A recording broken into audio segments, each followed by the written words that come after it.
had some input from people on Facebook today that kind of like told me I'll start my DVD day and get their views on it.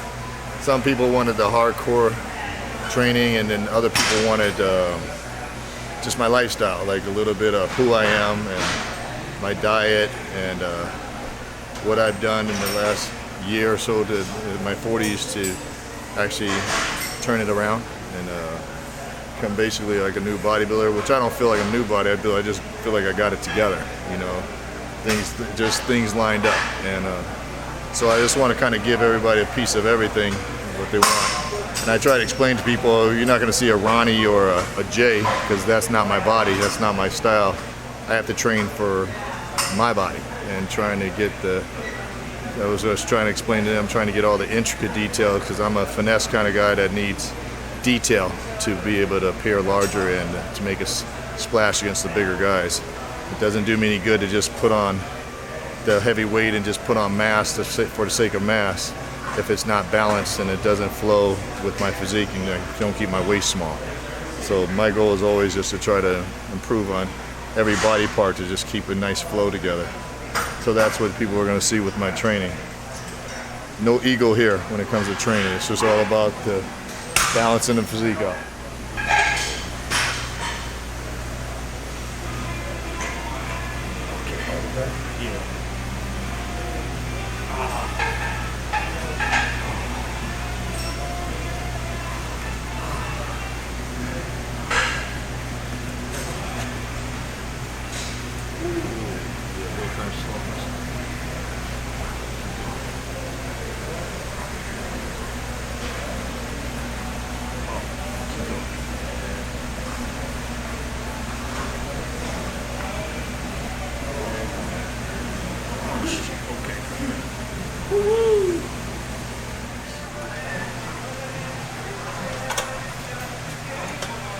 No direct number, exact number that I do. I'm just trying to warm up at least 15 reps though.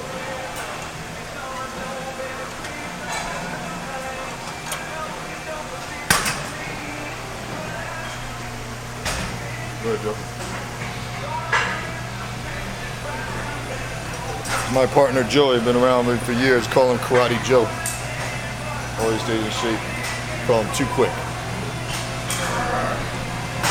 Good, Joe.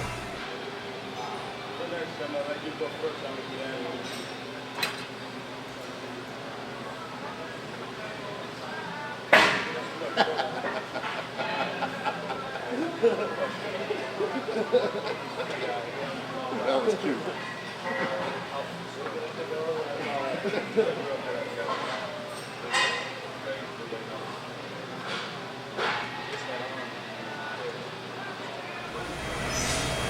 I think that's happened for me like in the last few years, is just gotten smarter about my training, you know. You can't just get up on there and just put a bunch of weight on there and just go.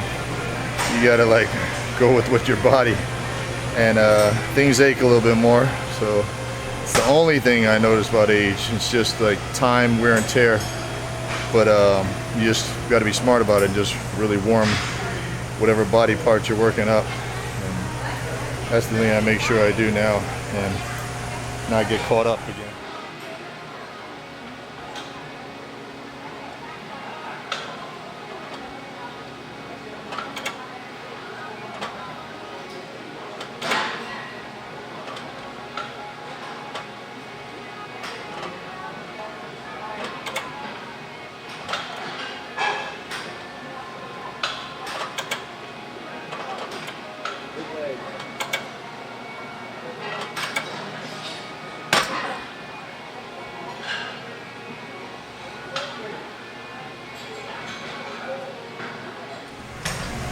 I just like to pre-exhaust my quads before I get into doing more core exercises or isolated exercises. Just get a lot of blood pumped in it. It's not about weight right here, it's just about volume. Just in that blood flow.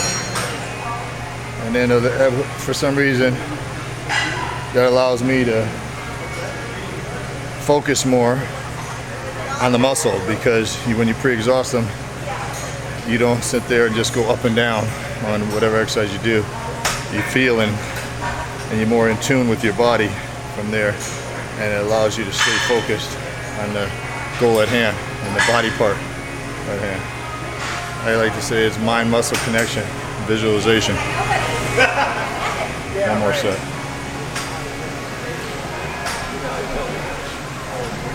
Over the walk my butt.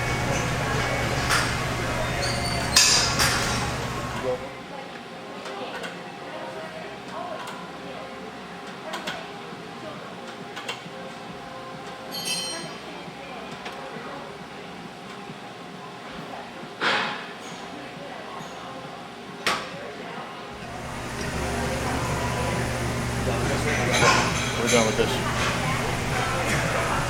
Get some water.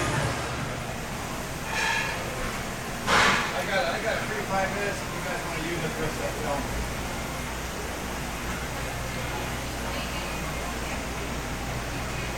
Gotta wake up. The only thing that's said about my leg workout is I'll do extensions first, just to warm my knees up for exhaust. Other than that, there is no set routine. You know, it could change with each workout. Some kind of variation. Today, I'm just focusing on a little bit more fullness, a little more thickness, so that you see more balance to where you see like my tapered waist, you got a little more sweeping quads, and it makes my waist look smaller. So the idea here in this exercise is to get thicker in my hip flexor area, my gracilis muscle, so that when you look at me on stage, you see if my quads will jump out at you, then you'll really be able to accentuate the waist because of the sweep and the density of the quads, and then that will give me kind of like so-called hourglass look, the men's version of the hourglass look. So, again, I'm warming up with lightweight. So don't be offended about my baby weight. It's all just being smart.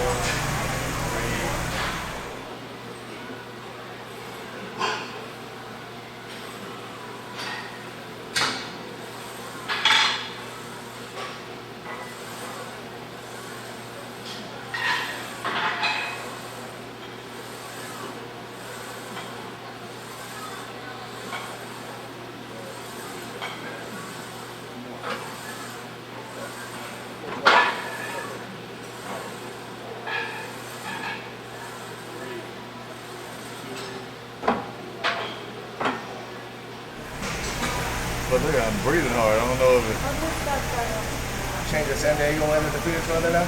Something's going on, man. I was breathing hard out in San Diego. I thought it was like humidity. You feeling that way?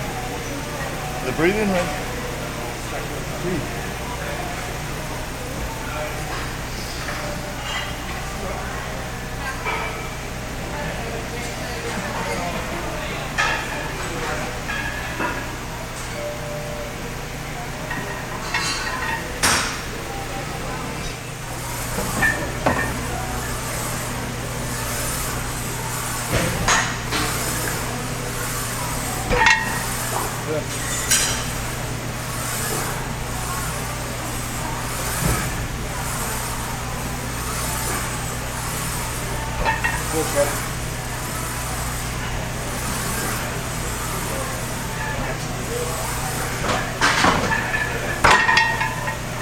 You might want to go quarters. Huh? You might want to go quarters. What do you think I brought the moment for? A little heavier right there. Yeah, even the pros struggle, man. Don't let it disrupt your workout, though. You just do what you can for that day. Make it happen.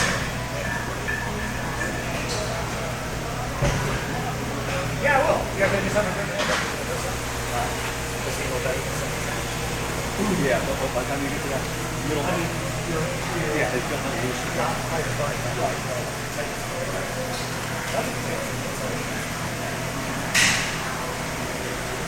Wait. Okay, too, but do it. Come on.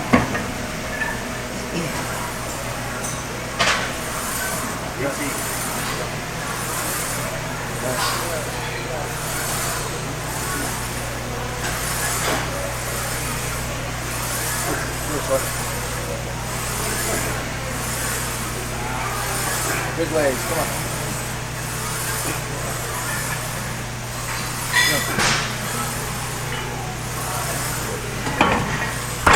That's it. Yeah. Maybe 30 plus? Yeah.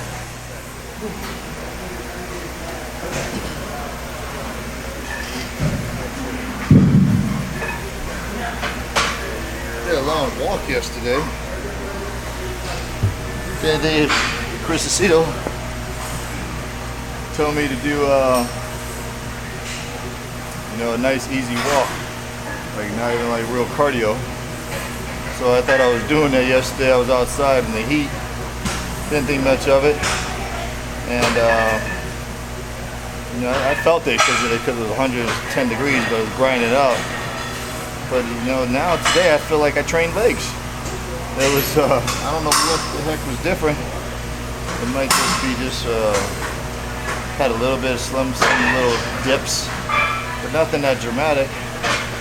Man, that felt like a best cardio work I can get as far as working in my tie-in and right in my hip area. It's just like super tight. And even though it's sore right now, it's still like that feeling though. It's one of those weird things that I know that's the area that's most critical to me, and if I'm getting sharper and tighter there, then I can deal with those little discomforts, knowing that everything's starting to come into play. But yeah, that was supposed to be real easy. Ironically, it just wasn't that easy. A walk in the park, basically. Really weird. Just because I'm not screaming and yelling doesn't mean I'm not getting a good workout. You know, whatever, some people train differently, that's what they do. But to me, it's just like I'm into what I'm doing.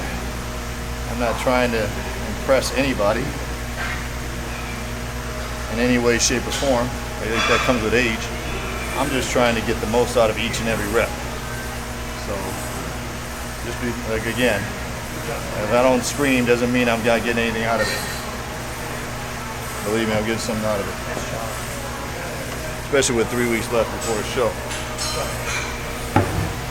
And super low carbs.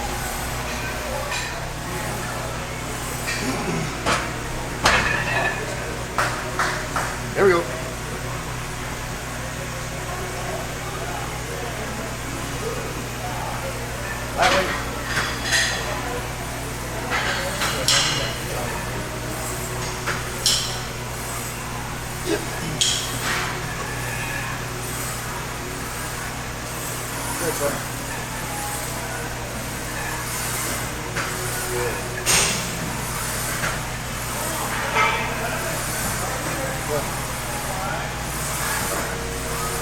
Big legs, big legs. Good time. Sit up.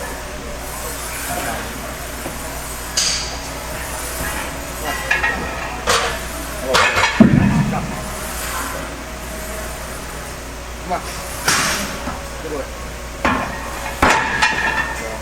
I was just like falling over me when I was trying to hold it in.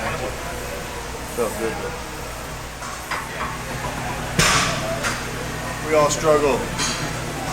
Breathe a little bit. That might be it. Yeah. Okay, go ahead. You know, there's some days where this will be really light, and I'll just kind of like go with the flow that day. I might have to go up to 4.5 plates. Today's not one of those days, but I'm just get what I can out of it. I'm not gonna slack, but if your mind takes you in a place where you feel like you're not doing the weights that you're normally capable of doing, you're gonna suffer in your workout. I don't allow myself to get there. It is what it is, you know. You gotta go with where your body's telling you to go that day. And my body's telling me strength's not up to par, at least at this moment. Maybe it might kick in another gear by the time we're a little bit deeper in the workout. But at this moment, I'm struggling a little bit. But like I said before, it's still effective because I'm in a place where I know where I need to be as far as each and every rep and the purpose behind it. The purpose is never about weight. Of course, you need to have weight on there to put some size on there. But for me at this stage, it's all about mind-muscle connection. I can watch somebody put 6 plates on there, impressive, but 9 times out of 10 you look at their legs and it's not complete. So what purpose is that? To show up in the gym and say you did 6 plates, but especially if you're trying to be a bodybuilder, but you have no balance to your leg. I'd rather do 1 plate and have a pretty looking leg than 6 plates and just show off and say I can lift that much weight, but you have no shape or no quality to your muscle. So anyway, the bottom line is just do what you can for that day. Don't judge yourself. That's why I don't like to write things down, because if you write things down, you know you did something last week at a certain weight and it's not working out for you this week, you usually have a letdown in your workout. But if you just go in there for that day and do what you're capable of that day, you'll have a good workout. Some of my best workouts are when I feel like crap. And I get the most out of whatever muscle I'm working that day. Stay focused here. Remember to keep your chest up against the pad. Before you even start, get your body, your hips slightly out, chin up. Yeah. Look straight up there. Yeah, be focused right there. Square it off. You might want to click it in. Drive through. There you go. That was nice. Drive through. Perfect. Stay flat. Keep it down. Good. Drive. Perfect. Good job. Nice. Stay good rhythm. Good. It's a nice flow right there. Yep. 2 more easy. Get stronger as the set's going around. 1 more. Now you rushed and look at your back. Relax. See what the difference is here? Look at how far you're off. You should be up against there as you come out. 1 more. Stay against it. There. Drive through. Okay, relax. Just sit down. That was nice. You're gonna put more pressure on your back like that when you fall off the pad. As you were coming up, your chest is falling apart, falling back, and then that's gonna put more pressure on your lower back, and then your ass is going out. Oh, so I got that last time too. Yeah. Stay in there real tight. Almost arch your back, get your chest up, and drive through. All right, let's get 1 more. Here we go.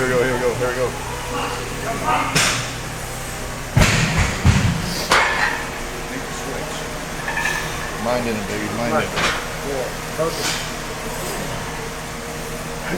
Good time of it.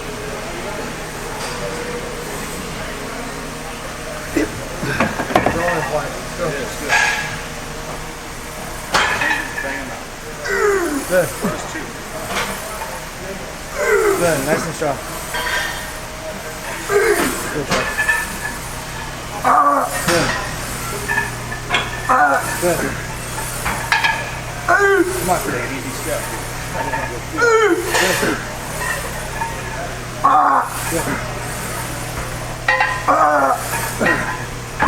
Nice hit. Woo! Nice hit. I didn't know I had that many. Yells. Oh. That was heavy. That was heavy. Oh. Wish I did my last one too.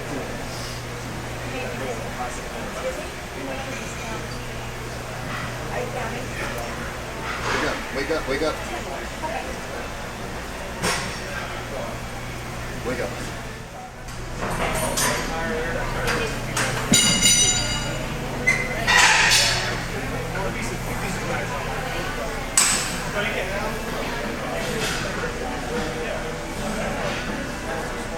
That's like classic Ronnie there.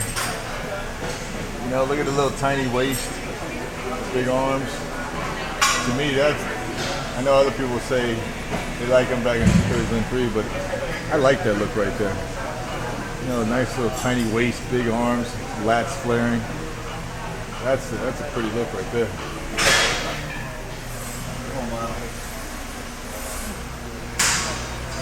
As your body starts to dry out, you start getting a little more aches and pains. As you notice, I'm going back and forth to the water fountain because I don't like to carry a water bottle. For me, that's like, gives me my peace of mind away from the set when I go get water. It's maybe it's psychological, but for me, that little rest and not thinking about the set at that moment helps me mentally to get prepared for the next set.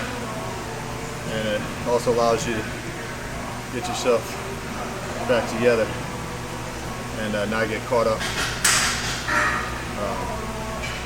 in thinking about it too much.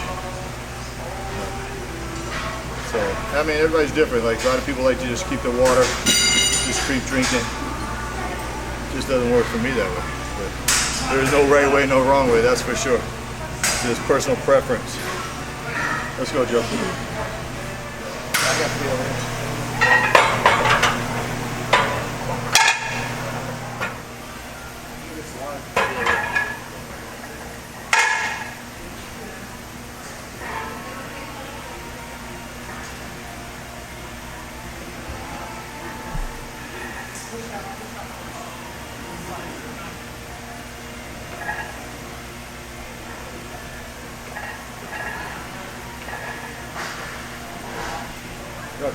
Okay, take it easy.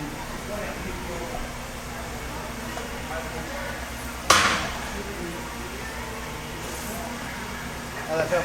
Pretty good. Kind of feels like it locks you in. You're nice and tight, huh? Yep.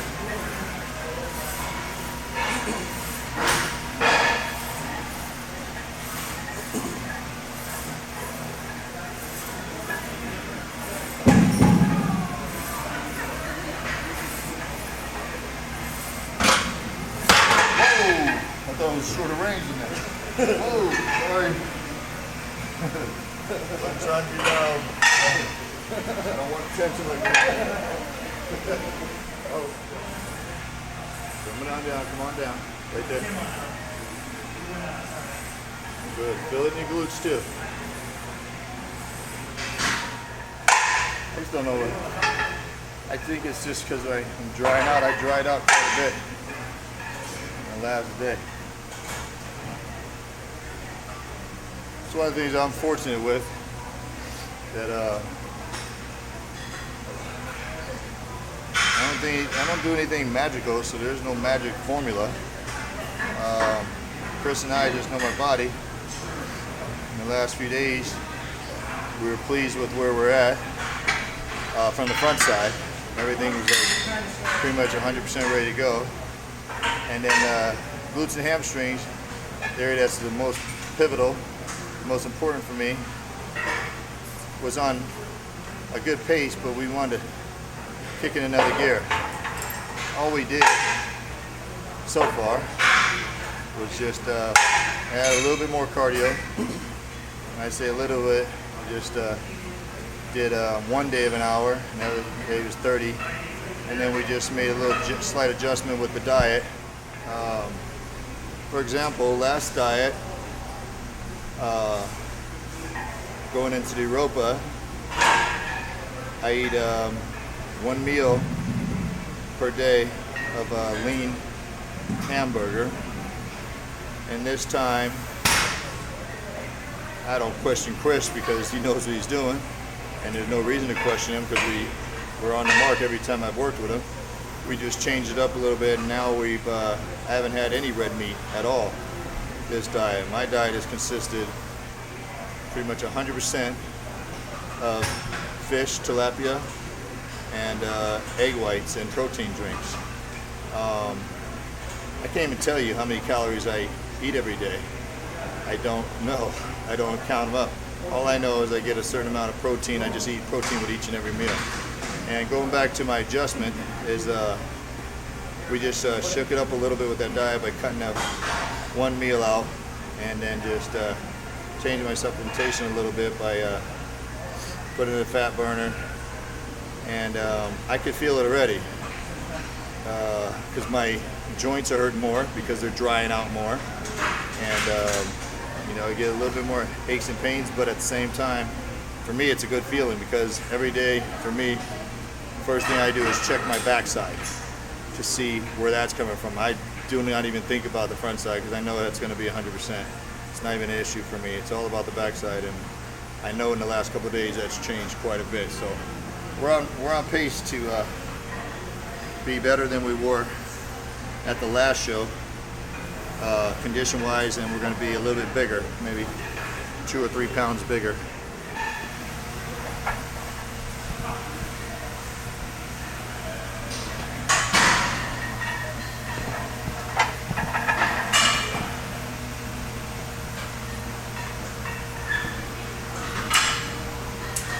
Good.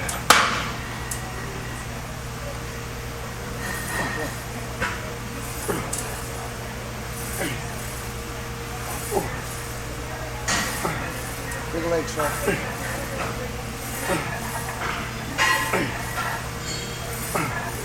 Lightweight.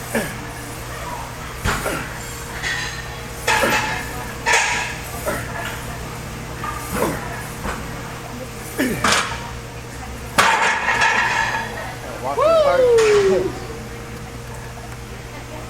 Hey, hey, hey, hey, hey.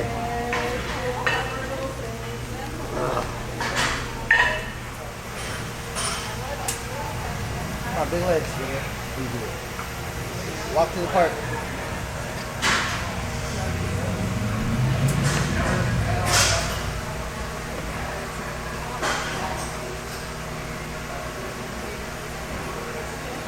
It's your mindset.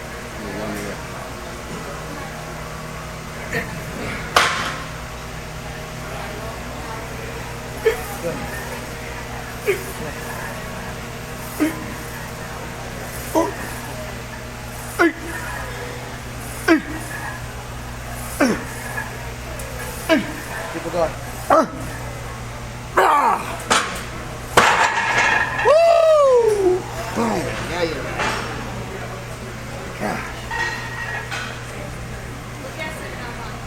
Huh? What's your weight? I can't even tell you. I don't even know. No, how it's 9 plates. On my weight itself? No. Oh, I don't know. I have no idea. I don't really care.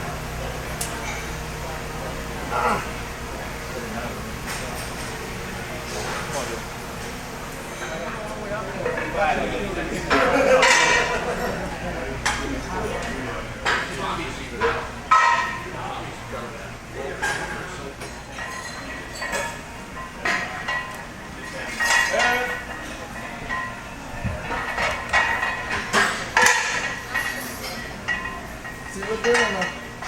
Go back a little bit. Yeah.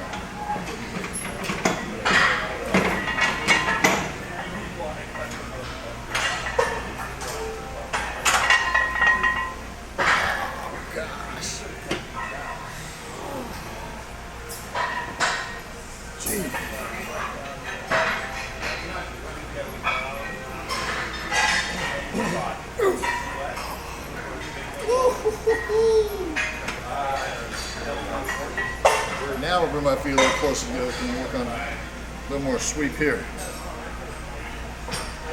Wait.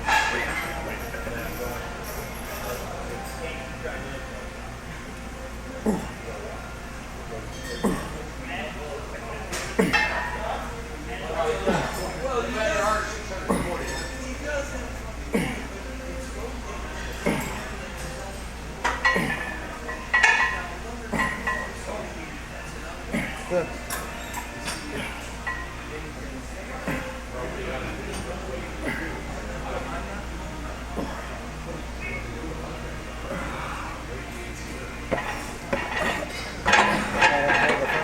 Yeah, right here.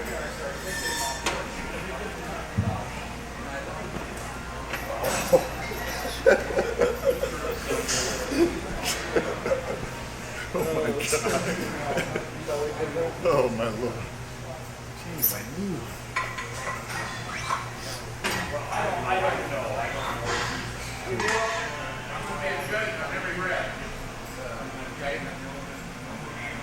Now we're getting into good territory.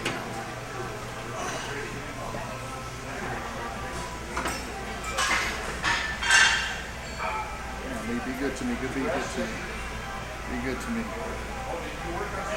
We only got 2 more sets, baby. Come on. Work with me. 2 more sets. Come on, baby. Be good. Be good. Be good. Be good. Be good. 2 more sets. Come on. Easy.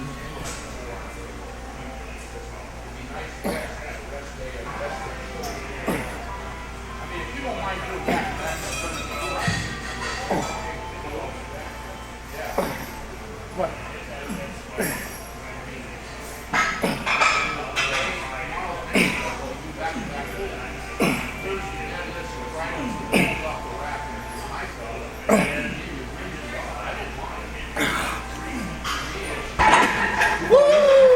Figure it out, baby. Gotta be smarter than the machine.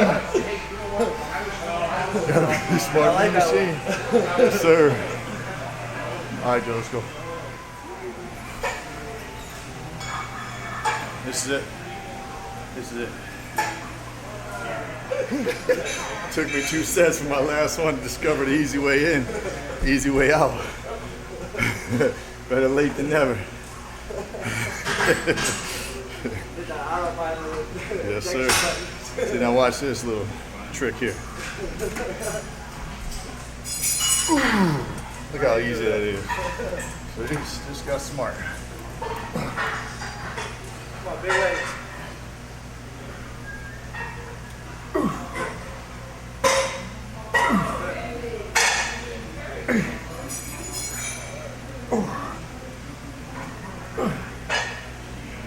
Halfway home.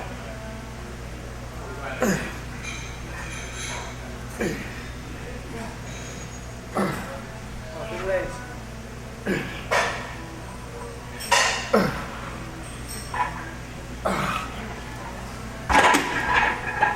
Done. That's a wrap, children. Whew. 3 weeks out. 2 more good leg workouts, and it's off to AC land. Ready? 1 down, 2 more to go.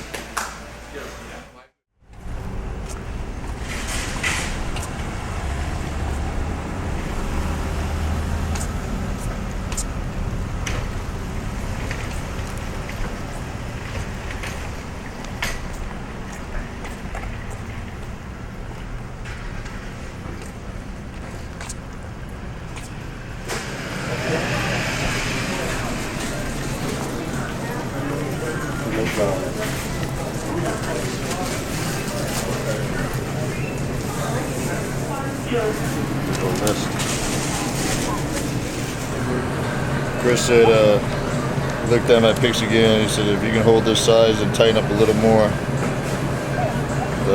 Melvin's going to have to be 100% his all-time best to beat you. Your home run shots he can't touch in this order are side chest, side try, front lat, and back double. So, guess Chris getting pretty excited. Elvin, you better be your 100%. That might not even be enough. Matter of fact, it won't be enough. All right, let's try to find something in this place now. Where's your bagels at, ma'am? Hi, well, you got Okay, where's your chips at? Just want to look at chips them. are, you're going to go to the left here and go up to 10 and 11, and you'll have chips on. Okay, thank you very much. Yeah, thank you. Of course, there's my natural chips right there on the right. Ah, Sorry, soon to be. the good healthy one.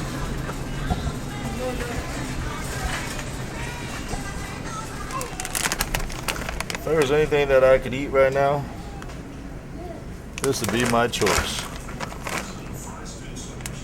And they're somewhat healthy. 0.5 grams saturated fat. So I don't crave any sweets or anything like that. Chips. And I'd go for the jalapenos. And the hot pepper. I have to have a variety pack. And the salt and pepper.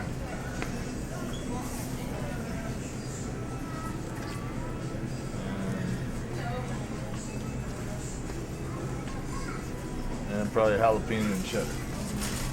I'd have all 4 in my house. I would nibble on them all day. I need some Crystal Light too. Where that stuff is.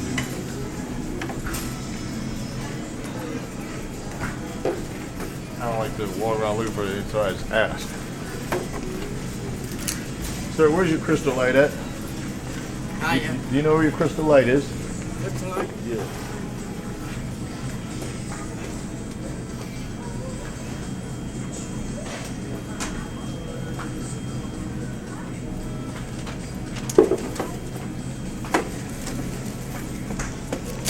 It's a favorite part of my diet, my bagels.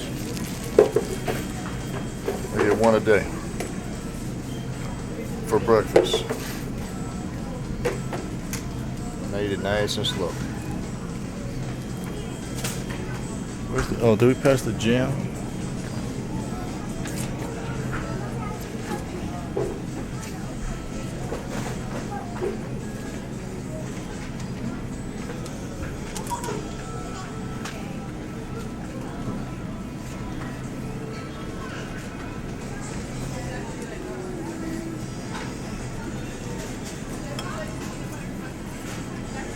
Sugar-free strawberry, yum yum.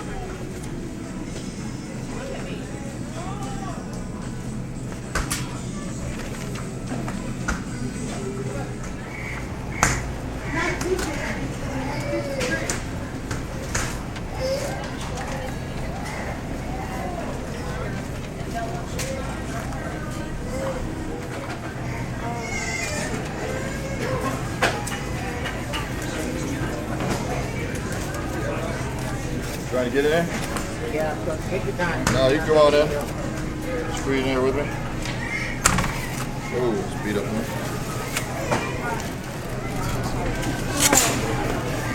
I got a bunch of eggs at home. Just need a couple more packs to last me through the week.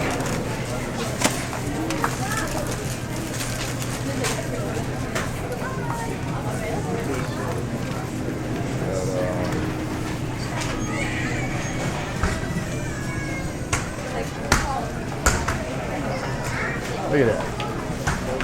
10 for $10. I would buy 10 packs. No kidding. That's the only thing that I would crave is them chips.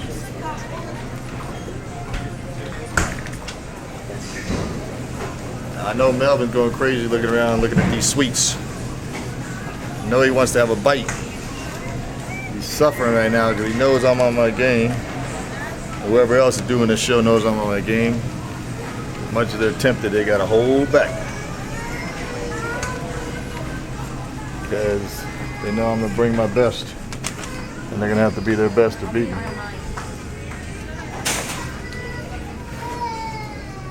This is the thing I buy the most of right here.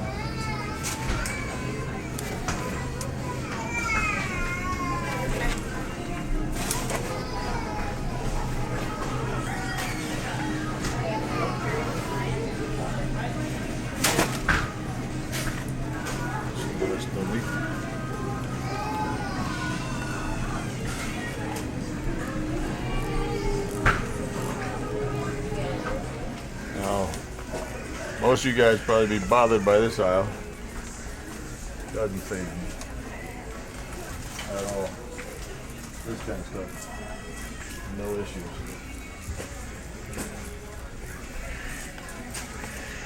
Where's my Crystal Lake? Crystal Lake. There we go. There we go.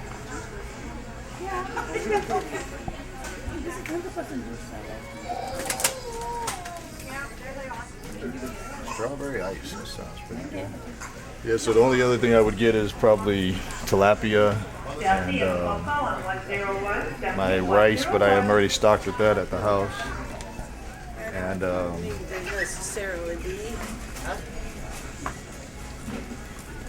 want.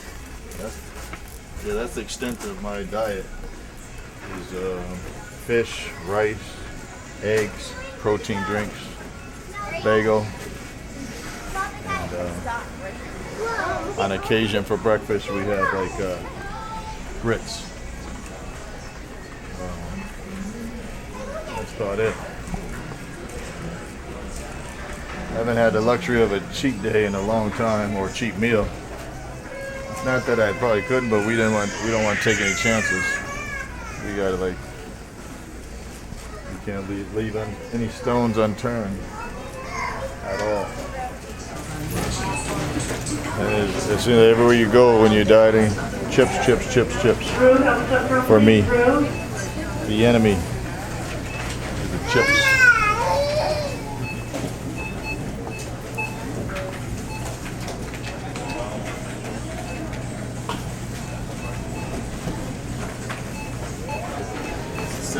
Total waters.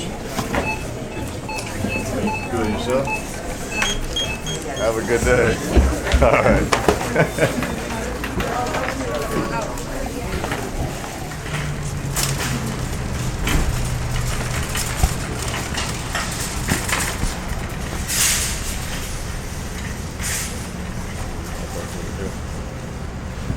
That's the extent of my big shopping spree right here.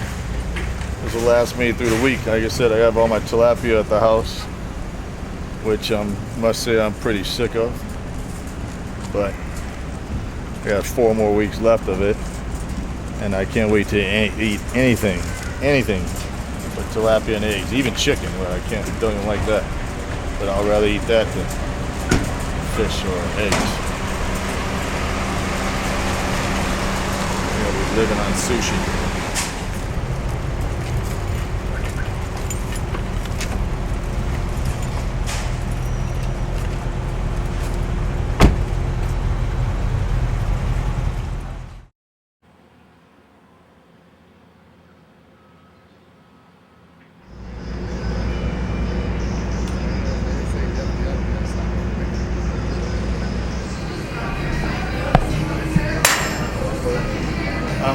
I kind of like it, yeah. Kind of like you said, West. Yeah.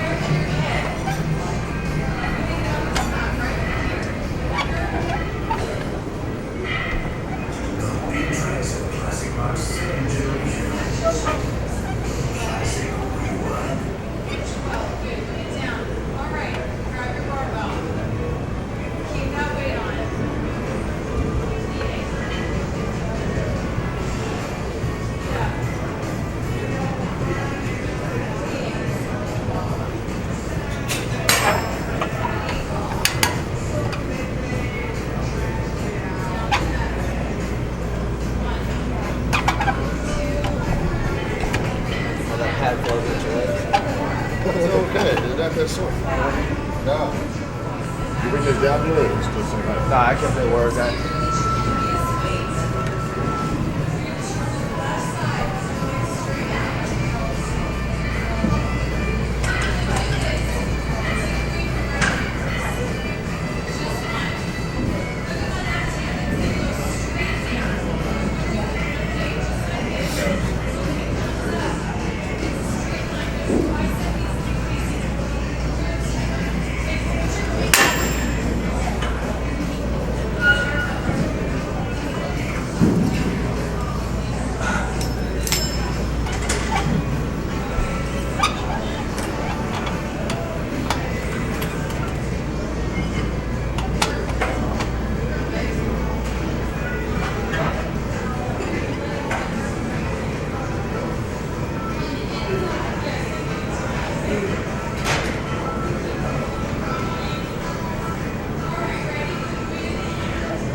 White man calves.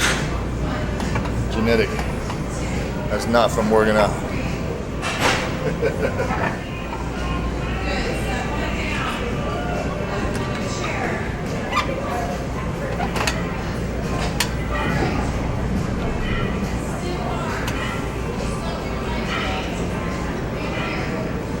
George Foreman had a huge calves. A little giggle behind there. Let me see yours. Come on, man. I know you got bigger calves than I do. You don't even do anything for them either, huh? Don't try to hide it. Struggling black man to try to get some calves.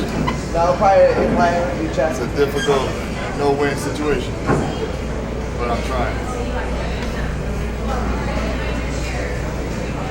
My big cats. Yeah. That's what we're just talking about. Dream big calves.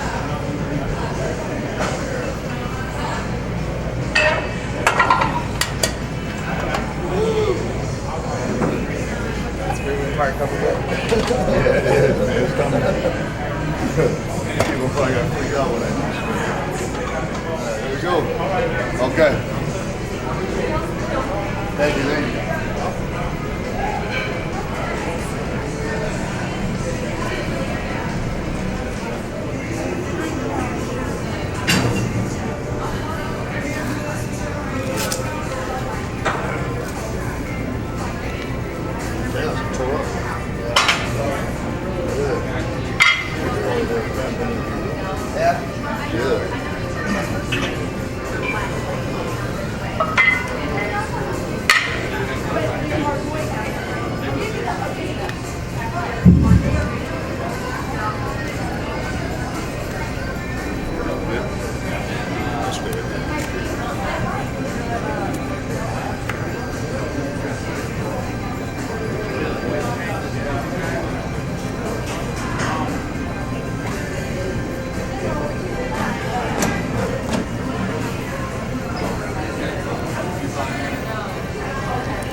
You guys put a whammy on me this week because we're doing a photo video that I just like exhausted. I haven't been this tired, man. But what the heck is going on?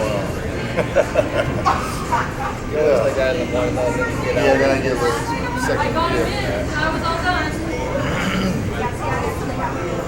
So you go to like once I need to go to pivot, you'll push it off. Yeah, I got you. Oh, I'm okay with it.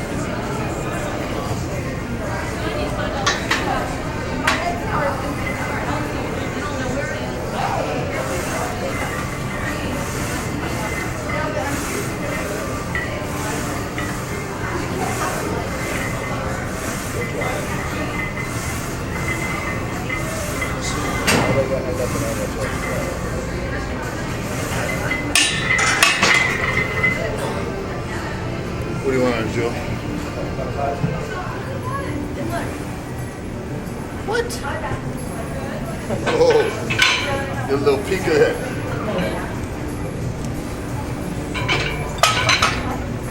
45-25. No, 45-25.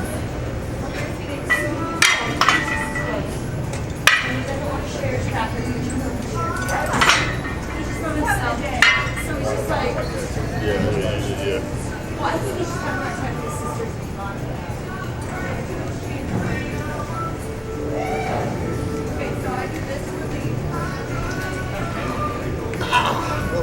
Crap. Yeah, my cat. Jeez. You said you felt that coming, too. Wow. That's great, my lemon. I don't know where that just came from.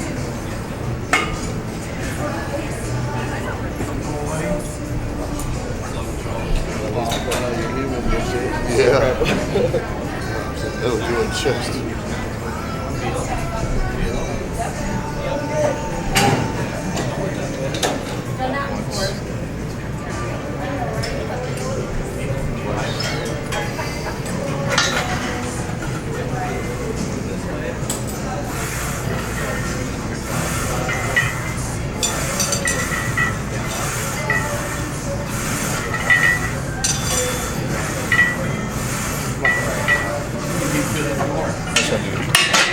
Go up.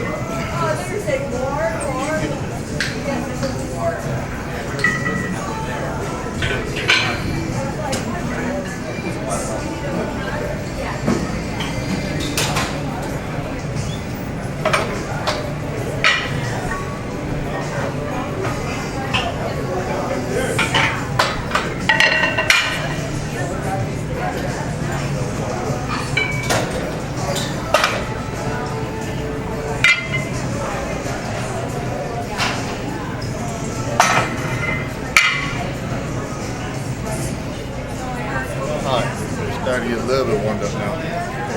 Waking up a little bit. Slowly. They're simple, Mine, right?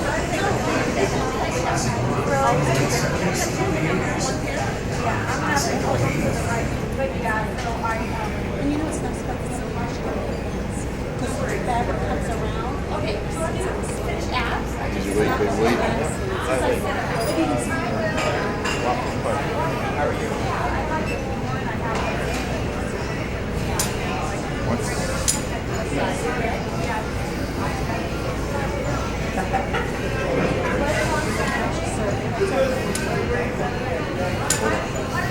Let's go.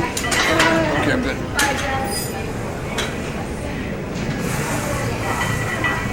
Lightweight. Yeah. Watch one.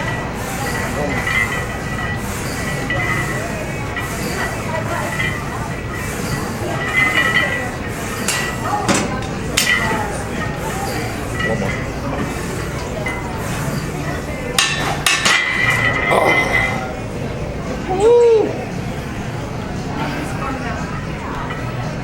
It's good that you push yourself for too long. It's good that you push yourself for too long. Yeah.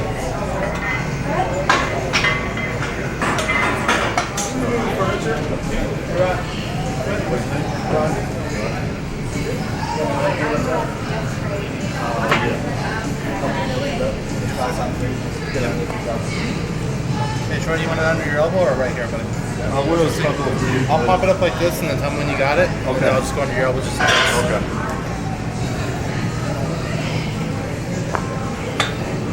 Try to get 5, maybe 6. 5 or 6? Okay. Maybe. We'll see. I'm only going to give you help if you need it, buddy. Okay. Probably gonna have to adjust your hands. Yeah.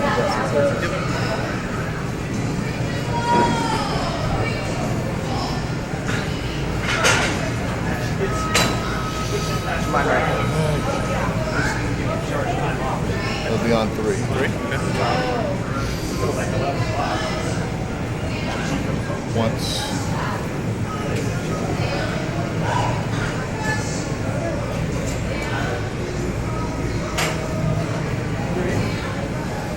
Twice.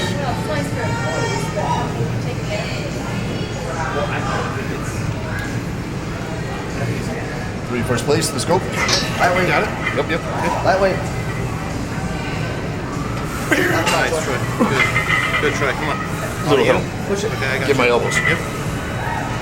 Good, Troy. All you. All you, Troy. Come on. There you go. One more, Troy. I'll help you lock it in. Push. Okay. Thank you. Nice work, buddy. Good spot. Thank you. Barely touched you, barely. Woo, woo, woo, woo, woo. Now I'm awake. That woke me up a little bit. Yeah. Titties are coming. Oh.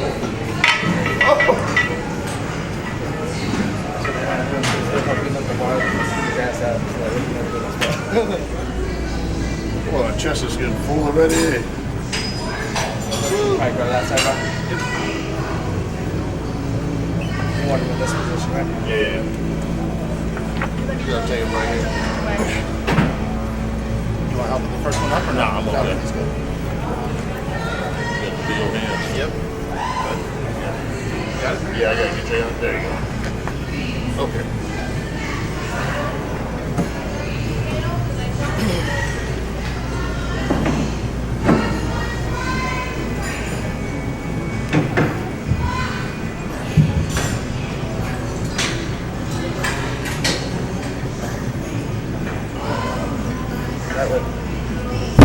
Oops. The 4 solid, right? Oh yeah, very much so. Don't worry about it. You're good. Okay. Big squeeze.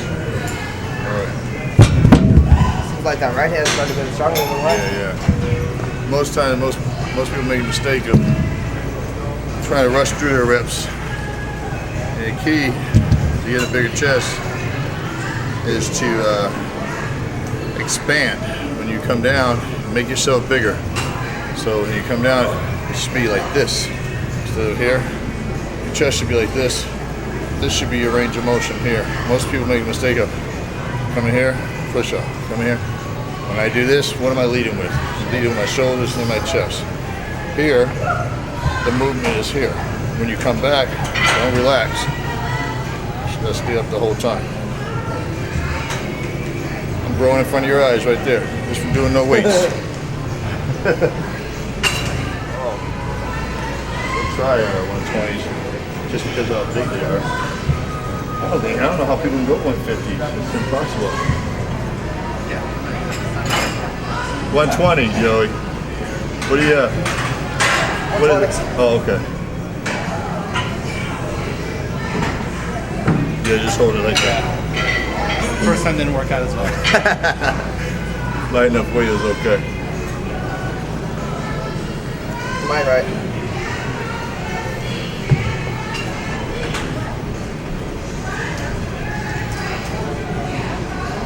Maybe I should give everybody a taste of one set of seeing the fibers on my chest.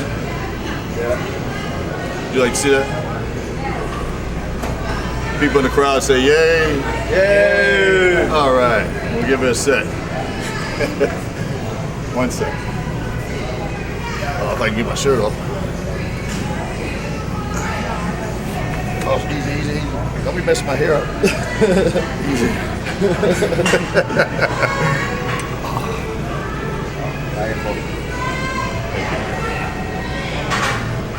All right. Elbow spotted all, Troy, or no? Oh, put the shirt on my back. Thank you. What's that? You want an elbow spotted all? No, it should be okay. Thank you, though.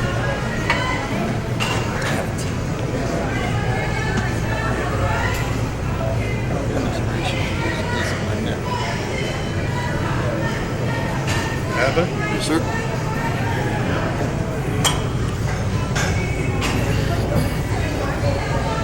Big chest. That weight.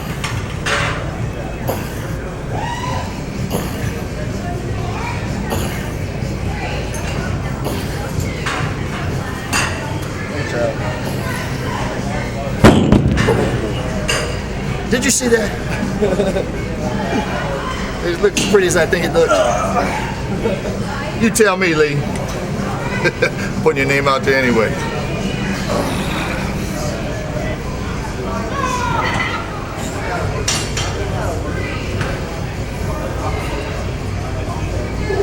Up in it. Enough for show and tell. Yeah, it's all folks right now.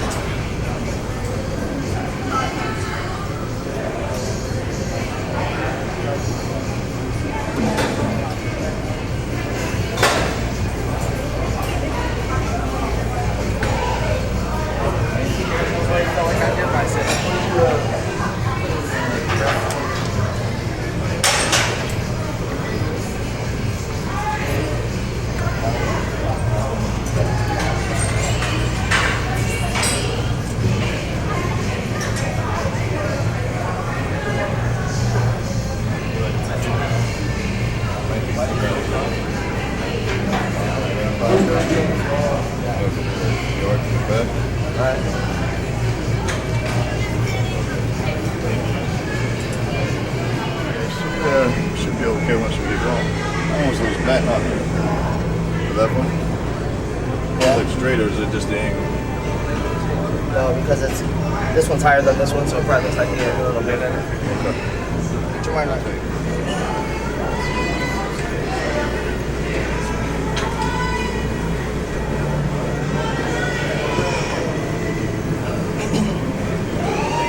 Lightweight.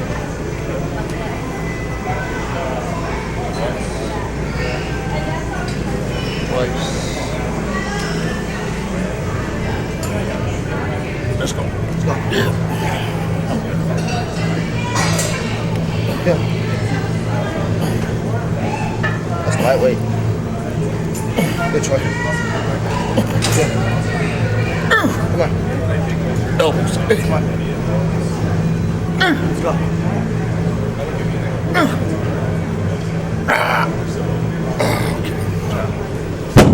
Oh. Thanks. Good spot. Huh? That was good. I felt good. Thank you. That was nice. Thank you, sir. Very nice. Yeah.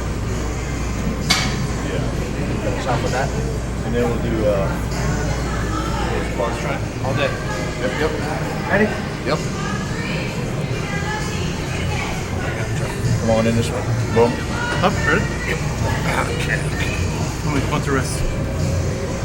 Big chest work. Knock him out. There it is. Good.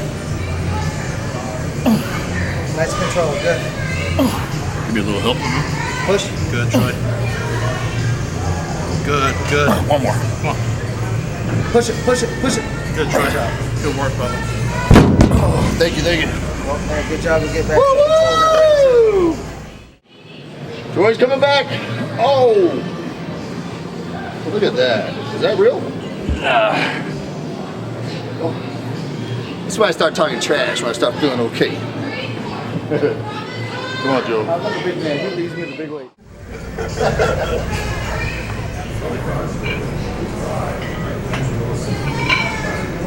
Good finishing move here. This one I stole from Charles Glass. This is just like a topping it off. Just all chest is just the finishing, you know, blood pump.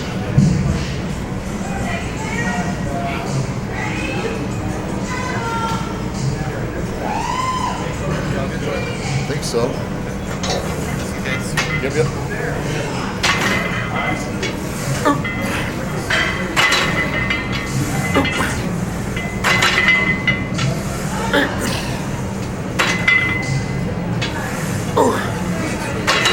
Push it up, come on.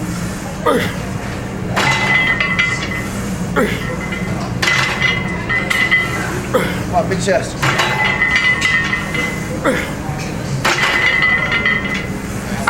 Nice squeeze.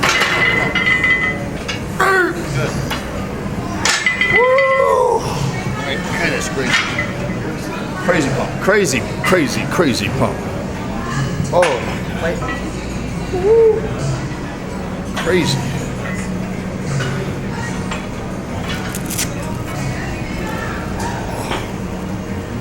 Elbows in. Yeah, about right there.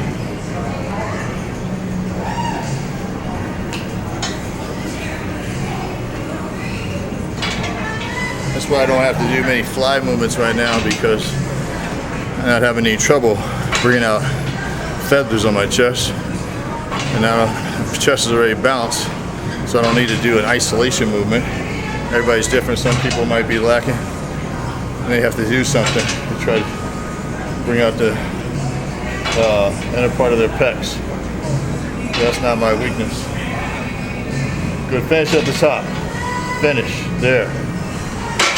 Good. So that's why we're not going to incorporate that today. No, that's good. Thank you, sir. The 25 is my feet. Hey, just that. Yeah, I'm talking about the 25 over there. Elbow pass stinks. Let's go. Huh? Hold on a second.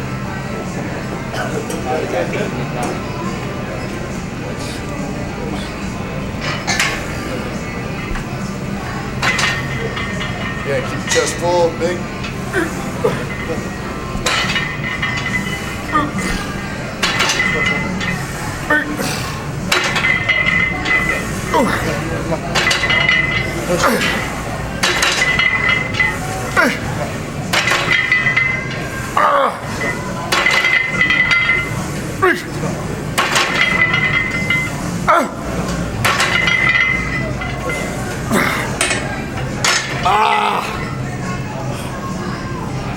Might be okay, Todd. Chad. I think we're good now. Thank you so much, Rob. Dad and I are going to pull them into a meeting room. Oh, I appreciate everything. Thank you very much. Everything going good? Yeah, yeah. You need anything? I'm good. Thank you very much. Alright. Yeah, he said it might cost us more to have to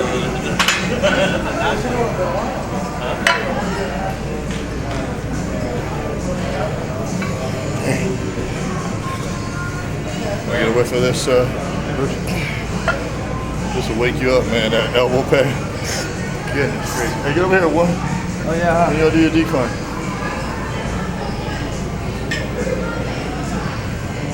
I'm about to scare you when I come back and do my posing there.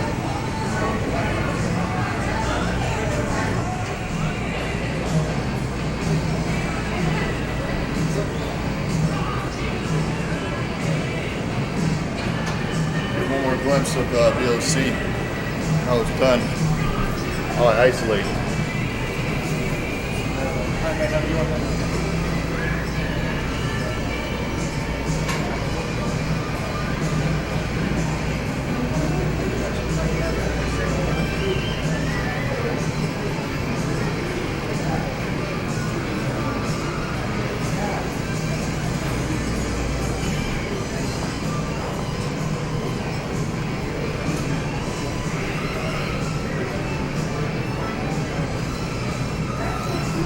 set number on this. It's just about the squeeze. Once, twice.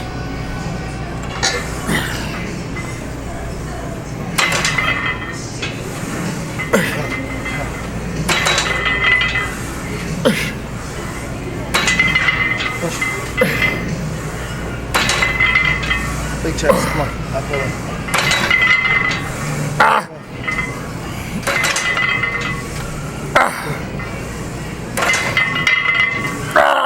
Give me a little more help. Let's go. One more. Come on. Let's go. Good job. Woo! That V in that back. Square, baby, square. Bam. Woo! They don't know what's coming. Woo! Did I just grow on you?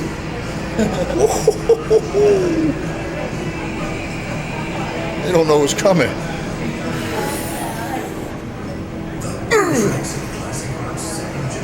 Yeah. Woo! They don't know what's coming, do they? They don't know what's coming, do they? They don't know what's coming. That's right. But they will come EC time, Olympia time. Where the heck Troy Alves come from? Thought he was out. Came back from the dead. Caught up.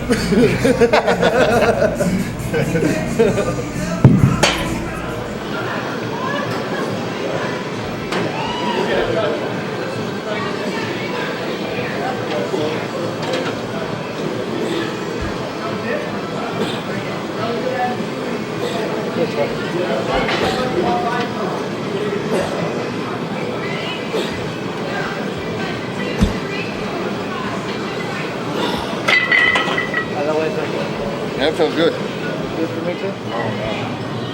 It's gonna be floating on that stage. Oh, man, that arm stinks. Yeah? Can I pad? I'll wash it tonight. Okay? Okay. Ooh.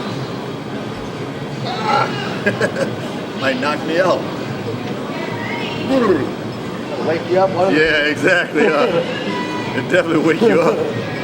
Some serious bump there. Come on, big chest.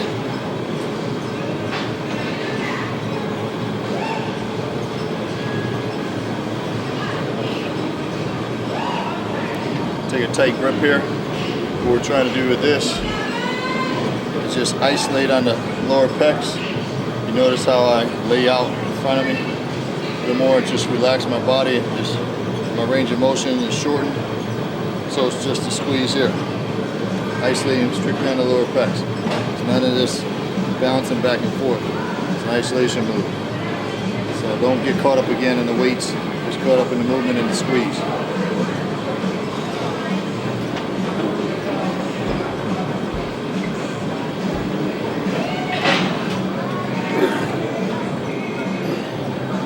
Nice squeeze.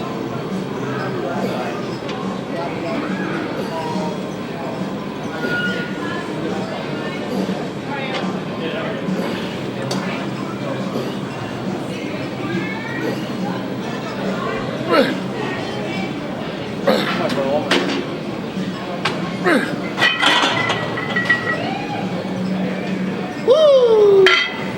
And wait for him. Yeah, come over there with me. All right.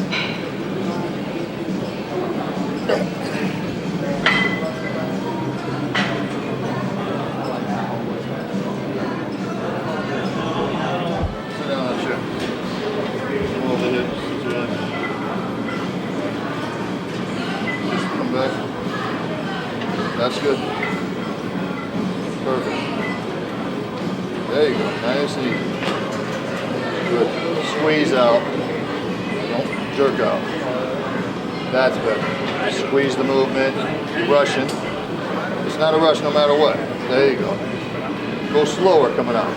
Now you're focused. You squeeze. There you go. Don't rush, you squeeze. All right, you finished strong. That's good.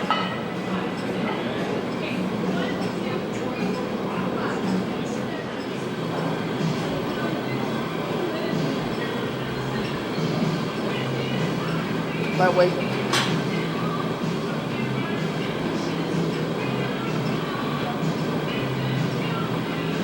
Make it special.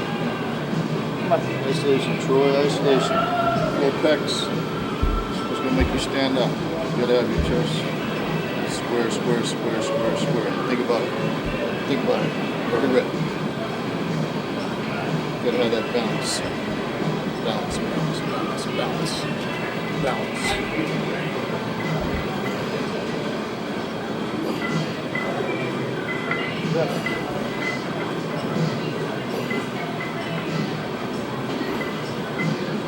Big chest.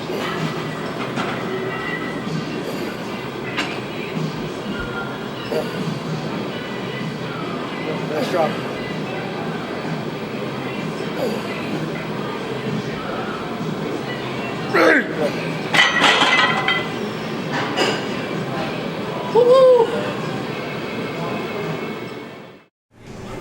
This is what's gonna get that glute and hammies in the way I need them to be.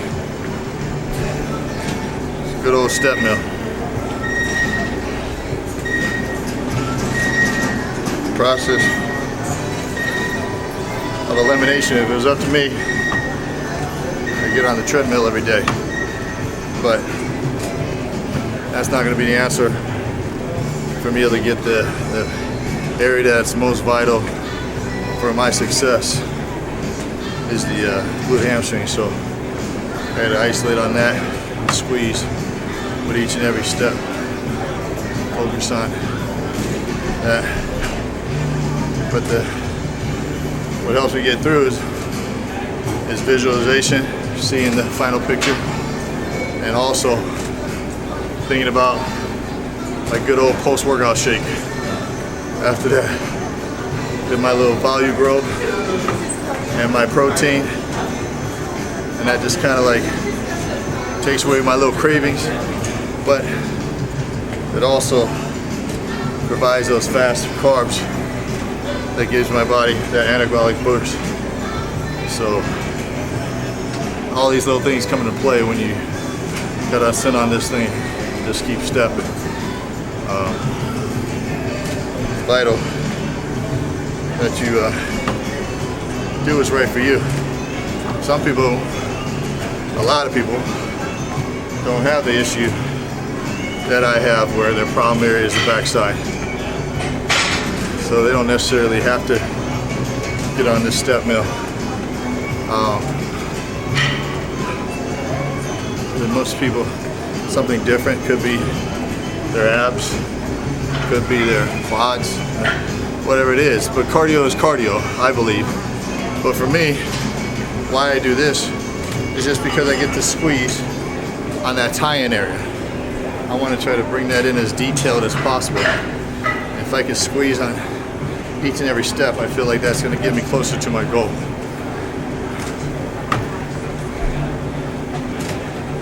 There's no other reason for me to be in here unless I'm trying to be at the top. And each step gets me closer to that ultimate prize.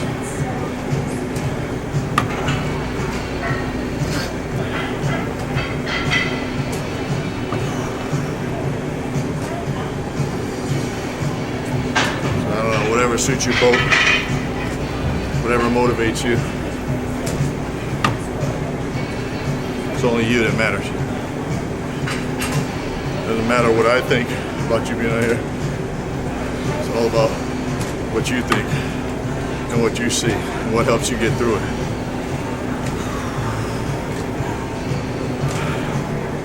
I like to think about all the doubters too. People that count me out.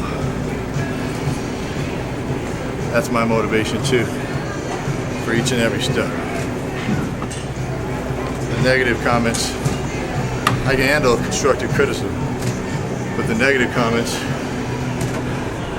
the people that count you out, those are the ones that motivate me to have something to prove. And I always feel like I have something to prove, no matter how far you get up. Once you stop thinking you have anything to do to get better, that's when you start falling back. And it can happen easy, you know?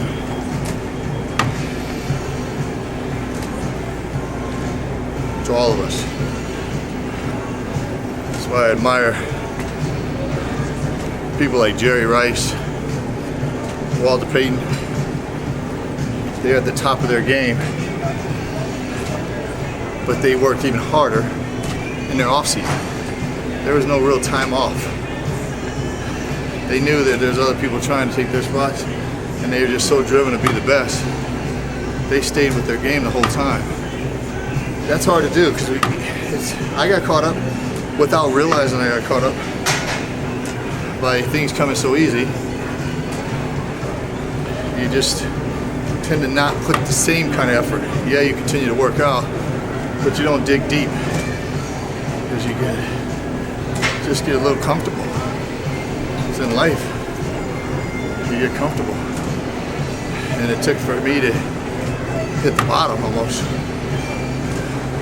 For me to realize this ain't easy. You got to put everything in it. These are professional athletes. You can't get away with that kind of stuff. They got their pro card for a reason. So anybody on any given day, to me, still can beat anybody. Yeah, you can be more genetically gifted, but if you're off and somebody just comes in tailor-made, just hits their all-time mark, if they're better than you that day, they deserve to beat you. I don't care what kind of status you have. The better man should win, regardless of who you are. That's what makes this sport intriguing and exciting. If you can have someone come out of nowhere, beat some big name, and then that will keep everybody on their toes. If you lose, if you come in, you think that it's automatic, and you get beat by somebody no one's ever heard of really, you think that won't wake you up and get you back on track?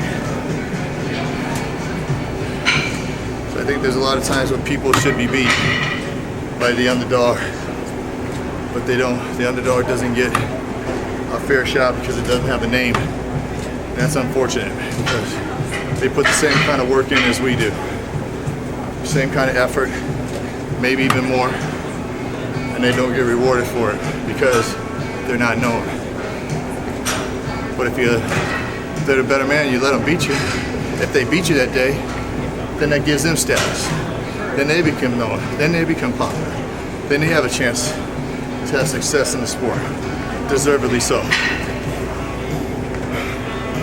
It's just the way it should be.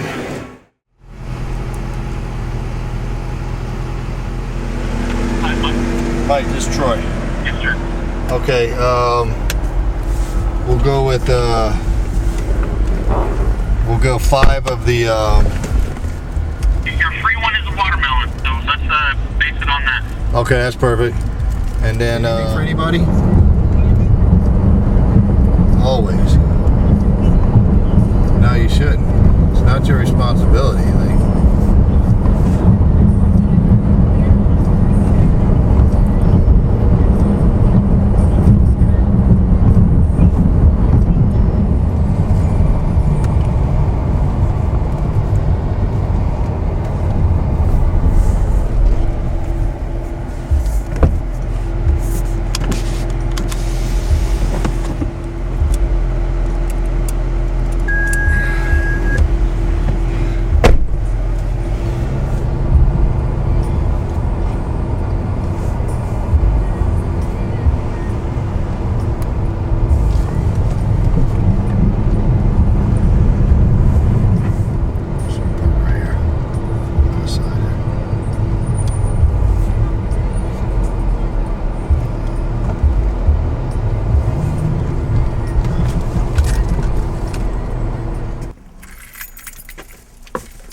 No magic behind this.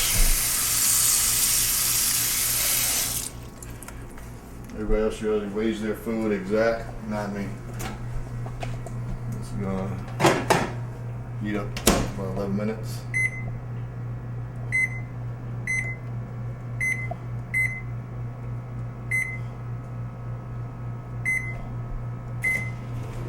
And then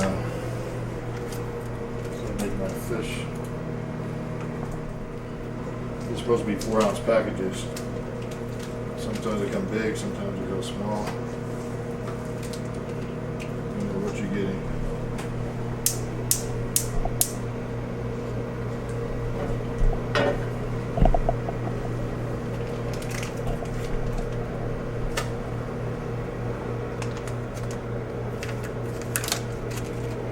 Tilapia. It's my choice of fish. It's clean, easy for me to get down. I'll probably never eat chicken again on a diet, ever. Might eat it for a meal or two, but that's about it. Don't like it. Takes me an hour to eat a chicken breast. Fish goes down real easy for me.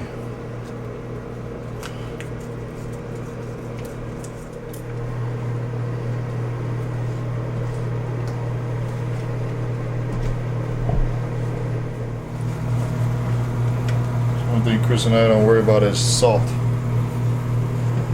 We like to keep the salt in our diet. Keeps me mentally, I feel better because it keeps me fuller, and physically, internally I can handle it as far as I don't hold a bunch of water no matter what. So there's no limit. Whatever I put on there, I put on there. There's no set amount. So I even put a little bit of my Tabasco.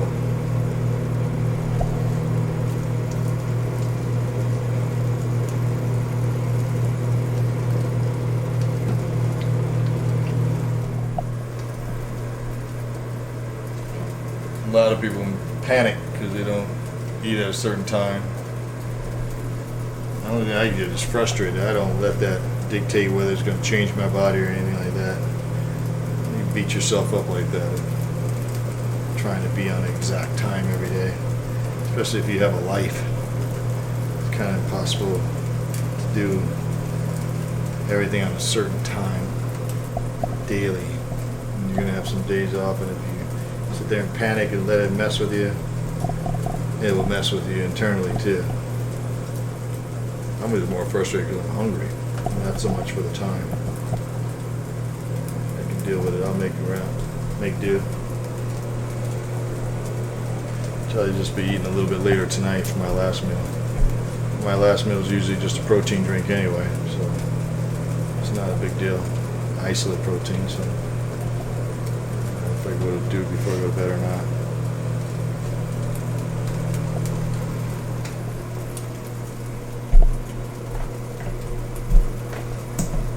I like mine to cook too. Like it's done.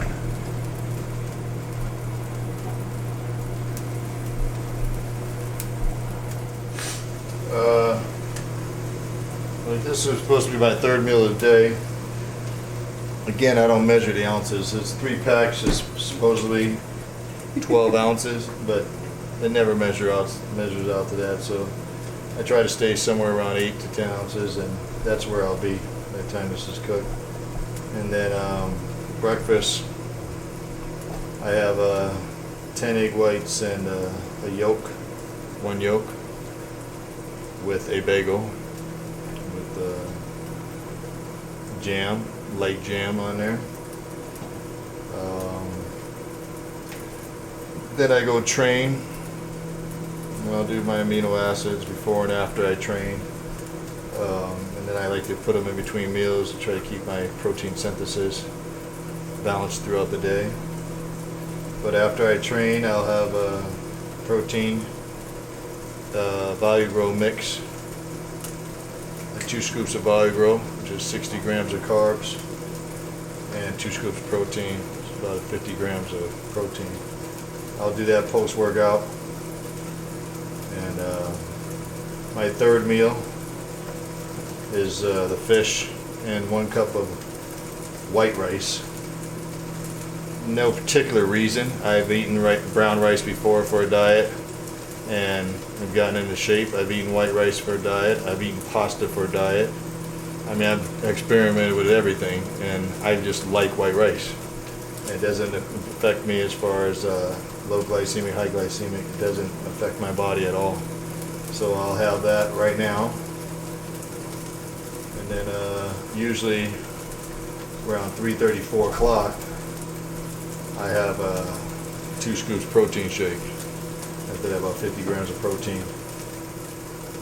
And around 6 o'clock, I'll have fish again, 8 to 10 ounces, with a handful, probably like about a cup of spinach with light dressing on there, like a tablespoon of dressing. And for my last meal, I can alternate between, it's up to me, with Chris and I don't stress on that one, whether I want egg whites, 6 egg whites and 1 yolk, or 2 scoops of protein. And that's pretty much it consistently on a daily basis. Now there's days where we might, based on my body and where I'm at, we might up the carbs, where I might do 1.5 bagels for breakfast, where I might have 3 scoops of Valley Grow post-workout, and then a cup of rice for my 3rd meal and my 5th meal. That's on a high carb day, which we're going to be doing tomorrow. And that would just like kind of shocks my body a little bit when I'm starting to burn really fast right now, so we want to kind of like pick it up a little bit, slow it down, so put a little bit more calories in with the carbs, and it won't slow it down, but I just need the extra calories because I can just go down to nothing fast. So that's our plan for tomorrow already, and I'm excited about that. I love my carb meals. But there's nothing that's scientific. Chris believes a carb is a carb. When you say why a bagel, there is no real reason why a bagel. We've done bagel, we've done grits for breakfast. It doesn't matter. A carb, I believe the same way. A carb is a carb. You know, everybody's body's different, but for the most part, you're gonna digest the same. We got a little bit more spray in here.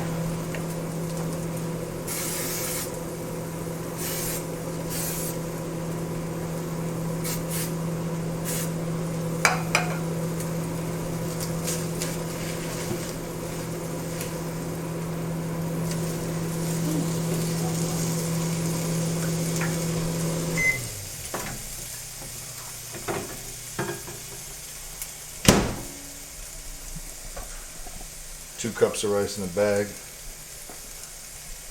but I don't measure that out either. I'll just cut it open, pour out what I think is half, and that's it. If I had to measure things out, I wouldn't be a bodybuilder, because that part gets on my nerves. That's why I never write anything down either. I've never written anything out my whole career. As far as, sometimes I wish I did though, just as far as my preparation for a show, so I can look back and say, what did I do here, you know? But when it comes to working out, I never worry about that. What I lifted here, what I lifted there, what difference does it make? You know, it's what you do in the gym that day. It has nothing to do with what you did a year ago in the gym. Your body changes as you grow. So you're going to change with it. If you're trying to get any better, you're going to change your workout accordingly. So I don't concern myself with that. And I don't concern myself with measuring everything out either. I kind of know where I need to be, about how many ounces, and I stay within that parameter.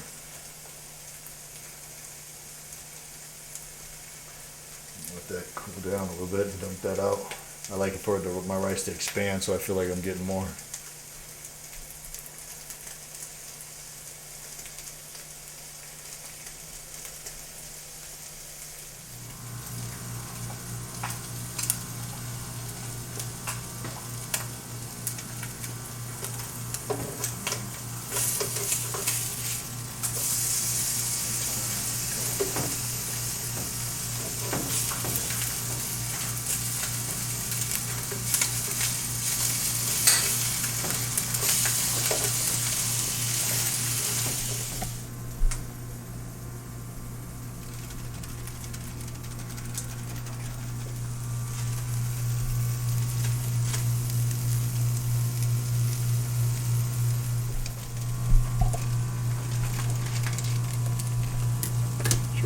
scientific way of measuring out a cup.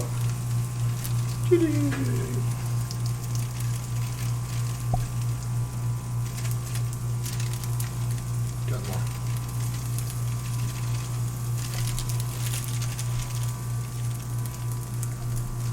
Beautiful. Okay. That's about half.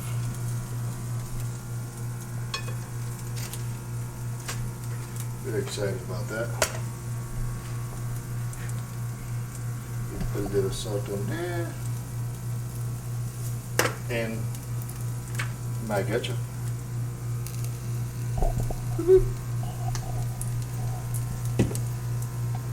Don't cut that out until the last week.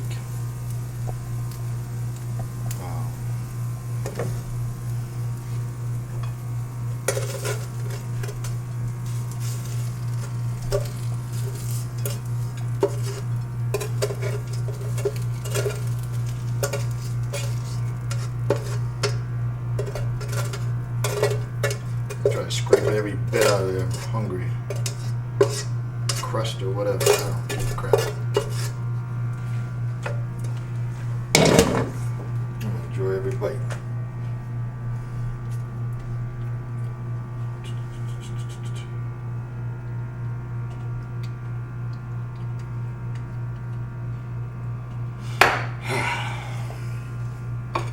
It's time to dig in.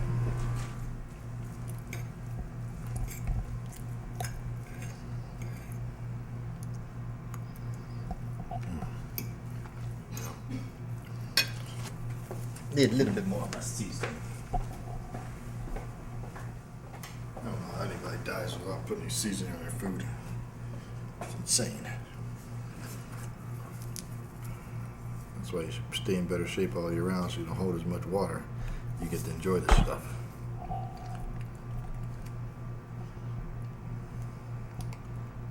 If you want your food to taste good, stay in better shape.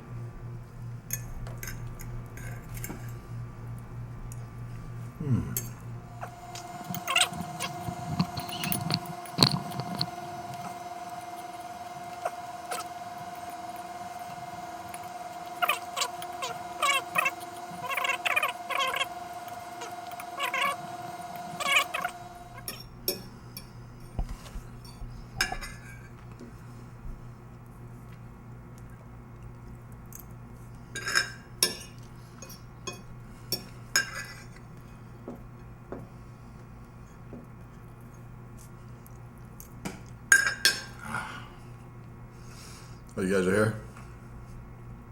I was lost in my little meal there. Got a little sweat going and gets my body temperature up. Whew. That was good eating. Got a little more basket there.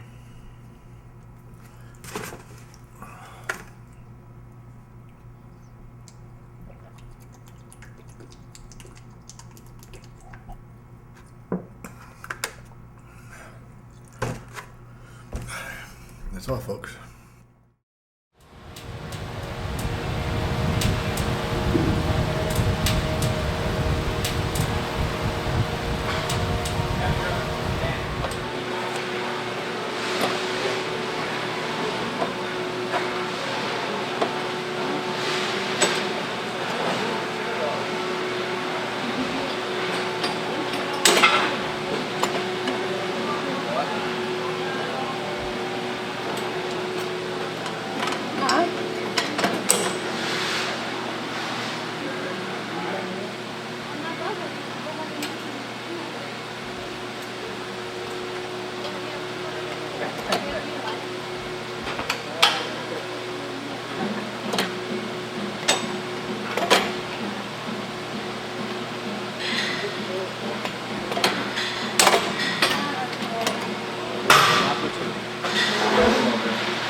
Okay.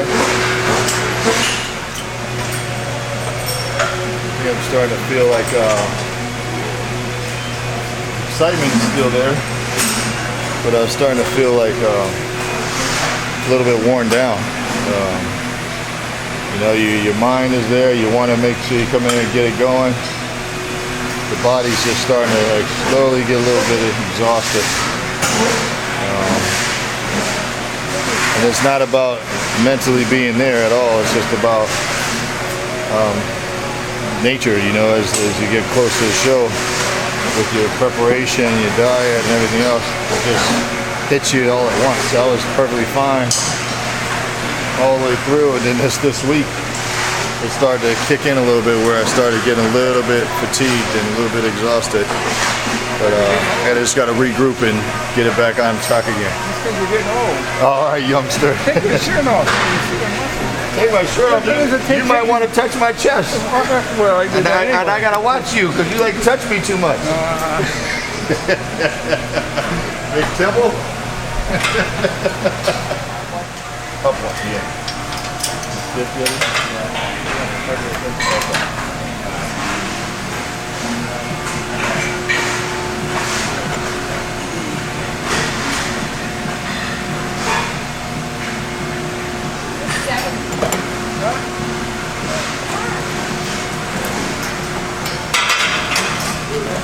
That's like the same as your 30 when you get the haircut.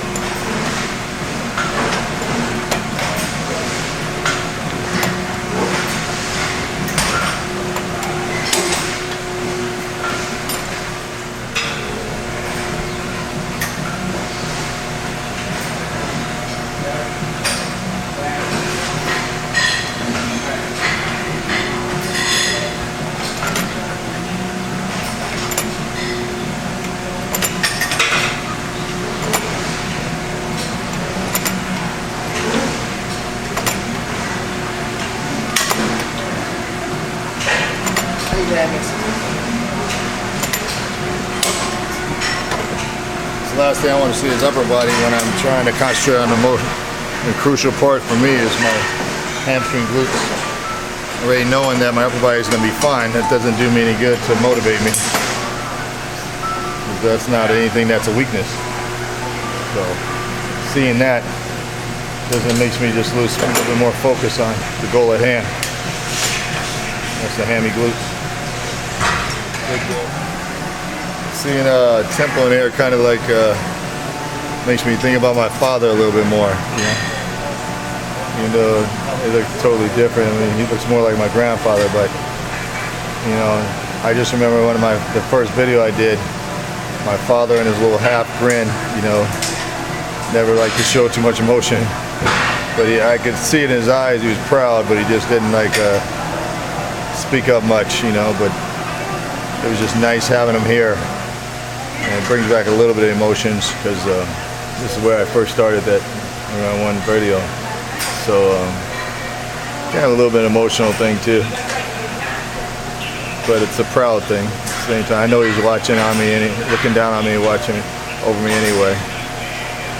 So yeah, you just think of it in a positive light. You know?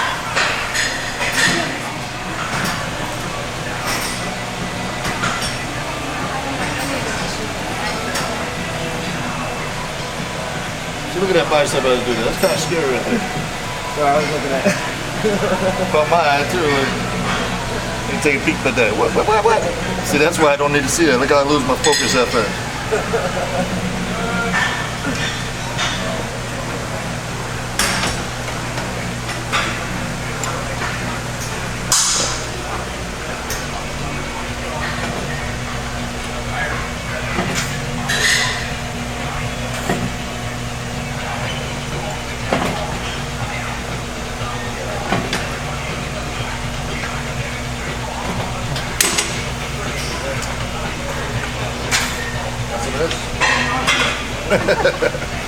Maybe in the future.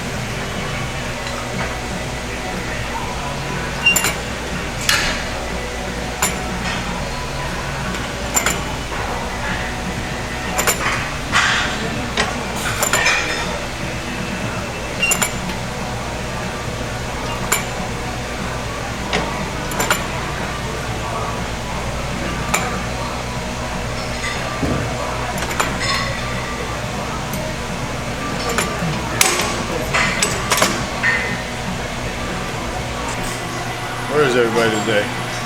Kick everybody out today, tell me. That's what I appreciate. Nice and quiet just for you and I. It's our place today. Say that's my man. Handle things. He would. No, he wouldn't. Oh, no, he wouldn't. Ah, no, he didn't. Nice try, Temple. Huh?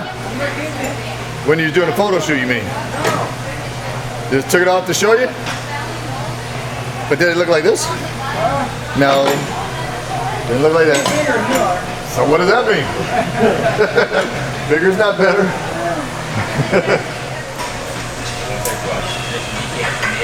Slide forward, slide back to the back, kick the butt with it.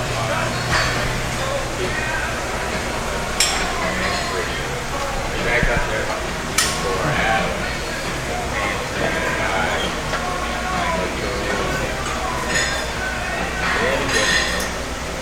Hey, good. 15.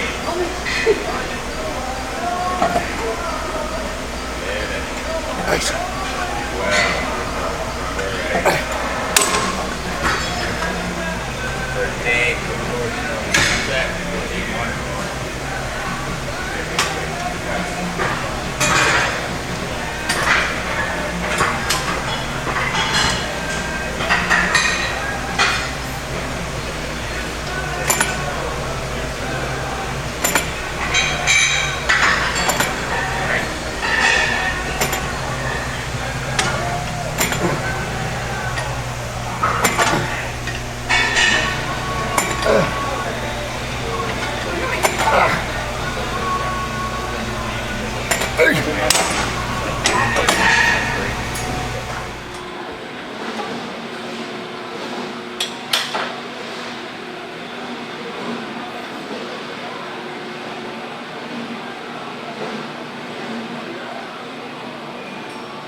Hip.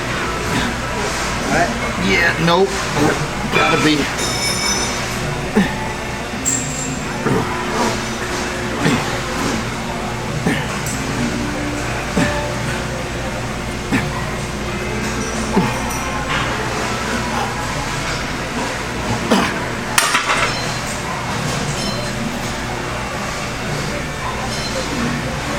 These kind of exercises are not about weight, not for me. It's about repetition. I'm just trying to dial it in, tie it in, get it as hard as possible. Diet's gonna help. The muscle is there.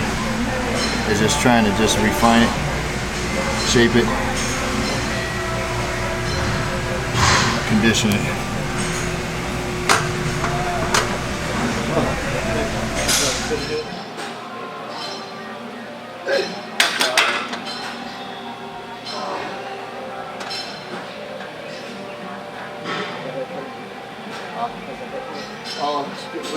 Yeah.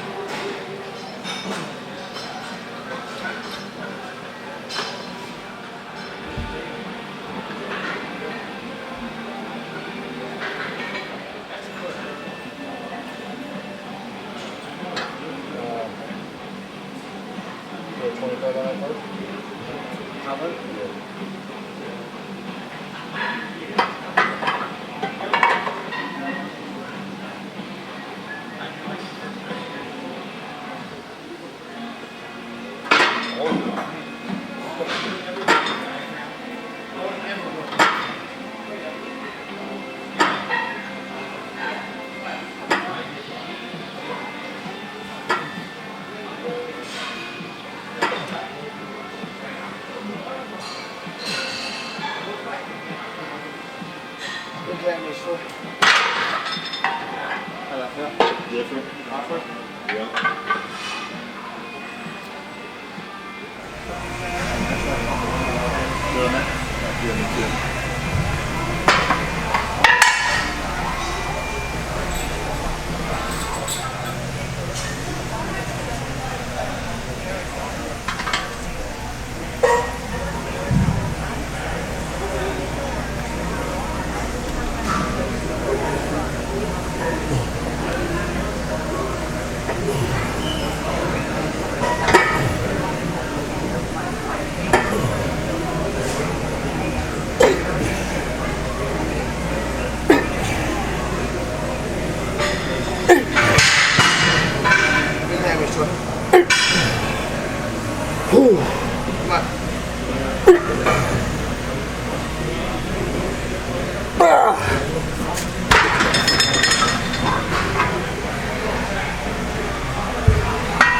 squeeze it so I can be on stage and not get fatigued. And also, that iso tension is what's gonna help me bring in a little bit more detail. Just constantly flexing, especially in between sets. You know, so a lot of times you get caught up and they have you out there too long, you start to shake. It's the last thing you need to do when you're trying to win a show. Just get the shakes. Let's stay right there.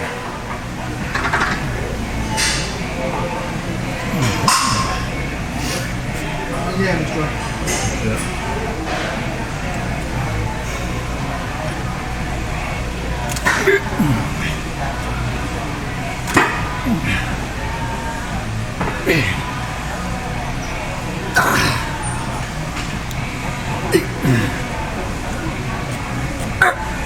Come on.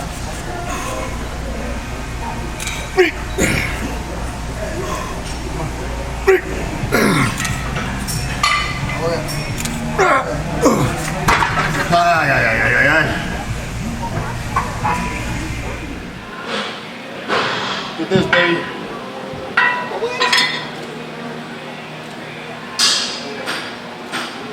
Coming to the Atlantic City for you.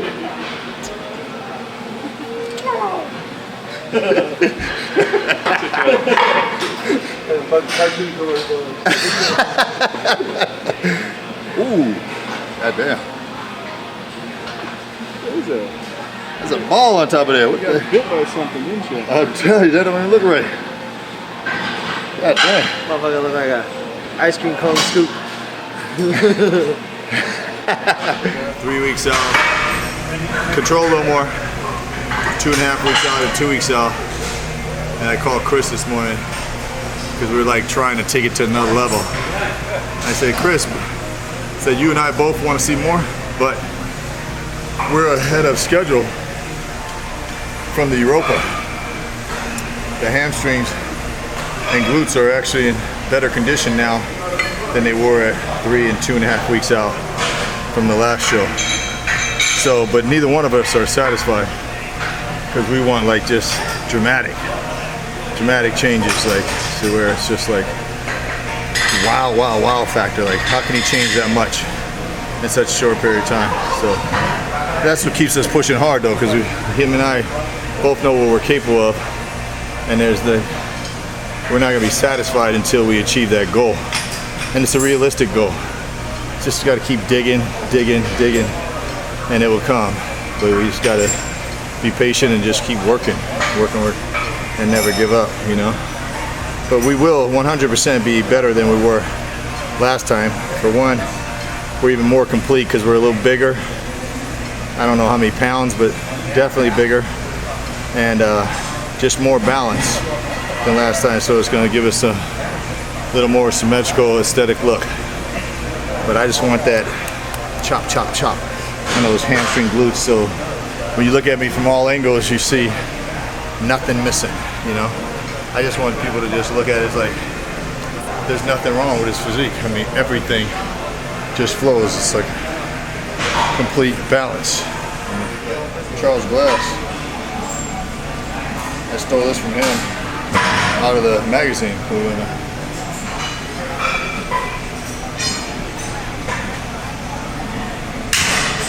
Oh.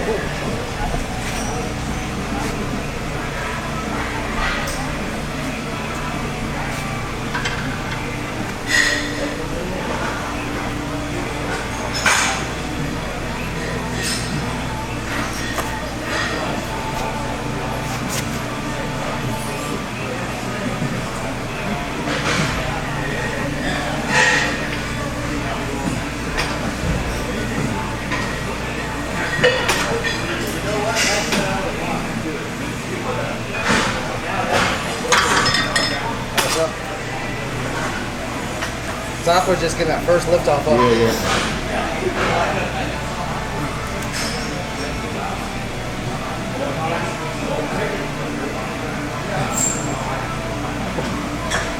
Sandals are coming out of his pants.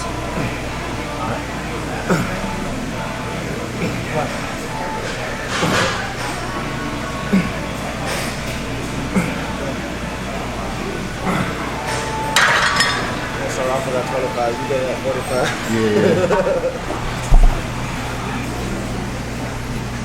Little tricep workout here too, man. I'm trying to hold this weight up. And I heard your upper body trying to brace yourself. Gee. See, I'm still feeling my front quads for Monday.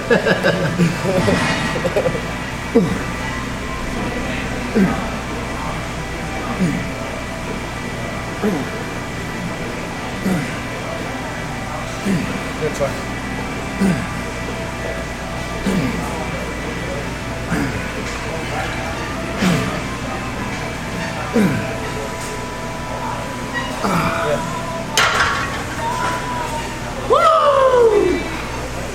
Still doing your feet at an angle? Yeah. Trying to get like Right. that tie-in, baby, that tie-in. Back swoops? Yep.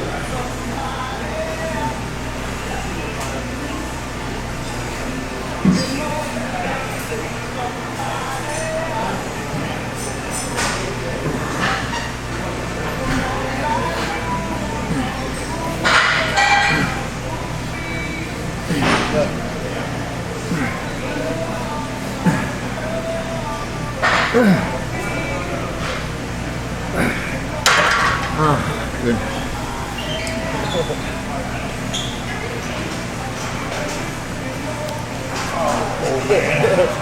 Come on, man.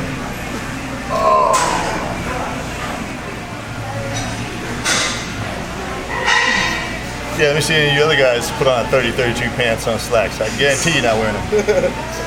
Yeah.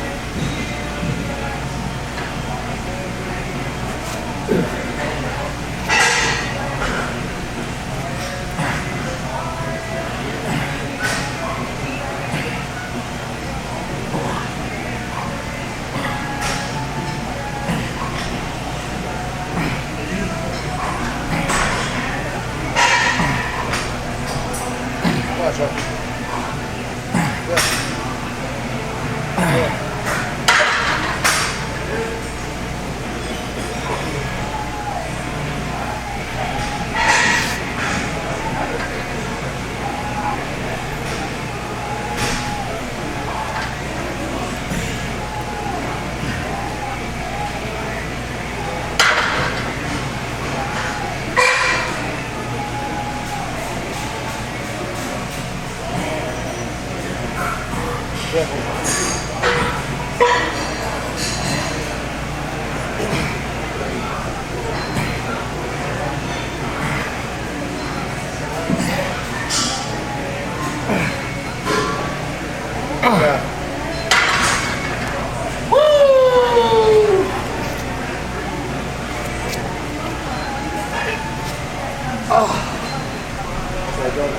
I am grateful that I can even do this for a living.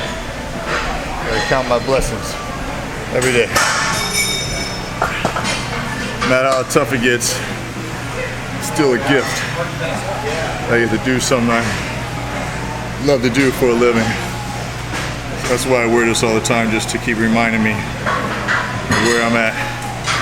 And never get too far ahead of yourself, because none of this comes without him. None of it. I'm well aware of that. See, I never get the lows never get too low. The highs never get too high. Because as long as you have him, your life should be fine, balanced, and nothing to overwhelm you if you truly believe. Now today I normally would do straight leg deadlifts, but my alternative is this today. So I don't combine them both because it's a little too much wear and tear on my back. Now straighten them out. Your legs are bent. They still got to be locked out. Keep them locked, lock, lock, lock. That's it. Good, stay focused. Yeah, so I'll do one or the other. I'll either do straight legs or I'll do this. I don't like to combine the two. But hold on to it. There you go. And depending on the day, I would do lunges. But we alternated 2 glute master machines today. That's why we're not doing lunges. So it'll be one or the other. So just so you know, for your own purposes, that you can change things up a little bit. So there's too many exercises you can do, but I don't want to overtrain. Hey, I wish the fat would come off my booty and my hamstrings like it comes off my damn face. Like a freaking Ethiopian with eyeballs. Skeletor mania. Nothing I can do about it though. That's what I want to eat for, just so I can fill my damn face out again. I blame that on my mother. She got the skinny face, man. She gave me that.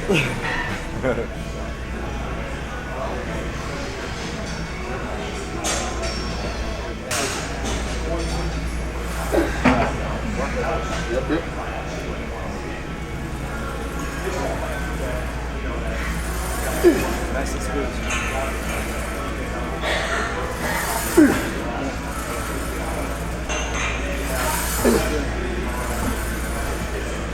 Smooth those edges. Come on.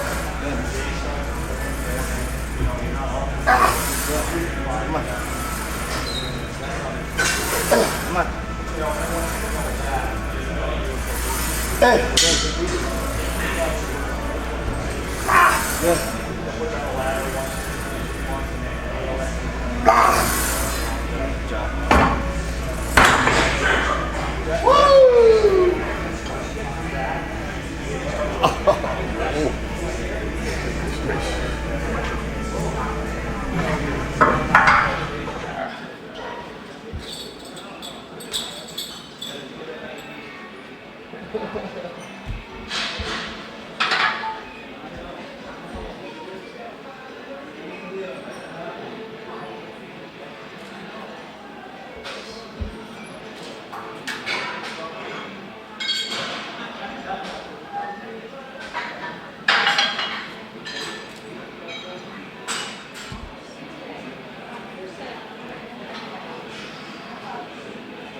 I gotta get my hips adjusted, see? Oh, that hip. See, that hip is out and looks like my bit offline. Looks a little better now.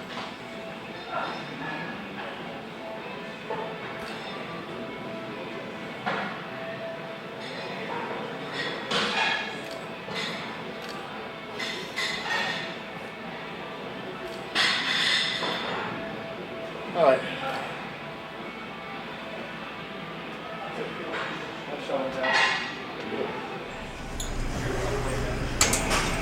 That's like, we'll talk about diet later, but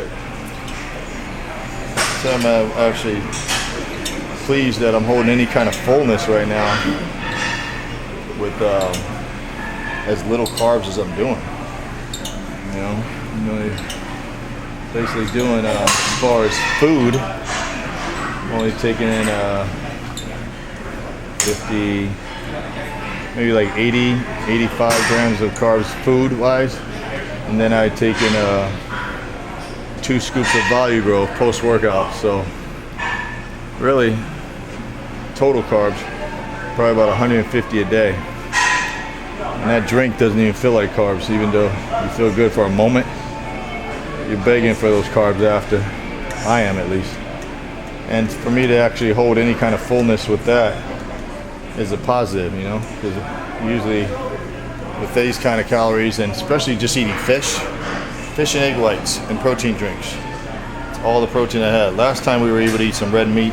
It's not that we couldn't this time. He wanted to shake it up a little bit. I don't question, you know, because he knows what he's talking about, Chris. And this time we've just been doing tilapia fish and egg whites and protein drinks. It's all my protein source for the last 10 weeks. Well, last 8 weeks. And still holding this kind of size. So I feel great about where we're at, because obviously we put on some new quality muscle to be able to come to this point and still be bigger. You know?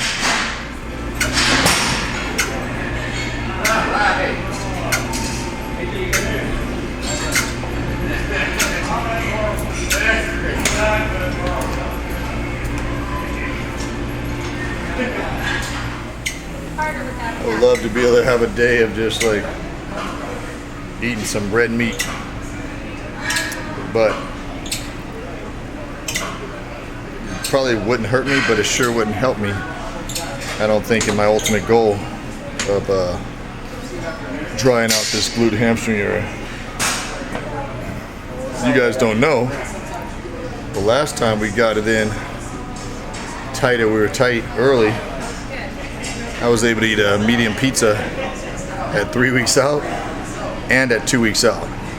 I forgot to take my picture, but I wanted to show everybody that I took a picture and that I still came through. You know, that was the blessing of getting ready early. And if it was just going by my upper body, I could probably eat that pizza still. But not having, we want to be better, much better in the backside, the hamstring glute area, than last time. So we can't have that luxury this time. And I'm okay with that, because I just want to like dial it so crazy that there's like no doubt that Troy's the best he can be. Go 200. We'll eat pizza after Olympia. Yeah, exactly. I'll eat all the pizza I want after Olympia.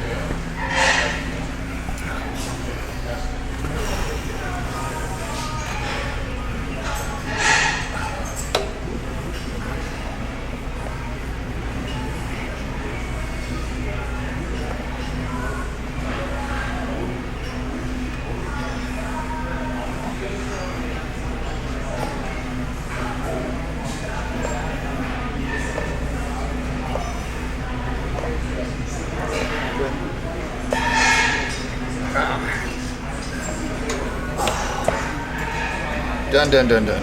Cardio time.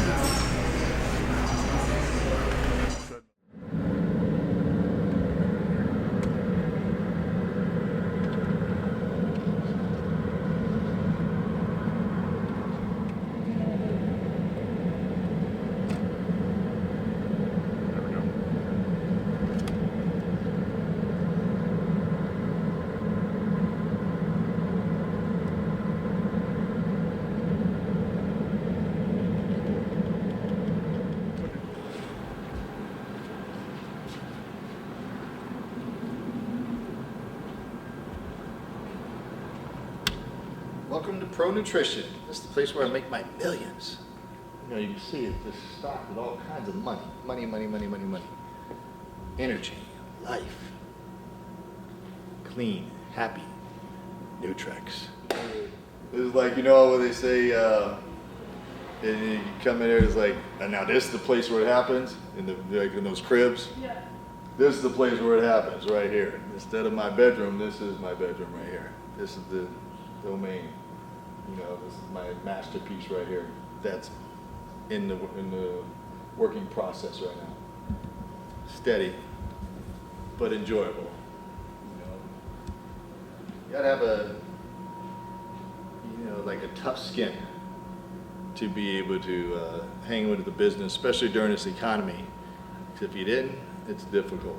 And so I try not to get too high on the good days and not too low on the low days, because what I've learned over this 1 year is you got to balance it out. It's or hit and miss. If you get discouraged, if you have a bad day, then it kind of weighs on you and the energy in the place.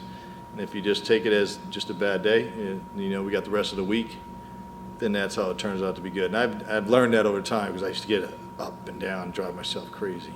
And now, when I balance it out, it ends up turning out to be a good week. You just try to look at the numbers for the week, and they're steady. Not where I want them to be yet.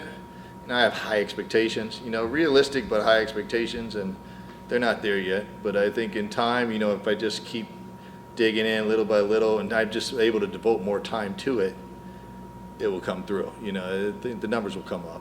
I got great staff. The guys that work here have a high energy, and they actually treat it like their own. You know, that's the thing that I love about my main guy. He'll come in, have the music on, he'll be mopping the floor, clean the place, like, hey, we're gonna have a great day. You know, we got energy, you know, and I'm just like, yes, we are, you know, because he's got me all hyped up. It doesn't matter what's out there, and it turns out to be always a pretty solid day. You know, and he's the same way, because he has his own store, fitness clinic too, so he knows the highs and lows, so he treats it just like his place, and I respect that more than anything. He's great. I don't even want to call him an employee. He's like a friend and a manager, you know, that happens to so-called work for me, I guess. But it is what it is, and I'm happy that I have it. I just got, you know, it's a blessing that you can own your own store, period. You know, whether it's in a good or bad time, the fact that you can do it and you take a chance is good. And my goal is to try to get 2 or 3 stores, successful stores, before I'm done. You know, and then just have something that I can rely on after the sport. You know, I have a steady income, and then just kind of ride off in the sunset with my riches. Yeah, my realistic riches. I'm not talking millionaire here. We're talking about just living comfortably, and I'm good with that. Yeah, that was my very first cover, yep. So what do we got here? Yeah, so this is my first Ironman with Jay. And this is, I was in a pretty darn good lineup. See, the hamstrings weren't bad right there. Very first show, that was against Darren, Melvin, Flex, Jay. I mean, that's a solid lineup my very first year. Then I was up against Dexter, Melvin, Jay, Chris, and the San Francisco Pro. Having fun in Australia with Chris being a knucklehead and Claude Gruel. Of course, that was my very first cover. That was kind of cool. And Fred Begot, that's when I took second to him. He turned pro that year. Then second to my man Victor back in 2000. And that's the same year I took second to Tavita in 2000. Should have beat him. This is it. That's my pro card right there. 2002. Finally got it. One of my favorite shots right here with Big Ronnie, Dennis, myself, and Milos. I think this is my first Olympia too. With Dexter. And all the guys here. You got all their shirts on back there. Yeah, it was fun. Back in the day. Tom Prince. He's kind of clown Melvin still with that blonde hair.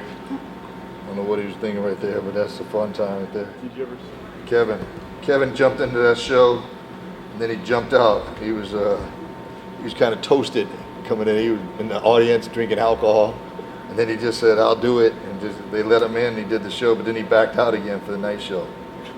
I mean, he still looked pretty good. He was in shape. He was in good shape. Isn't that crazy? Yeah, that's fun stuff right there. Muscle Mag was just last year, August 2008, there you go. In 2005, that was the first Flex cover I got there. And that was exciting to me to get my medal from the main man, Arnold, my very first Olympia. So that was pretty fulfilling right there. I only weighed 211 pounds there. And I held my own there. Those guys didn't look that much bigger than me. That's what woke me up to make me realize it's not about what you weigh. It's how you present yourself and your physique, how balanced it is. Because I look just as big as those guys, and they outweighed me by 30 and 40 pounds. So that was nice. That's it for my covers, and that's my main man right there in the middle. It's my father. I'm just really shaking my That was out in Kuwait, I think it was. When I was in Kuwait, that's what they had for me. I brought that home. I thought that was pretty cool. some of the pictures of my buddies that we did.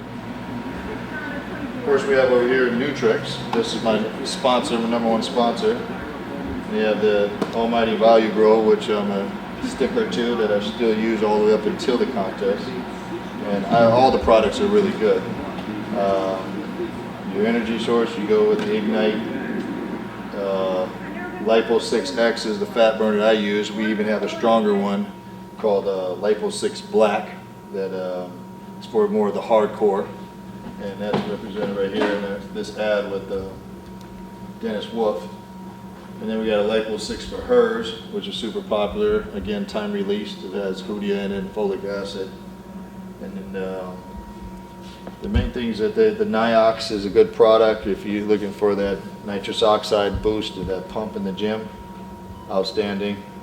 And I mean, there's nothing you can say bad about the products. I'm happy with all of them. I have no trouble selling them whatsoever because I believe in them. They're all like legitimate good products. You have mass stacks that you can do with the Vitrix, testosterone booster, Anabol. You can't go wrong. So I've been really pleased with how they treated me and how my customers have responded well to the product. So go Nutrix. It's funny, the way I have that picture in there, and it just means so much because he never could wear anything like that before. He never. And he was a big guy, not big, sloppy, but he had a little gut. And he was always about 210, 205, big legs, and just like a little tummy. And when he got ill, he lost a bunch of weight, and I just thought it was so cool to see my pop wearing something like that, you know, with some slacks and a belt.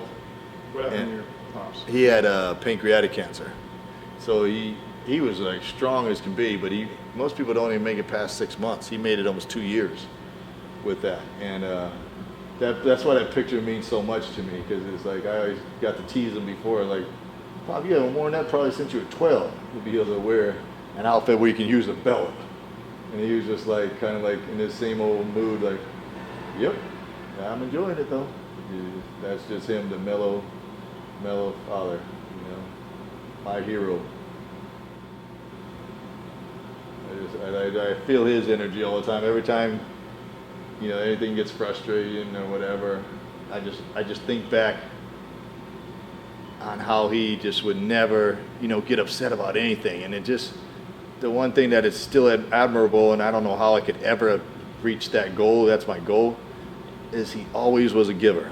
You know, he never ever did anything for himself. And no matter what, he would just, you know, you can call him in the middle of a golf course. My mom, and he would like say, you know, I need you to go to the store when you get home, or what time are you gonna be done? He's like, he would almost stop his golf game to go and get her what she needs, you know. And when it comes to my nieces and nephews, he would just do anything and everything. So when he retired, he never took time for himself with his retirement. All he did was just give more to the family and give more to church. You know, he would just go out of his way to give to church, and that's why I just like admired him so much, because he was just amazing, his composure and how giving of a man he was, you know, just beyond giving. And I just wish that, one thing I got to do for him though that makes me feel good is I got to send him on a cruise with my mom and him. You know, when he got ill, you know, he got a chance to go on like a 7-day cruise and got to enjoy himself beforehand. And he appreciated, he never asked for anything. Never asked for anything. And never judged either. You know, every time I had anything I had to talk to him about, whether he agreed with it or not, he would give you his views on both ends. And that's what I miss the most, because having that person that you can go talk to, that you can rely on to give you some comfort one way or the other, and it was amazing. And just was taken too early, but I see other people taken early, and I find myself shutting up, because I know some people don't even have the opportunity to spend 10 years with their kids or family. At least I got 60, you know, he got the list last till 66. So I gotta count my blessings with that. But you know, you see all these people in the gym that are 80 and looking great, and 67, and it's like, man, you know, why can you last that long? And it you know, especially after he worked so hard to get that retirement, and then he retires, and it wasn't like even 4 or 5 months later that he got this stupid cancer, you know, right after retiring, after all that work and devoting himself to our family. And then he never, ever once complained. Not once. Not until the day he died. He just never, ever complained. I told him even before he died, the day before, I said, Pop, we're okay now. You know, everybody's okay. You know, we're going to be strong. We're going to be fine. And he said, no, I just want to wait till I see my sister and just let her know that I'm okay. And then I can let go, you know. I almost get teared up thinking about it, but amazing guy. I don't know. I gotta stop.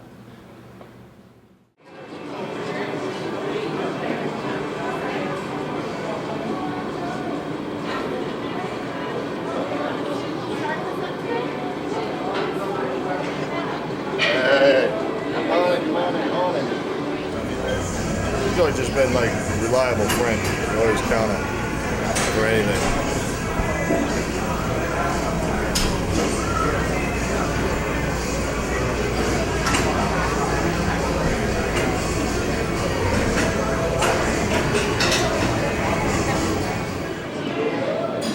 Really warm these shoulders up for you, you know. Look at that little chump right now. Trying to sprint on in.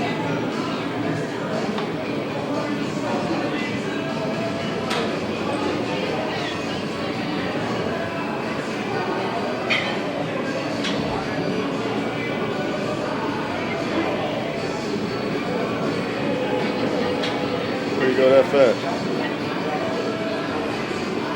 Get on and win. Nice of you to join us. Let's come join you. Let's be a part of your video. Thank you, my text. Yeah, I got your text, Chuck.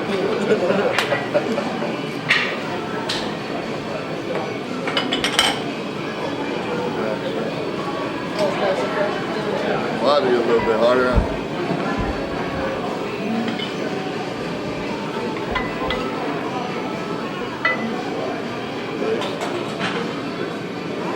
Get that split here now? Yeah. I was looking at it last night on my picture. Yeah.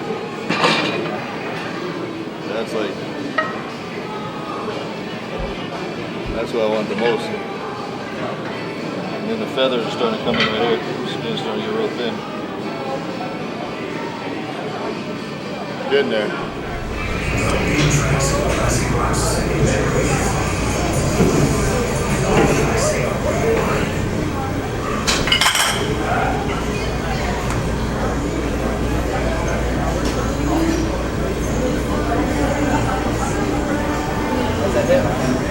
Better. I don't really feel it today so much.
That's why they call them too quick. Gone in 2 seconds, went all the way out of the parking lot. Gee, that's fast enough. Do you really care what I weigh or you care what I look like? Does it matter?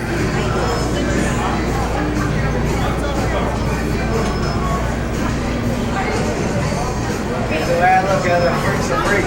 Yeah, exactly. That's what I'm talking about. Exactly. Whether you're a big freak or just an aesthetic freak. Freak's a freak.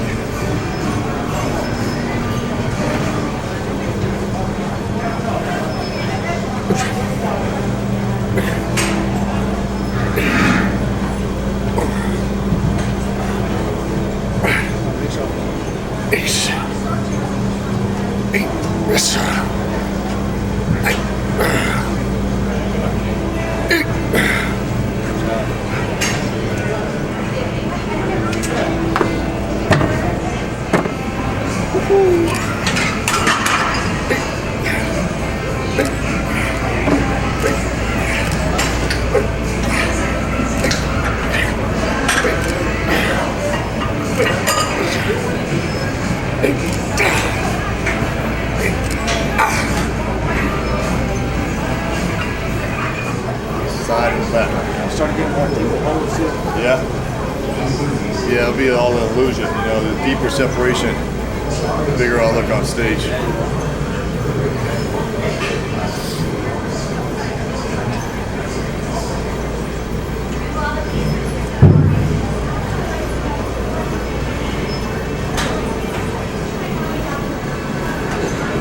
You get those pics from last night?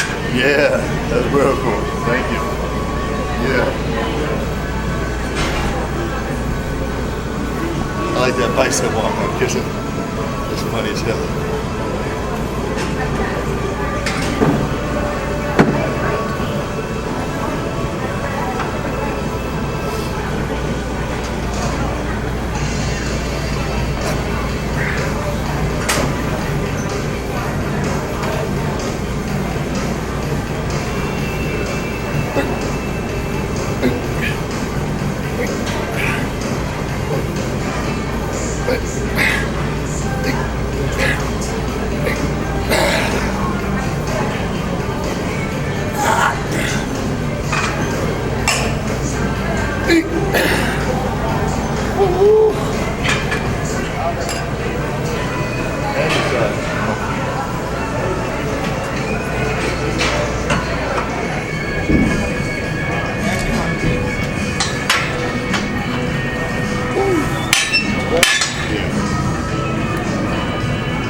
Push your seat to the left a little bit.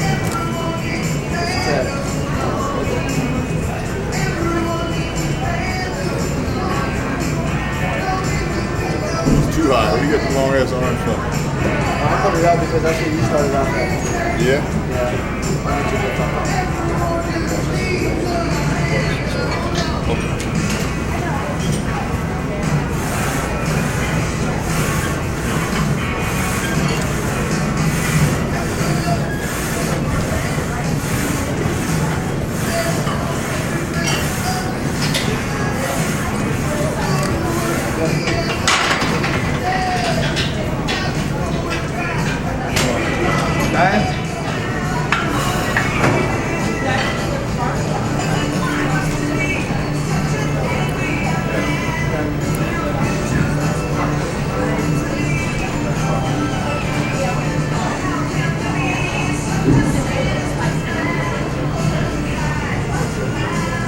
how they like look like I got some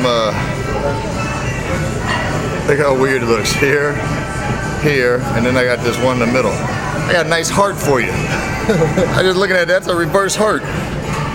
From here, and then you got it coming across this way. Alright, right in the middle, upside down heart. So instead of a heart-shaped booty, you got a heart-shaped. I got heart-shaped titties. Excuse my language.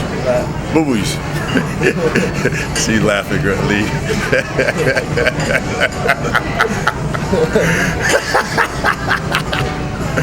That's a trip. I just noticed that. All right, here we go. Is on your chest. Eyes on my back.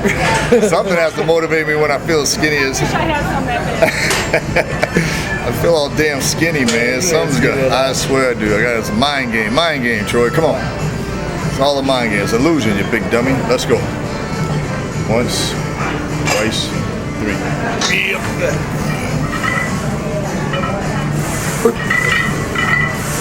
That way.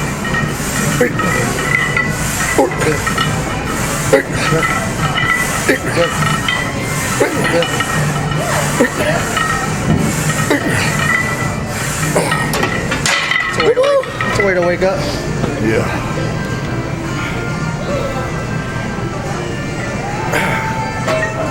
Coming for you, AC. Who's that there?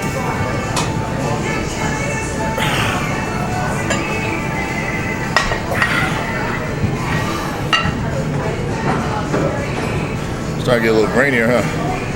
All the way up top.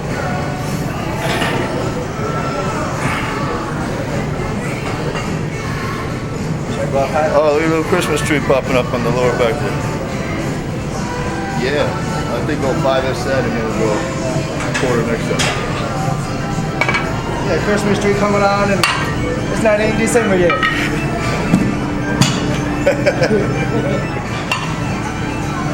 We all go through this, no matter what we may look like or appear like. It's always a mind game, mental game that you play with yourself. That's why I thank goodness I have Chris, because I'd be messing with myself right now thinking like, oh man, I gotta up the calories, gotta do this, do that. But Chris will be my eyes and he'll tell me we're fine, or we'll play with something at a meal here, but most of the time, 9 out of 10, he'll say we're fine. I'm just the one that's delirious, which is fine with me. We are the ones that play tricks with ourselves.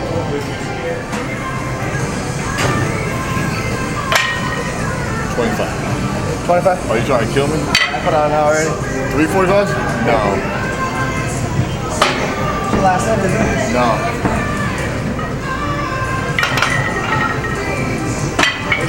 What you just get done saying is an illusion? Yeah. It is an illusion.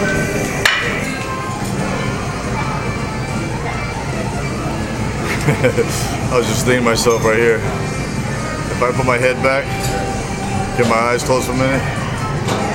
Fall asleep? Yeah, snap out of it. I could fall asleep. Dead serious.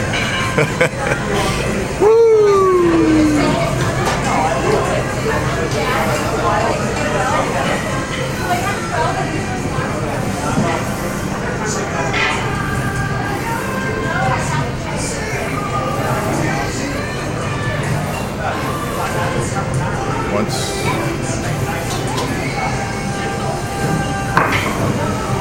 Twice. Let's go. Okay. Let's go. That way. That way. Let's go. I'm good. Hey. Come on. Hey. Come on. Ooh. Look at my leg was twitching. Okay. Ooh.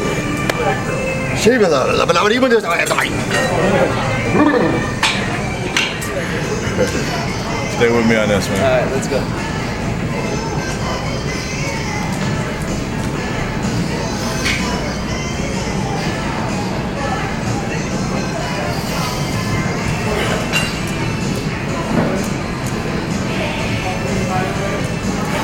Lightweight.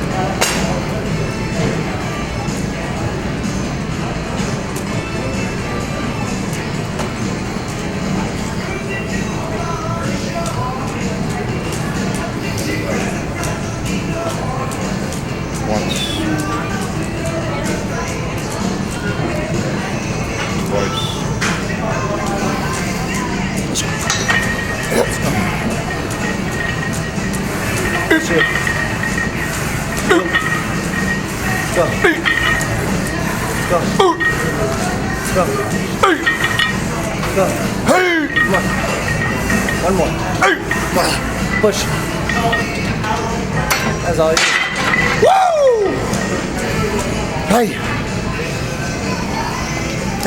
Wish I could tell you I helped you, but I didn't. Woo! Oh.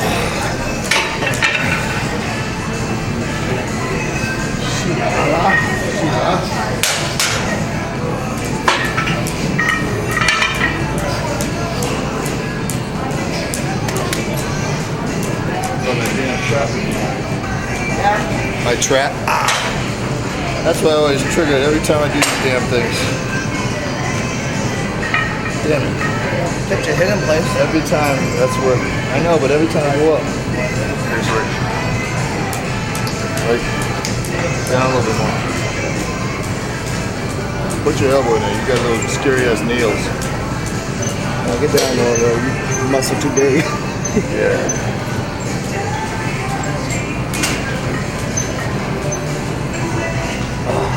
Every time it's like something about I push with the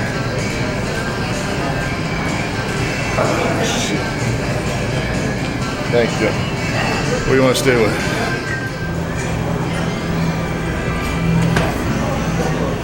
Good try.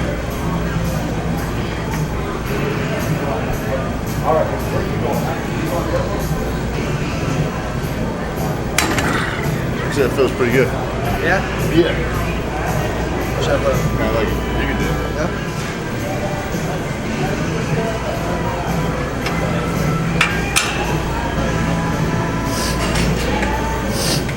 Doubles in more this way? Yeah, you got it right when you finish it up here. We'll go 160.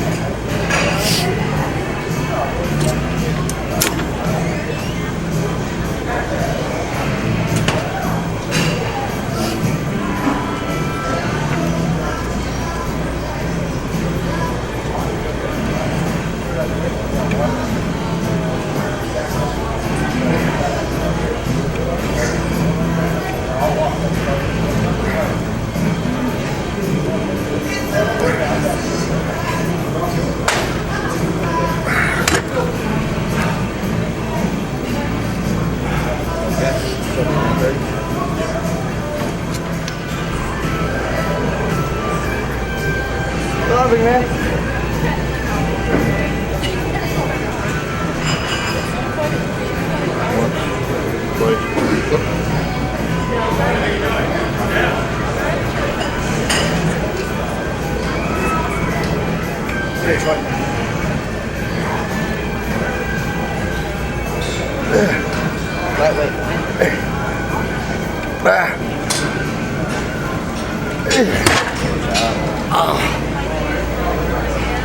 Lightweight.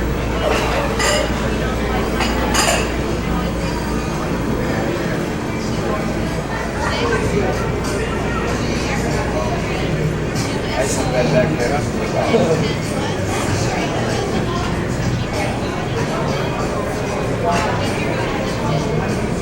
Bodybuilding here. I need somebody to stand in this mirror to make me seem like this ain't such a small mirror. Chris? You ought to come take your damn shirt off in this mirror so I can feel better. No, I'm just kidding. Serious.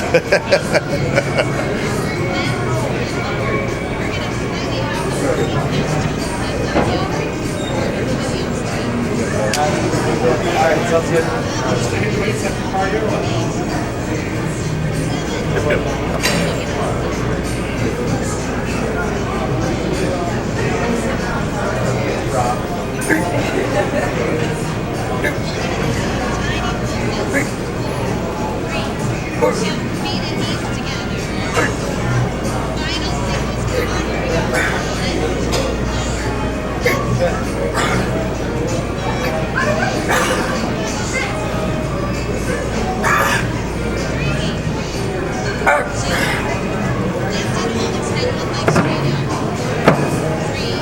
Oh, yeah, yeah.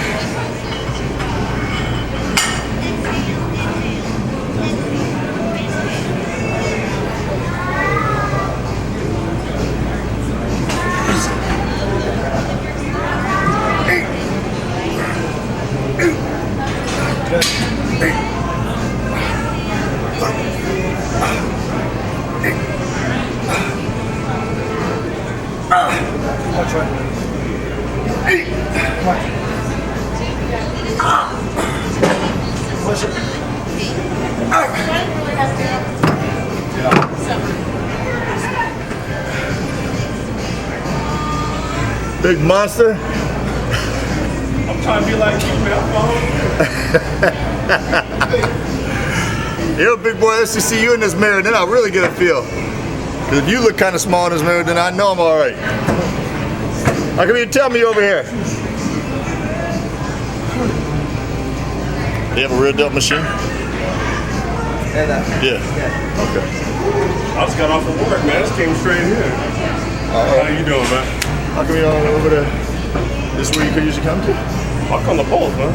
Oh, the one on 35th in here? Uh-huh. Oh, okay. I didn't know that. Yeah. Hey, let me see you in this big mirror over here. This small mirror over here. You're a big monster. I get if you got a feel for myself. You know, I'll take your shirt off. I just want to see something. So I know how big I'm looking at you in person. Let me see.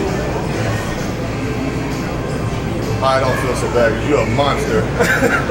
And I don't feel so bad now because I'm looking at myself, I feel a little still. But then when I look at you, I can look at myself. Alright, not too bad. You're a giant as you get. Thank you. What are you talking about, man? That's serious, man. You made me feel better now. Man, you make me feel better. I was in a little shot. All right, man. Thank you, sir. Let me get my shirt. I got you. That's crazy.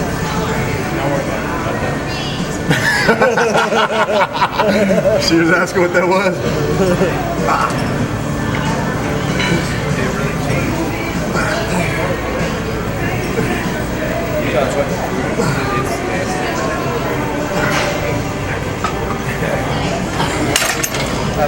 Good. Nice. Good. Straight chin.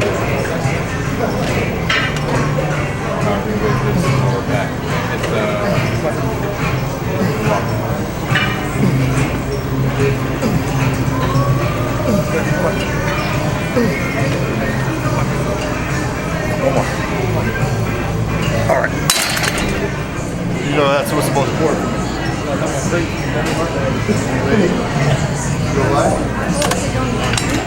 I think we do. Can we do a picture? This is my sexy right here. There you go. See, I'm friendly with everybody, even the lovely ladies here. There you go. Look how cute she is. And what is your name, man? Elvira, I love it. I'm Troy. Very nice to meet you. Cute outfit. You look very, very nice. I'm working on that, but I don't know how many years it will take. I think just about 6 more months. There you go. I can do it. Nice to meet you. You too, sweetheart. Keep up the good work. Thank you. Okay. Over there. All right. No faking here. This is how I train. Even in the off season, obviously I might do a little heavier weight, but this is how nonchalant I am. In between sets, I'm not putting on any show. This is me. Laugh. I'll talk between clients. In between sets. I'm kind of happy go easy in here. I'm not one of those guys that has to be like the mean face, walk around angry, talk to people. This is enjoyment. It's something we get paid for a living to do. We don't have to be angry in here and be mad at the world. This is who I am. This is who I'm always going to be. I'm not trying to impress anybody whatsoever. I am who I am, period. That's all, folks. What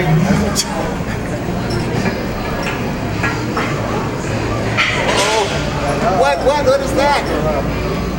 Oh, are you seeing that, Bruce? That's some scary stuff. Woohoo! The glooty. Boom. Oh. Full turn. Bam. It's coming, baby. It's coming. There's 2 weeks left. Imagine that. Dialed in.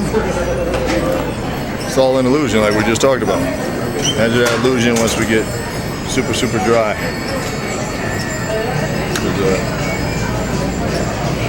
By number, if we measure by number, I get blown away on what the scale says. But then you measure by dimensions, you're whipping some people's butts. Most of them guys that weigh a lot, the waists are about 5 inches bigger than mine too. People don't take that into effect. Oh, he's so big. Yeah, he's big. You got big old waist to go along with all that big. You know, how would I look 20 pounds bigger with my waist 3 or 4 inches bigger? You wouldn't be as impressed. Be like, yeah, he's got more size, but he also has a big waist. So I don't get caught up in that. Never will. But it still plays tricks on you. That's why I always say, like, if it does, stay off the scale. And Chris and I go by that. So I don't like to stay on there. Stay on there. If it's up to me, I'd stay off the whole time. You know, just as long as we look full and the conditions getting drier, that's all it takes. I like to be the lightest guy to win a show. Like, that would be more impressive than me than someone weighing 240 and win a show. I'm beating these guys 245 and I could be whatever 212. That's like more rewarding, and then it gives people more hope. You don't have to just abuse your body to try to put all that size on. Just stay true to your game, stay true to your aesthetics and your physique. It's much prettier, I'm telling you. Much, much, much prettier. It's more pleasing to look at. You know, for more mainstream America can appreciate it more. If you just let the ego go about the scale, and we all get caught up into it, because believe me, I did. But I never allowed it to let me lose what my body was all about. I knew I wanted to put on more size, but I could not deal with at all my waist getting bigger. Couldn't function that way. So the size, yeah, it was somewhat important, but not important enough for me to make my waist get any bigger. Never, never. And I'm glad I stuck to my game. So if I can give any of you guys advice, stick to your body type. You look at your genetics, look at your genetic makeup, your structure. If you're a thick bone, bigger bone guy, then obviously you go for more size, you go for the more mass. That's your body type. But if you got small joints, round muscle belly, stick to it. Believe me, it's way more impressive, and it jumps out on stage. No one's going to ask you how much you weigh on stage. It really makes a huge, huge, huge difference when you have those little tiny joints and you're just dry as a bone and you're so detailed. You look so much bigger than what the number says. You know, I see all these guys come off stage at the USAs and everybody else. I'm like, is that the same guy I just saw on stage that looks so impressive? Little tiny guy coming off the stage, but he looks so big on stage. It's all about that. Wakes me up too. It just reminds me again, Troy, it's an illusion. So anyway, just wanted to make that clear to everybody out there. Stick to your body type.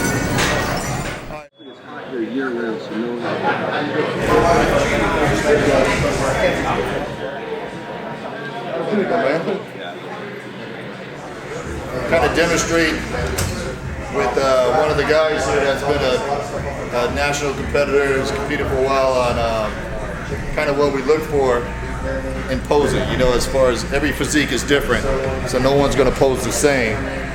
So I'm going to give you a brief idea. I'm my man Robert here. I'm going to demonstrate, and then after I show you kind of like what I would be looking for, then I'll go ahead and show you my 2-week out look coming right after that. All right, Robert. All right. Basically, like, you know, you're going to have, like I said, you're going to have more aesthetic physiques, you're going to have more powerful physiques that are just going to be the bigger, bulkier style. Like a Jay Cutler is a massive kind of physique, so he can't do more shapely type of poses. So, but Robert's kind of that physique, like on the lines of mine. So what I would demonstrate is, like, I want Robert to show you just from a front relaxed point of view of what I would look for, and then I would try to critique what he's doing real quick. Now what he's got there is like what we're looking for.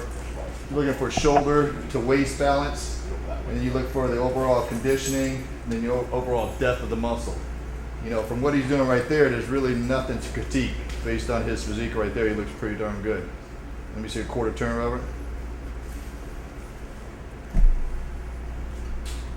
Again, now we're looking for how his balance is from shoulder to shoulder, and then his obliques and how he demonstrates that. And then we're not seeing his legs, but then you want to look from the bottom up and see the balance of the physique. The only thing I would critique on him right here is he's dipping a little bit too much on his shoulder here.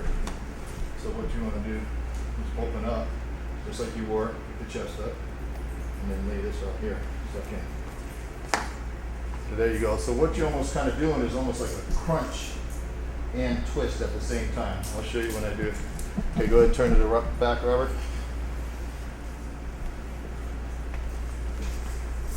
That's pretty good right there. There's really nothing to critique because you want to kind of, this shot, you want to show your width. This is what it's all about right here because you're not trying to express detail. You want to show your thickness and your overall width. And you want to show the waist to shoulder to lat taper and then the sweep from the back with the hamstrings coming from the back. Okay, and one more quarter turn. Really nothing to critique again right there. That looks pretty good. Crunching down nice on his abs, chest is full. You want to kind of like lean in. A lot of people have a tendency to try to do this too much. You know, they dip their shoulder and they don't stay square and to keep their width open. Okay. All right, Robert, let's go with the from the front double bi shots. Face me over here. Right there. That's pretty good right there. Now I don't see his legs again. That's where if I was going to critique anything, I would see the balance of his legs and how it flows with the rest of his physique. But right there it looks pretty good because the lat to waist looks pretty good. Sometimes you have to angle your hips or do a little twist here and there. Let me see if you shift your weight a little bit onto the back right hip, Robert. Yeah, just like that, and then hit the shot the same way. I almost like him better that way. And then if his left foot was out a little bit more, yeah, because then he has a little bit more twist and a little bit more angle because that's what his physique is all about. Okay, and relax. And then front lat spread. And think about it, when you're doing every shot, you're being judged when you're doing your transition from pose to pose. You know, so you can't ever relax. Like if you relax with your stomach, even though you have a small waist, sometimes you relax, it kind of pushes out a little bit and makes you look like you got extended stomach, and you may not have that, but it shows that way. Now that's pretty good right there. The only thing I would do is just like when you relax a second, and when you hit that shot, start here. Well, I got all the pops going on my shoulder. Start with your chest up. Too far back? You're fine there, but just pick your chest up first. And then open up. And stay full right here. There you go. Now you close yourself off too much on, there you go. Open up the lat. Looks pretty good right there. You're laying back a little too much. Remember, I'm a judge looking down, looking up at you. That's pretty good. Now, if I was going to critique his physique, the only thing I would see that I would want him to improve on needs a little bit more development right here with a little bit more width on his lats. I think he can show it more if he wanted to, but I would say his upper chest is lacking a little bit right here. It's not that it's bad, but if there's anything he needed to fill out, it would be this area so it balances off shoulder to shoulder. See what I'm saying? Okay. All right, let's go ahead and do a side chest.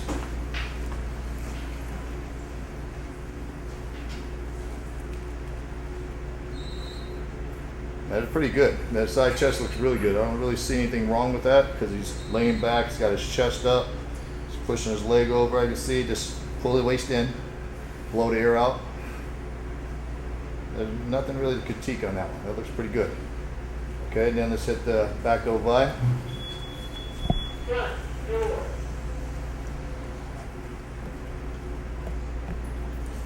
Now the only thing you're doing here is I would have you pick your chest up and arch right here with the traps back a little bit more. Right there. Bring out a little bit more detail. The width is good on that shot. The overall, that's a pretty pleasing shot right there too. Again, I would judge as a judge, I would judge from the ground up. Didn't see how he looks from the backside hamstring, because you know that's my name. So I know all you guys will be looking at my booty and hamstring. But everybody's fascinated with that. But that's how a judge kind of judges too. It looks from the ground up. Let me see your back lat spread.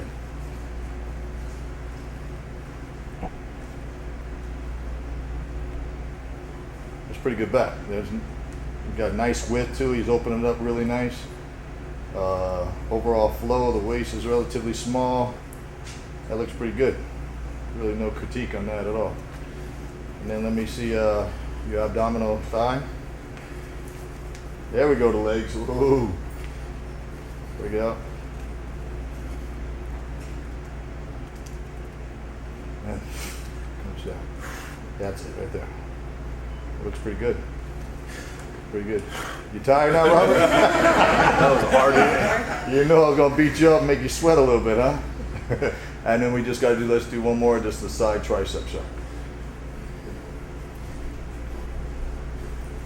There's so many different ways you can get the side tricep shot. Some people hit it like this.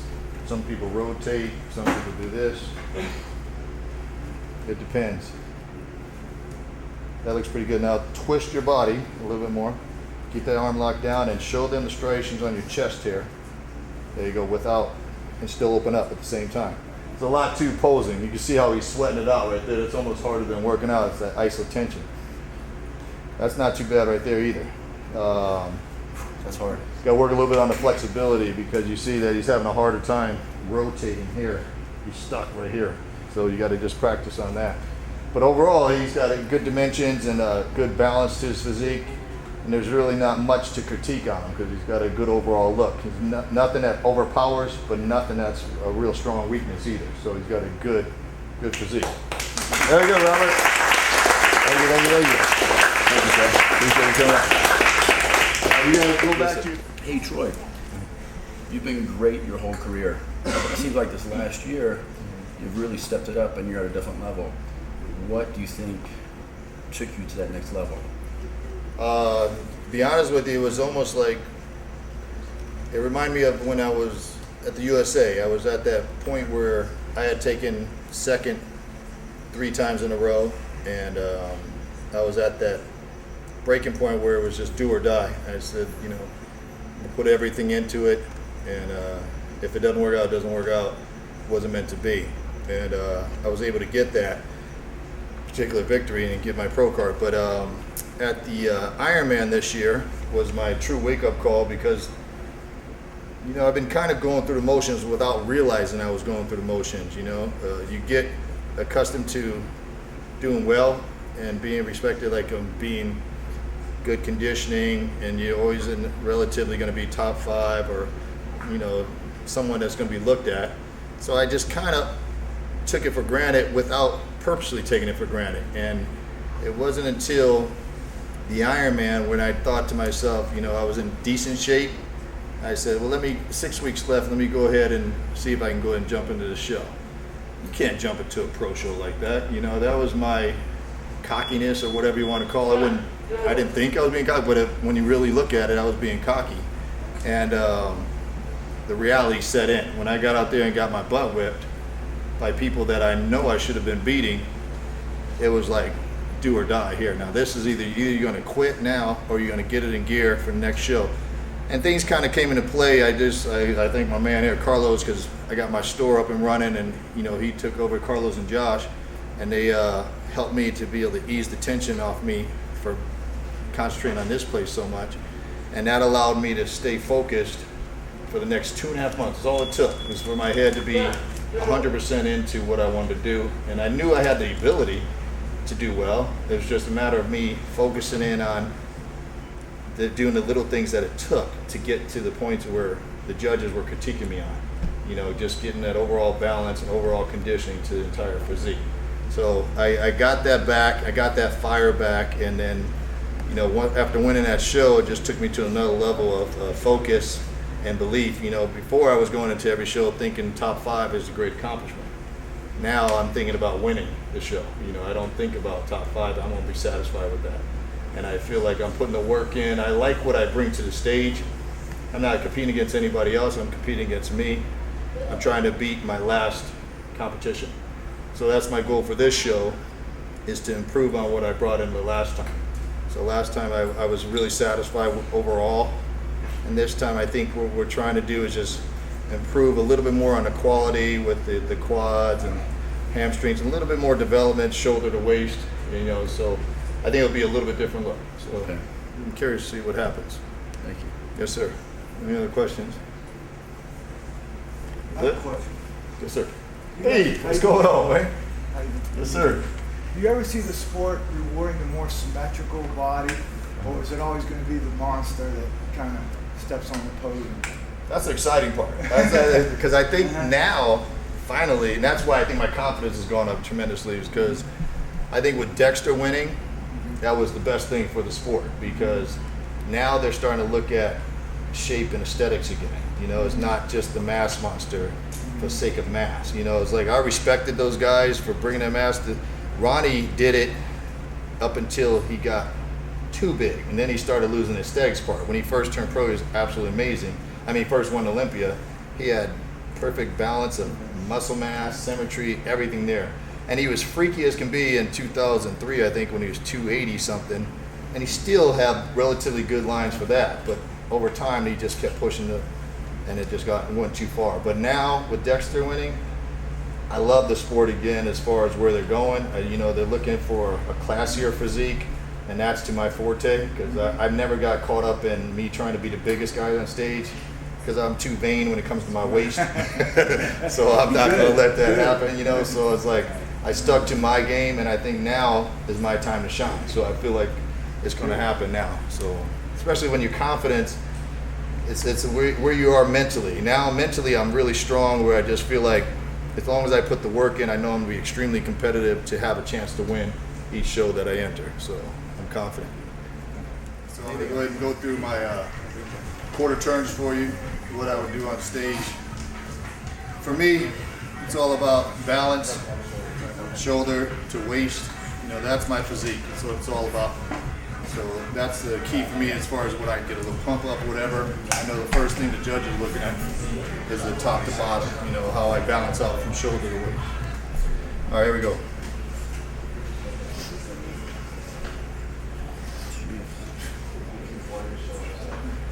My core front relax.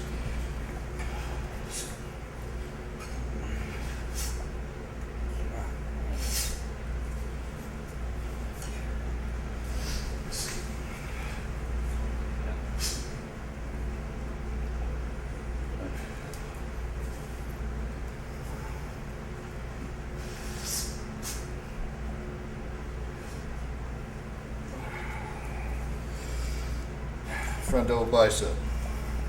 I pulls from the ground up.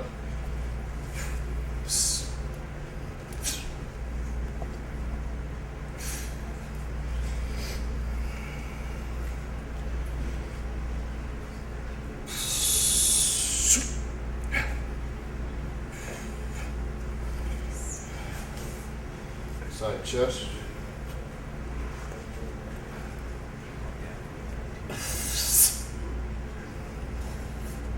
Try to display my shoulders to waist and keep the abs tucked in tight as I pose. Because a lot of times you have a tendency as you pick your chest up, the abdominal cavity seems to go with it. So you want to try to concentrate on sucking in as you hit that shot.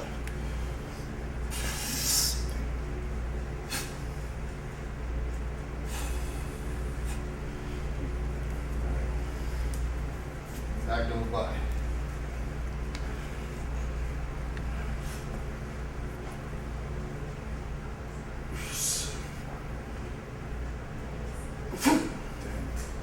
You can clap. Nice.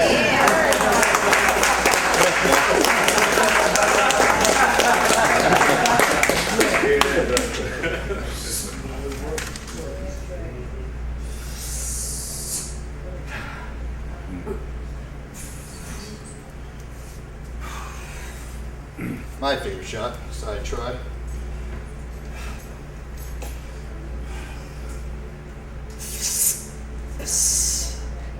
Hit it this way.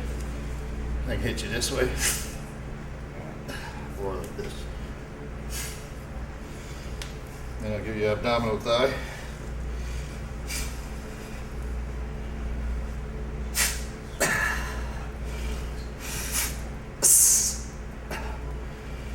And then my most muscular.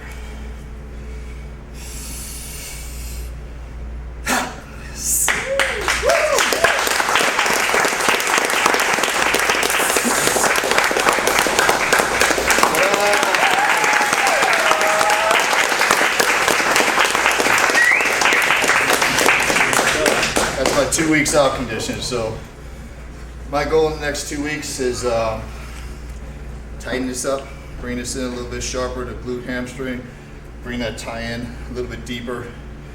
It's all about an illusion for my body. So the deeper this is, the bigger I appear on stage. So it's never about my weight, because most of you probably wouldn't be able to guess my weight, but it's all about detail. You know, that's why it's so critical for me to, not just here, but everywhere, to get as sharp and as crisp, as detailed and separated as possible, because the illusion is so dramatic. You can put me next to a Jay Cutler who weighs 270, 265, and the only thing you'll notice different is his waist is bigger, but when we hit a shot, your eyes will probably be drawn to mine, because I'm gonna have so much jumping out at you, not just the mass. You're gonna have the detail coming with it. So that's my game, and I'm hoping it pays off for Atlantic City. Thank you, Atlantic City, and then Olympia, bring back the old aesthetic physique back. So I appreciate everybody coming in and supporting me and coming down. I know you guys came from a long way, so thanks again for your support, and I'm gonna win it for Arizona.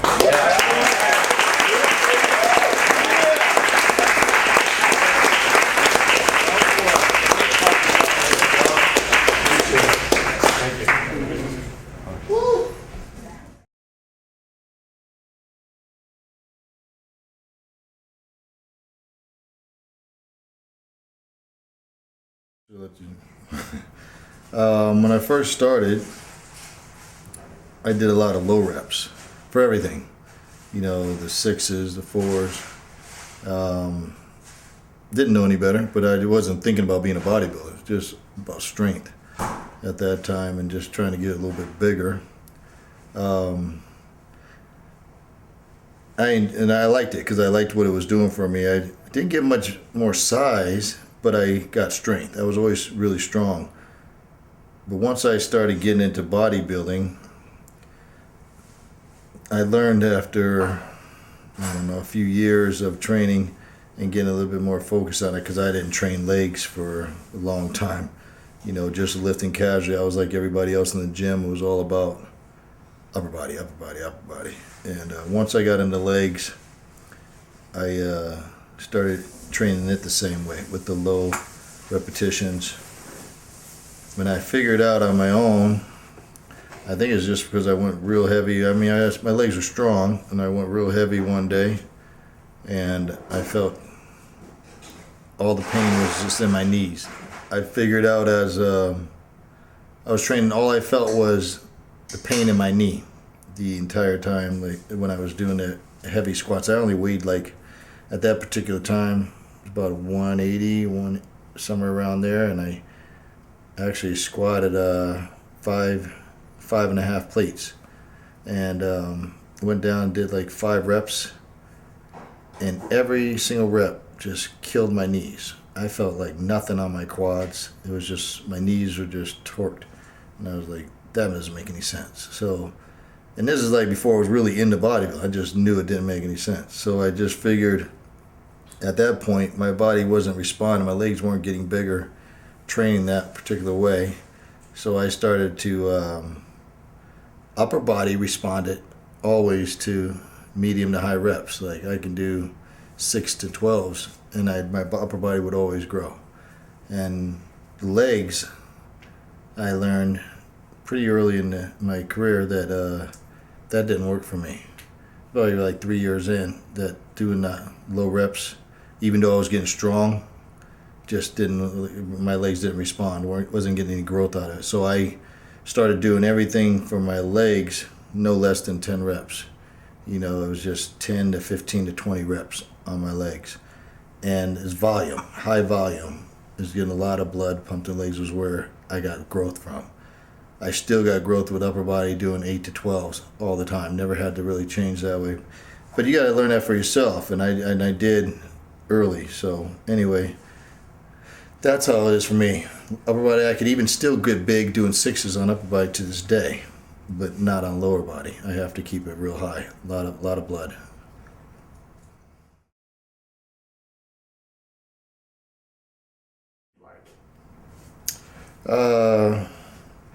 It's varied from show to show, but carbs, I've never been carb sensitive. As I've said before, I think in just brief, when we're in the gym or something like that, I've dieted with pasta all the way through to my show. And it doesn't affect me whatsoever. High glycemic, low side glycemic, it doesn't matter. Carbs, my body needs. Pre-contest, we kind of like set a number based on my conditioning and where I'm at. Actually, I can't even tell you last time, this time, how many carbs I actually take in. I really don't count them. I just know I'm supposed to eat them at this meal, this meal, this meal, this meal. When I look back now, I can tell you it's so simple with me that during this pre-contest that I'm doing, I do the 1 cup of rice, I do the 1 bagel, and I do the 2 scoops of volley roast. So I'm at 60, 93, 49, so whatever, 142. That's my carbs for the day. And I wouldn't have known that until I just actually thought about it. I'd never paid much mind to it. But it can vary. It can be, I've done diets early in my career where I've done 300 grams of carbs a day. You know, on my own. When I was dieting on my own and got lean off of that. And so I can't say for me there's a set amount. Now that I'm a little older, I have to do a little bit less carbs to get, because I put on a little bit more muscle, so to get that thin skin again. It's relatively between 150, 125, 152, 250. On my high days, I probably don't even go more than 250 now. And like I said, in the past, I've gone up to 350, 400. And I don't do a lot of, that's the one thing with my diet, I don't do a variation, a bunch of different carbs. It's either 1 or 2 different carbs, period. That's it for the day. Breakfast, and then a rice or a potato or a pasta. That's my other carb for the entire day. There's not like a pasta or there's a sweet potato or a rice here. No. I don't like to vary them because I want to know exactly what's working for me. When you have 2 or 3 different carbs, you don't know exactly how your body's responding to each one when it comes down to that last week, which is the most crucial week. So I like to know, just do 1 to 2 so I know exactly how to use it and how my body will respond to it.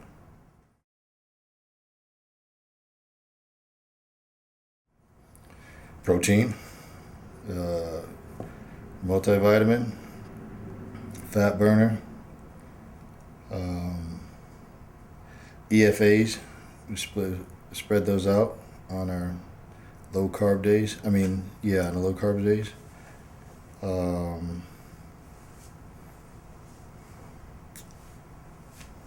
What else do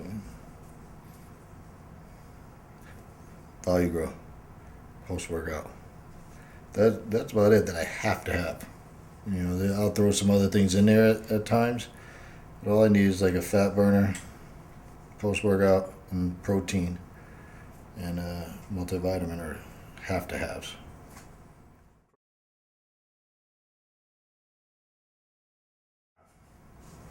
Euphoric. I was like, there's a lot to go into that went into that year, and I never said it in the magazine, but you know, people like to say, if I don't win this one, it's it. I didn't want to put that out there like that, but in my mind, that was it. You know, because I didn't put everything I had into each and every show, where I just focused 100% on the show. And that year, I backed off my training, personal training, devoted a lot more, devoted all my time basically to preparing for that show.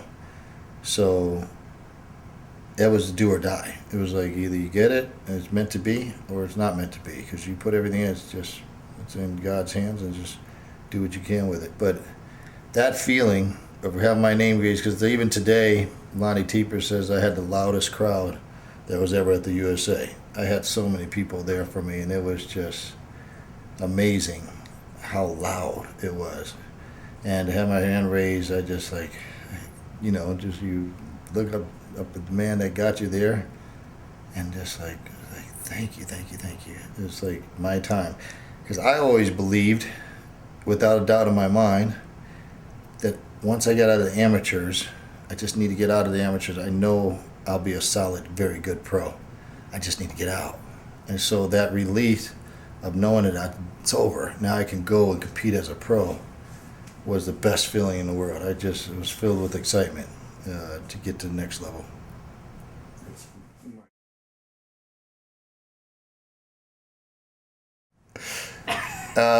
Like almost like it did at the USA, because again I was in that same place, and it's weird I have to get to that place before I actually take it up to that next level. It's sad, it shouldn't be that way, but that's what it took for me. I had to bottom out before I can appreciate where I'm at. You know, it's like, I'm a pro bodybuilder, you know, this is a gift, it's a blessing, you get to do this for a living, and I wasn't taking advantage of it. I was just kind of riding it out and just think, I never took it for granted, but in a way I did. And so after that letdown at the Ironman, which I still think was the best thing that could have happened to me, it made me refocus and get my mind to a different place. And I haven't had that feeling really ever as a pro, where I thought about winning a show. I always thought about being in top 5. That's a good, solid showing. You know, that was good enough for me. But right after that, you think that I would never be able to think that way after being on the bottom, looking like crap, that I thought about winning the next show. I didn't even know who was doing it, but I knew that I was taking myself to another place. I got back with Chris Aceto. After that, I told myself after that show I didn't allow myself to get too much weight back on me, excess body fat, and I just went into overdrive right there. And so by taking it to the level of it, was like, that was a feeling beyond a feeling. I can't explain it, because from bottom to the top in 3 months. It was at the end of January to the middle of April, February, March, April, 3 months to change that dramatically, and to win a pro show after placing 11th in a not so top show, was as far as competitor wise. And to hear your name, I remember the nervousness that I felt. I almost felt like a relief, because you don't know when you're on stage who really look. I mean, you know they're in good shape, but you don't know how they really look next to you. And I thought, because Darren had won shows so many times, that, you know, he was going to be the guy that was going to be the last 2 standing. But when they announced Darren third, I had this sense that this is it. You know, I'm going to win this show. And I kind of like almost had a release right then, but not until I heard my name, but I felt pretty good. And then when Heat Day was announced, I just like, yeah, threw my hands in the air and just like, thank you. Because my father, you know, I was just thinking about him, is like, got this, you know, it's, wow, we did it. Like, what a comeback. And that's resurrected my career. I think that now I have a newfound focus where I'm just so driven to train, to stay on my game, and I have a belief that I can win shows without question, and then I want to be at the top of Olympia. I don't want to just go in there and just say I made the Olympia. Now I'm like trying to get to the top. I mean, I'm thinking like, why not? You know, you have every bit of ability as everybody else. You stick to your game, you bring in your package, and you can do this. And now the confidence is overwhelming, and I just got to keep striving to bring in the best perfect package of Troy Alves. And I think that will get me to winning more shows and being a top Olympian.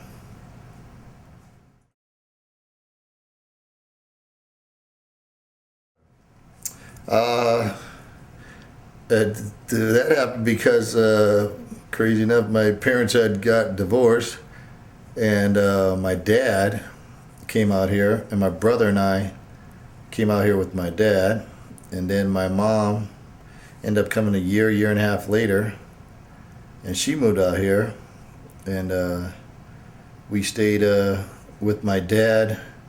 Initially, when we came out, my brother and I, we even had new brothers and sisters. He remarried, and it's just kind of like, I love the story. My mom was determined to get my dad back, and she had had my sisters, and we eventually, my brother and I ended up moving back with my mom. My dad ended up divorcing her, and he used to come over to see us all the time at the house, and they just kept getting like closer together. I didn't pay much mind to it, but they ended up getting back together after he had remarried, and I think it's 3 to 4 years later, maybe 5 years, and they were together, the best marriage ever for the next 20-something years. You know, it was like just a tremendous story and determination on my mom's part to get them back. And Phoenix has now been my home since I was 9. And yeah, there's other places I would think about living. For one, it's too expensive in San Diego. That's probably the only place I really would think about, like, it's in my head, like, I would like to live there. But I like Phoenix. I don't like the heat, but I can always go to LA, to the beach, San Diego. And it's dry, and the cost of living is good, and my lifestyle is perfect because I'm not a party person, and it's just more settled down type of style, and I love it. It's just like I don't think I'll ever go anywhere, so I'm good here. Cool. Bodybuilding. That's tough. That's tough. I didn't realize how difficult it would be. You know, you jump into something just like I didn't realize how difficult bodybuilding would be. But you know, you take chances. The hard thing about it is, first of all, trying to find a staff, trying to get everything coordinated, trying to figure out a system on how to manage the store. And then you have to make time for yourself still with bodybuilding. You have to still train. You still have to eat your meals. Have to do everything you're supposed to do on top of that. But it was tough at the beginning. What helped me, another thing that helped me going into that show in April, is I got one of my good friends that was having trouble in his life financially. He came to me and asked for the job, and I said, you know, I can't just have you for a couple months. He's like, no, I'm in with you for sure. And he came in and he had just this energy, you know, because he was the owner of a business himself, and he took it over like pretty much like it was his, and that just like took a weight off my shoulders, a major weight off my shoulders, and then it just allowed me to really focus on the show. So having him there has been a tremendous help to my bodybuilding success, because he's the one that just said, I got you, don't worry about it, and you know, and he'll just make sure everything's done. And it still takes time, because you got to go in there, you got to figure out the hours to give them breaks, you got to still make your orders and make sure stuff's in the store, still got to go out and market and everything else. It's difficult, but it works. You know, nothing's too difficult. I just still look at it and say it's a blessing that I have it, you know, and it was a gift to be able to have something with my name on it. So I manage.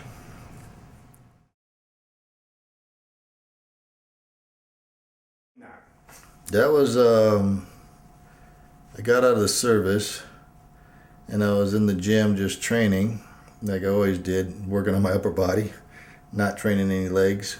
And people kept saying, like, if you do a show, you do pretty good. You got a good physique. Yeah, you gotta do is you start working your legs.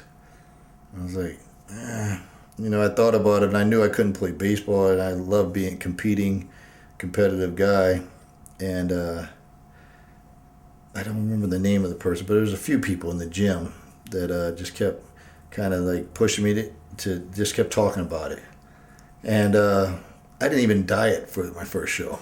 I didn't diet at all. And I remember the night before the show, I was at a Cardinals game drinking beer.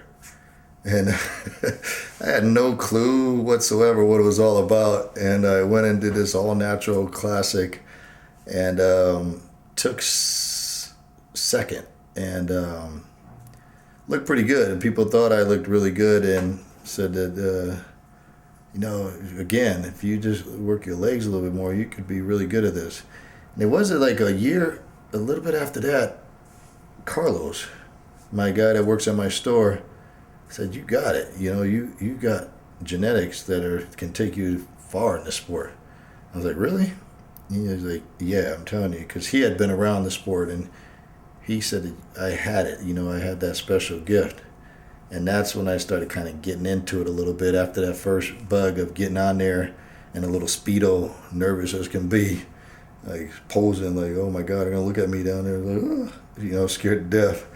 But, I made it through that panic stage, and then never got the fire for it. I enjoyed it. I love the competitive side, but until I just kept doing well, without really knowing what the heck I was doing. And so it just turned out as I kept getting better as far as placings, it got me a little bit more enthusiastic about it. I remember looking in the magazine, I liked Sean Ray's physique and Kevin Larone and Flex Wheeler. Those are the guys that I always looked right away and knew. Even Lee Labrada, I was drawn to them from anyway. So it's like, I guess you're drawn to what your body is, even though I didn't even really know what my body was.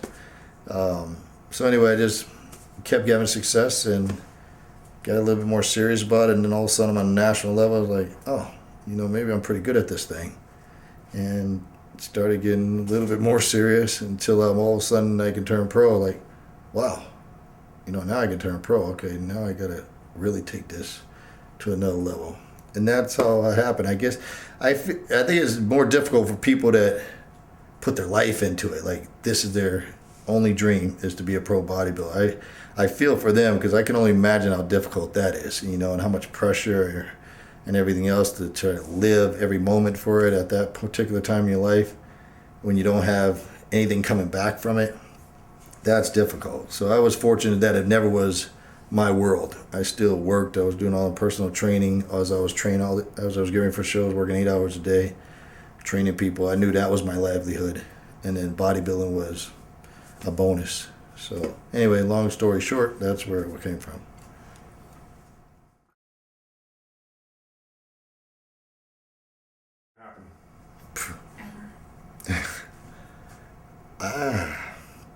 I don't know. I mean, I seriously was thinking about it after that show at the Ironman, and I think I don't know. I have that fire right now. Well, as soon as I know that I don't have the desire again to get in there and beat myself up and train hard, what I like about where I'm at right now is I've learned that I don't have to go up 30 pounds, try to walk around big to impress anybody. So my preparation is so much easier now. I don't have to put a lot of strain on my body. I keep my body really healthy. I only go up over 10, 12 pounds, maybe 15 max over my contest weight. So it's not a lot of work now for me to get ready for a show and to prepare. I give my body plenty of rest. I don't take time off. I take time off as far as doing other things with my life outside of doing a show. So it's not a stress. So I think I can physically, God willing, go for a few more years, maybe 2-3 more years.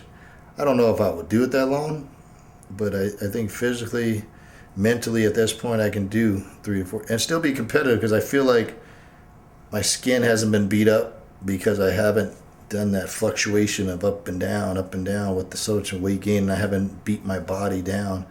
So I feel like I'm getting better. I almost feel like this is like my time to shine now. So I do want to make the most of it. But I would say I probably won't be in it more than 3 years, maybe 2 to 3 max. As long as I'm successful, I'll stay in it. As soon as I start to go, if I fall back, I'm out.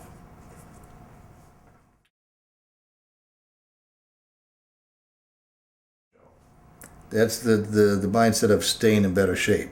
So now, when I come off a show, I still train the same.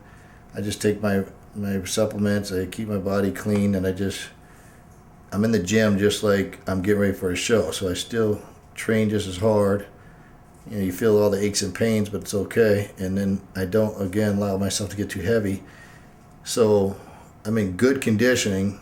And then when I start to go on my program to get ready for the show, my body responds extremely well, and I'm able to drop that little bit of body fat that I carry and actually build muscle into the show. So now my weight will be like 225, 230 off season, and I'll end up coming in, you go down a little bit, then you come back up, and I'm actually physically getting more lean muscle tissue as I'm going to show and dropping the body fat. So by the contest time, I might change 1 to 2 pounds, but I change dimensions and I'm actually putting on new lean muscle. So it could, like this particular show, I think what we're going to see is better overall conditioning with the glute and hamstring, but you're going to see more development with the quads, a little bit more thickness in the chest, a little bit more shoulder development. It's because I actually allowed myself again to not get too heavy, and so my body's able to respond extremely well to my training and my supplementation to be able to put on size as I come in. When you get too heavy, you're always on the coming down stage. You don't see your body, the muscle retention that you have, because you're too worried about trying to get that fat off and that extra water weight that you carry all puffy all year. So I don't have to worry about that. I just to see what's happening with my body. I know that I'm kind of flat going into my preparation, but I'm in shape, but the muscles aren't popping. But once I get done the program, everything starts to jump out at you, and it's like I'm physically changing my body.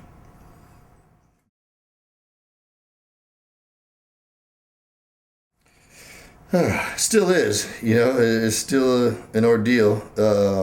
I kind of got it now, but I know I can get it better, and it's just like, that's still my goal, is to get this like perfect look, top to bottom, complete body. I think the nemesis, why it was such a nemesis, is because I kept playing that game. Like, I would get bigger in off season, but as I got bigger, where would I hold my fat? I think I'm kind of like a woman in that sense. I hold it in my glutes and hamstrings. So I can go up to 250, look huge. Upper body would still be relatively lean. I'd still have abs, still have some striations on my chest, and still have detail on my back. But I'd have a chunk of cheese on the glutes and hamstrings. A chunk of cheese. So what good did it do me to put all that weight on when the problem area, I made more of a problem area. So by doing that and then coming down, I'd have to work extra hard, and I think that I'm getting better, but I never allowed myself to really dig into the fat storage and really get deep into it and get rid of that excess. It wasn't until I got smart and didn't have that extra fat on there. Now I knew what I had, how much I was carrying, and what it's going to take to get it down. And I was able to get it better and better each show. And when I look back, the best times I've had it were 2005 Ironman. The reason being is because I came off of that show with Olympia, and I remember going to South Africa to guest pose. I stayed in great shape out there, and then I got prepared, got with Chris at that particular time. It's the first time I worked with Chris. We had about a month and a half, 2 months to work together, and I didn't get that extra weight, and that was the best my glutes looked at to that date. You think I would have learned right then, but I didn't. I allowed myself to put that excess fat again. So now I know what the problem is, and I just can't allow that extra weight to get back there.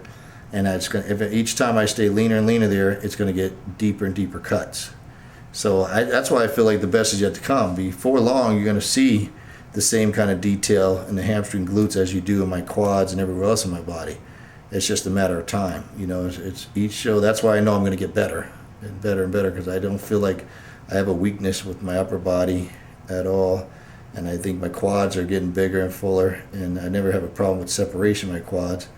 So now the hamstring glute I'm starting to conquer, and each time is going to get deeper and deeper and deeper, and then I'm going to have that complete look. Every time you see me on stage, you're going to see conditioning top to bottom. So that's what I look forward to. That's why I know I can still compete for a while, because that's where I'm going to improve the most at.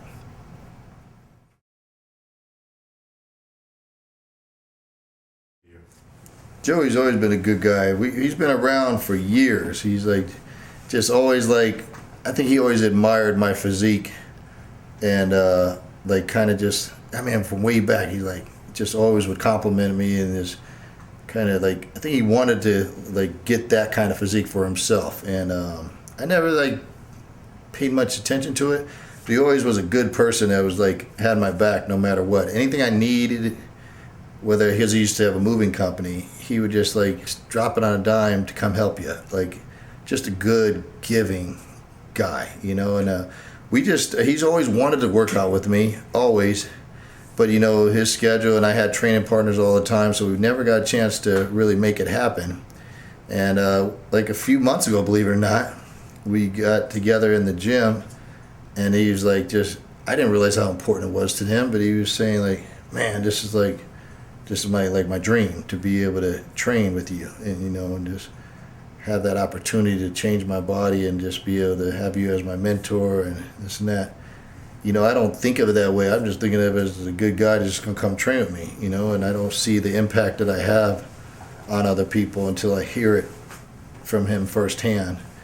But ideal partner, you know, he'll be there for you, as you've seen and that's who he is. There's nothing fake about how he helps. He just does that out of naturally being Joe, you know, just, you know, elbow in my back, you know, that's just him. It's not even a second thought. That's how he is. And as far as doing anything for you, you need this, you need that, I'm going this place, Troy, you need anything?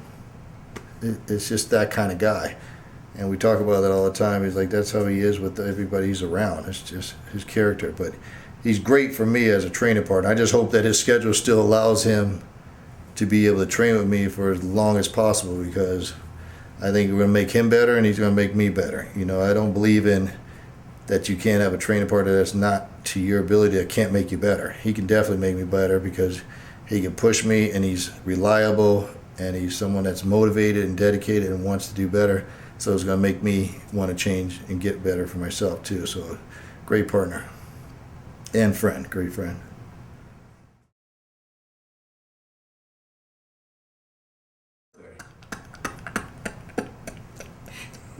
People want to know these things. I never pay attention to it, Lee. I think they're pretty big, but I've always worn sweats. This is unusual for me to wear shorts, but you see, they're big too and long. I don't like anything to stick on me as far as shorts. I hate the feel of shorts and coming down and your legs being free. Don't like it. For some reason, I never got comfortable. Even the hot 115-degree heat, I always want sweats. And I like them baggy because I don't like them to be glued up on me tight or squeezing my butt. That's why I tease Joe all the time, because glued up on his butt is like, how do you breathe with those things? And so they're like double X's, and it's because my waist is so small, especially as I get ready for contests, they look even bigger. You know, they're not so bad. They used to be not so bad in off-season because I would always have that extra booty and an extra weight back there, so they'd fit the booty. But now, because I keep it smaller, they look like they're two people could fit in them, but I enjoy them. Thanks, Lee. They're comfortable for me.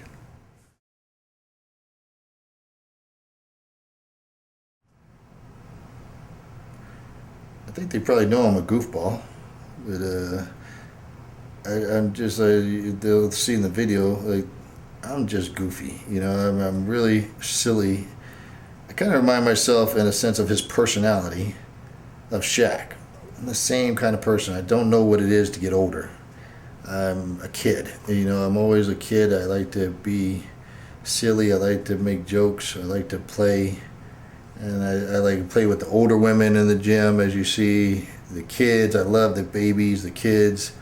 I'm just a silly, giddy kind of guy, you know, and I don't think most people get I get the response from people around the world that Troy's a nice guy, very nice guy, but I don't think they really know how silly I am and how goofy I am. And I'm just a regular goofy guy that we can hang out at any time and have a good time and laugh, and you'll just think that, like, you know, I thought you would be different. No, I'm just like you. I'm just a clown at heart. So that's who I am. If people don't know that, they know now that I'm just a regular guy that likes to have fun and likes to be silly. Even like when I'm getting ready for a contest, we're all backstage at the Olympia, like, let's go, guys. You know, I'm just kind of crack jokes and get some energy in the guys, and they're sitting there like this, you know, just, yeah.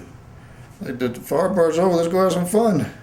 They get irritated with me because I'm just like, I don't have anything to stress about now. It's like, it's time to have fun. But that's the way it is for me, and that's the way it's always going to be. Just silly guy.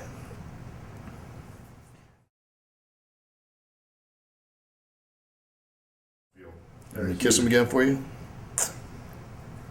Not bad, huh? No, I just see there's my silliness right there.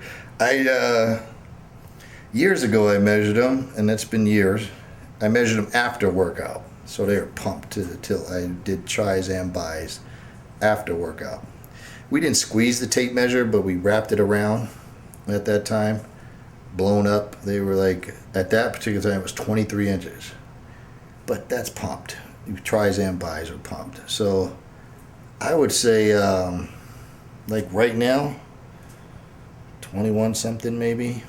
I don't know. I haven't measured them in I don't know how long since that time. So I don't know. I just look at it as an arm. All I look at it is like, it doesn't look that big to me, and I just look at it like, what can I do to balance it out? Not so much of what's the dimension, how big the arm is. I just think about like, I need more tricep just to fill it out, to make it a more complete look. The size has never been an issue on how it measured, because otherwise I'd probably keep a tape measure on it, but I couldn't tell you. It's not that important to me on what it measures. It's important to me on how it looks. That's what it's all about to me.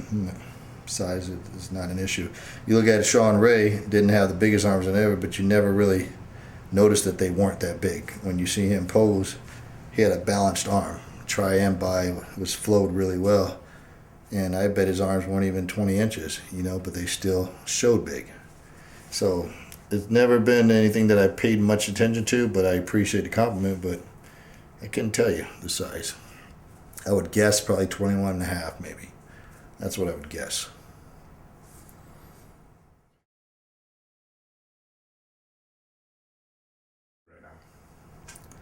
Probably a fireman. As crazy as that is. If I wasn't a bodybuilder, I wasn't military, I would probably be a fireman. I like everything about it. I like the getting out there, being on the fire truck, saving lives, just being a part of that energy of that clan. You got a family type of atmosphere where you're with a group of people that you're connected to one to do a purpose and a job.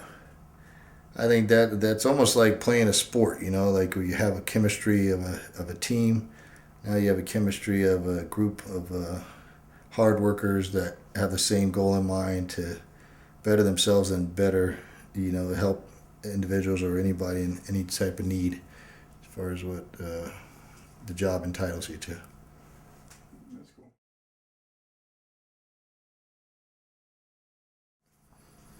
Tremendously. Like, I think that's the main thing that's got me to this place. I think that, I'd like to be in church more, but my mind tells me there's only one reason that I'm having success, and there's only one reason that I have the gifts that I have. There's no other reason. It's from the man upstairs. And my father was a church-going person for years, and he just he gave himself to God completely. I haven't reached that point yet, which I want to achieve more than anything, but I know that everything comes from him. And I think that every night I especially now in the last 6 months, I thank him for everything I have. I thank him for the gifts that he's given me and the opportunity that I have to be able to share with others and have the success that I am, the gifts that I have. And I just feel like every day, as long as I lead my life knowing that everything I get and achieve is because of him, that I'll continue to grow and be a better man. And it allows me to keep a good state of mind now, as far as not too high, not too low, not thinking I'm any better than anybody else in any way, shape, or form. all it tells me is like you've been given a gift to be able to be a pro bodybuilder, but there's other people that have been a gift. You have given a gift to be a doctor or to be a professional athlete of any other sort, but you're still a person. You're still just like anybody else. You just happen to have the opportunity to be in the limelight, but you're no different than anybody else. So I think that helps me keep grounded too, to know where I stand and not to let this get to my head and think that I'm any better than anybody else. And I know that's because of him, and I always thank him for everything I have.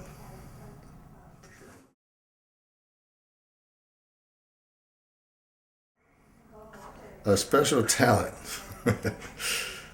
Oh, Lord.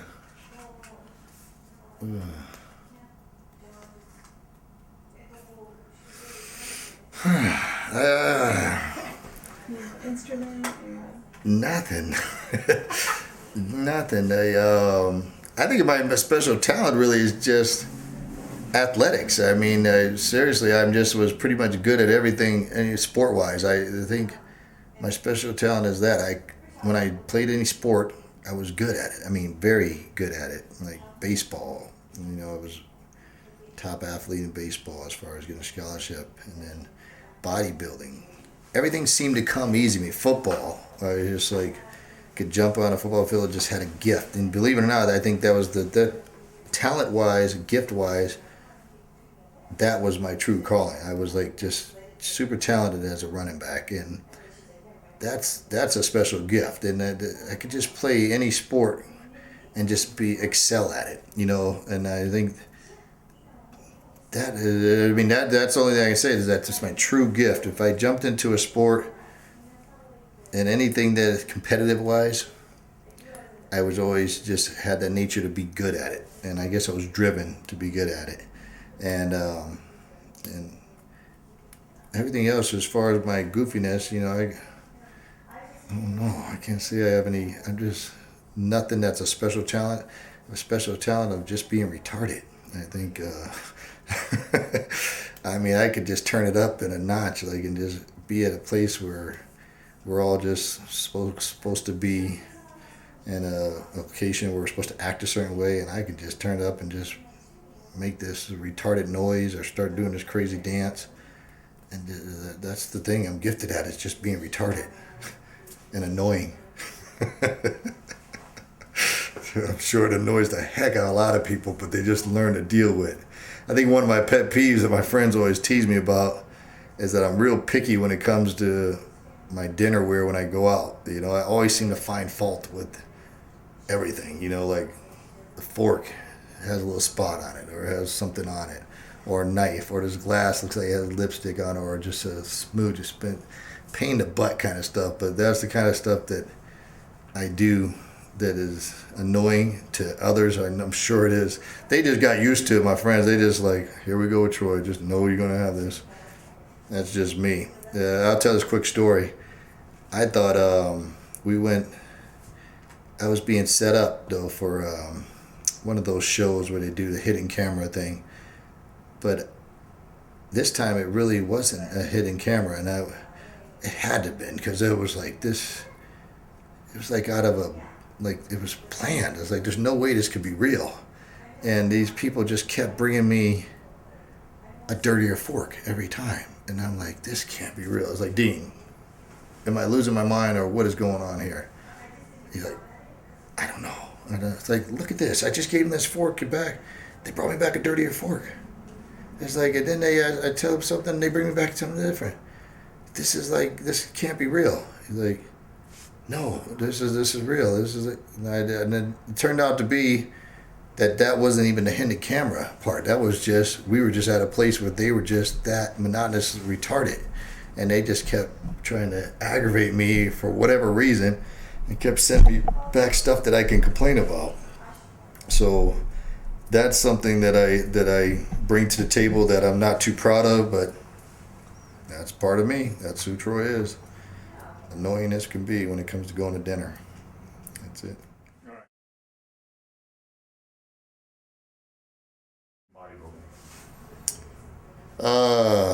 Growing up, Michael Jordan.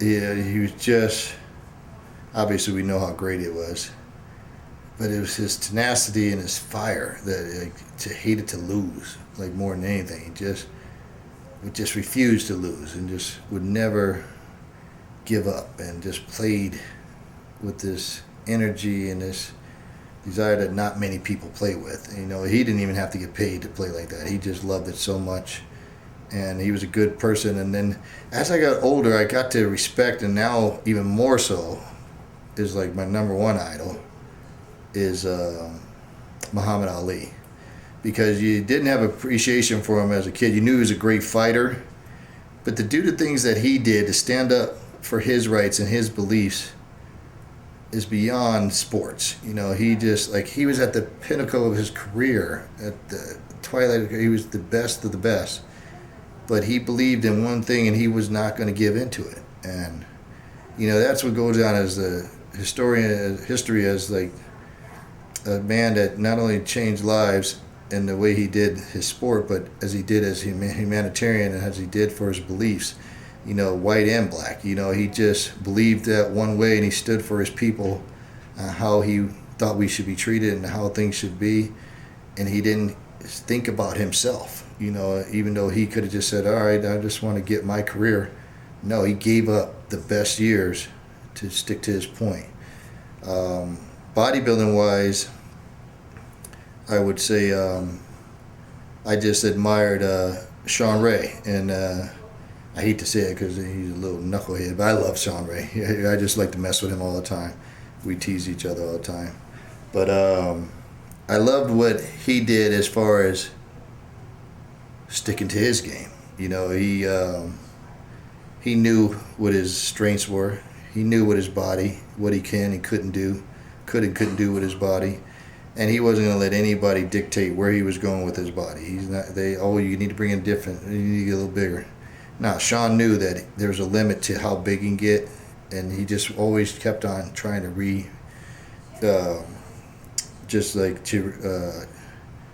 what's the word I'm looking for?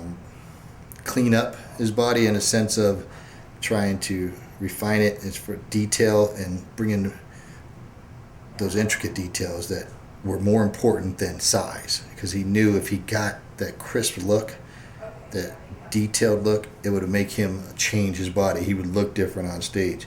And you look at over his years, he fluctuated between 205, 206 to 212. And he never went above that. And he tried it once and he didn't look as good. And it was his lesson learned.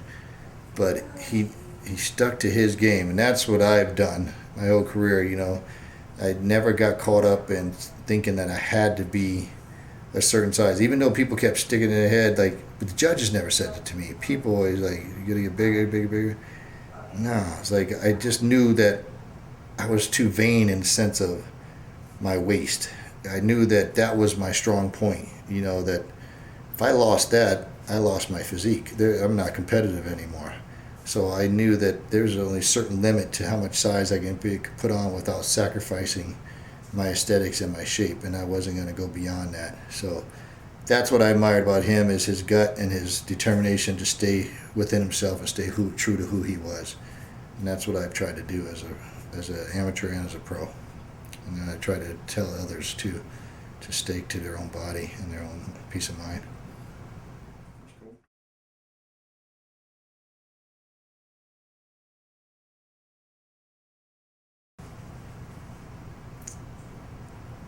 Cool guy. Cool guy.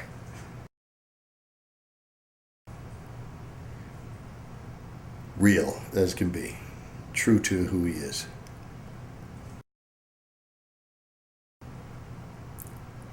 Doesn't care what you have to say. He's going to speak his mind. I respect that very much. Obnoxious. Thought he was better than he was, and didn't give anybody else respect. Loved him, especially the more I know about him now. Just had charisma, and he just changed the sport. He made the sport because he loved bodybuilding, and he just made it exciting for everyone to be a part of, and just had a charisma like no other. He was the Muhammad Ali of boxing, the Michael Jordan of basketball. Arnold was the guy for bodybuilding. He made bodybuilding. It's a great comparison. That's like it's another one that I always admired. Who did Frank Zane? He'd never try to be anybody outside of who Frank Zane was. And he just knew how to show his body in a way that present himself and made you have to look at him. You know, he wasn't the biggest guy, but he was respected and appreciated, and you just admired what he presented on stage and who he was as a man. Legend, just true ambassador. Didn't have the charisma of Arnold, but did everything else for Arnold, just kind of like out of the spotlight, and continues to give back to the sport in every way, to help others and the sport in general. Made us, you know, without them there is no sport. You know, love them or like them, they are the leaders, and they are the reason that we have a sport today. And you got to have the respect for that. Oh, we're going to go visit her soon. She's my world. You know, you think I'm too young to be a grandfather, and I just told my daughter she can't call me anything, no grandpa. But now that she's around, she can call me whatever she wants. She's just my pride and joy. When you see her and she watch how mean she is to me, you can tell that I just have like crazy love for her, because she is mean to me, and I love it.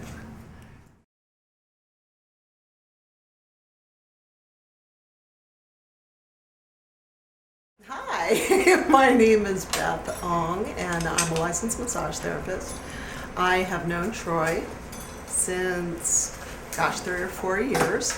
I have been working on him for about 6 months now, regularly, to help work on his relaxation as well as definition of his muscles, work out the kinks, any issues that he's having in his regimen for workouts, and hopefully it's being very beneficial for him.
would be another editing moment.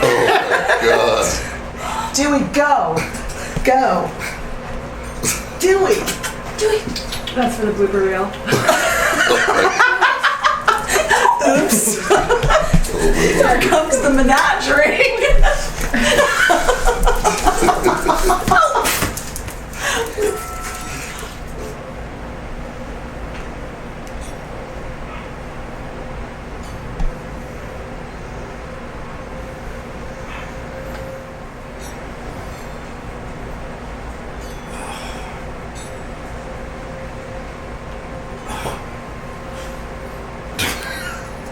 Oh man. I'm done.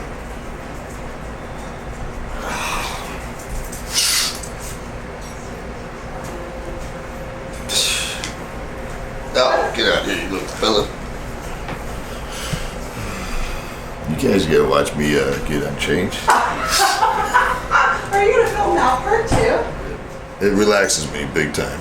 Which is I say that I go through the pain, but my mental state just tells me, you get all those knots back there. It's almost like clogging up a sink. I feel like if she's working on them, getting that acid build up, taken out, I feel like the muscles are going to be more separated. And I think it really, really, truly does help. I think that's why I just started being way more consistent here in the last 6 months. And that's where it's changed the most. And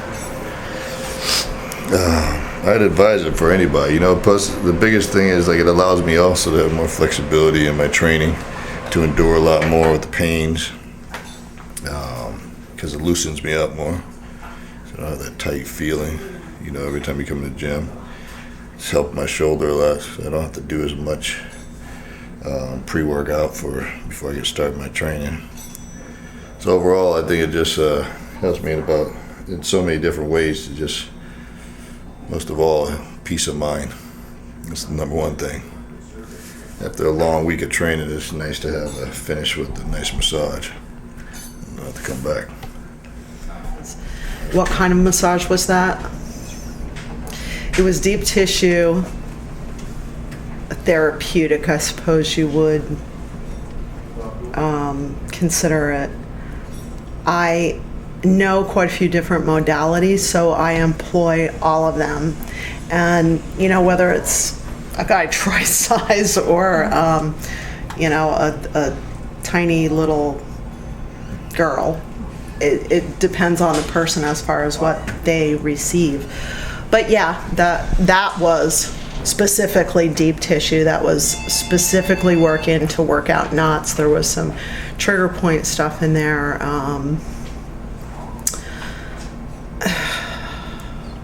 Have you worked with anyone the size of Troy before? Not quite as big as him.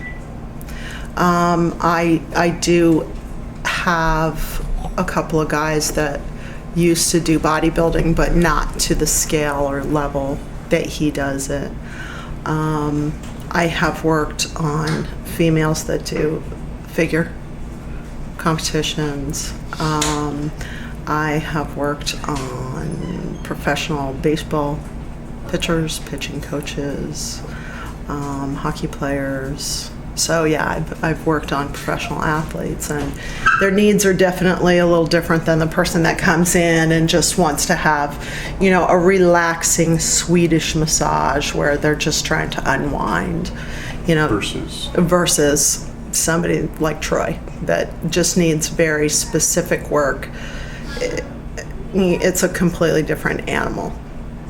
And from my standpoint, it's a phenomenal thing because I can see his muscle, and you know, the human body is so beautiful anatomically that you can see, it's like a picture, it's like an anatomical chart where it's in 3D and you can actually view everything that's going on. So that's just awesome for me.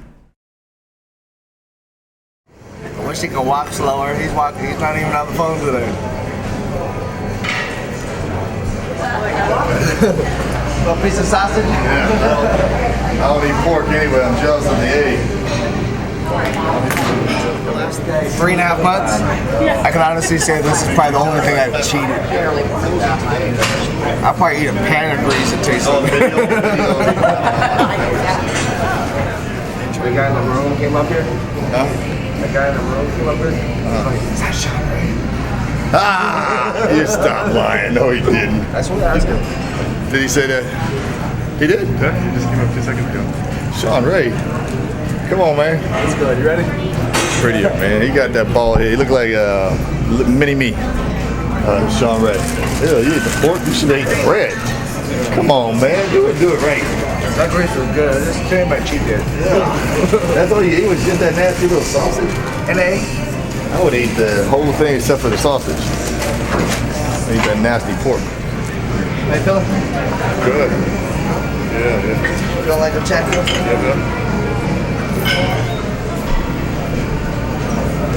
Yeah.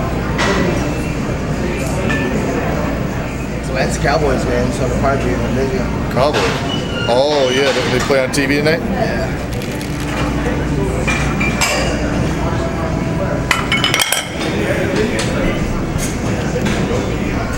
All right, let's go over here. Let's do the room.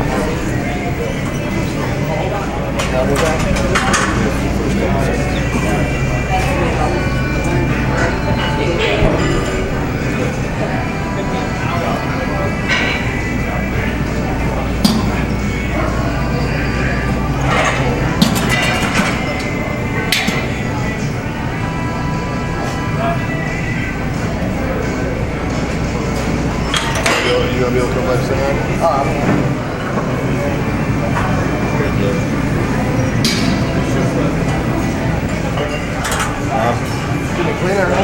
Yeah. I'm tired today, boy. Today, a whole different days. That's weird because I got to eat carbs yesterday. It's like a tease, though. I need 2 days in a row. Yeah. Hold on.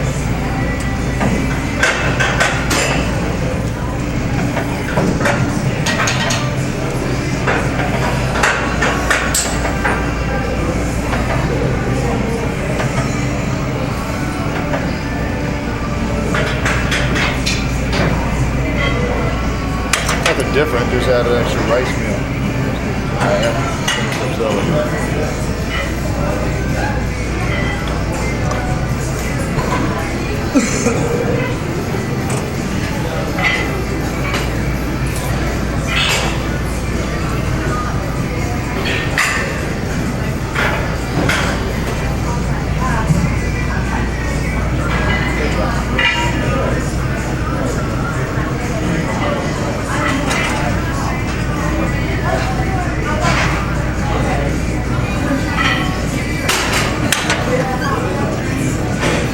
That way. Just show chest up. Don't use your shoulders. Use your chest.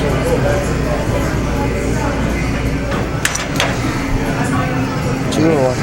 Yeah, that's good.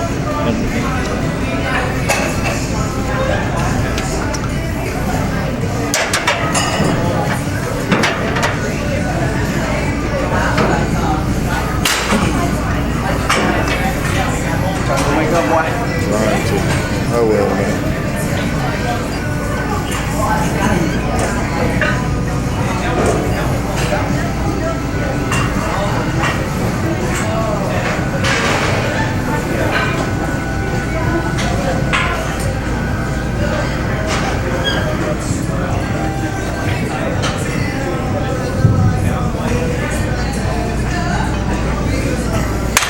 Top 3 pounds. Could be all the fish I'm able to.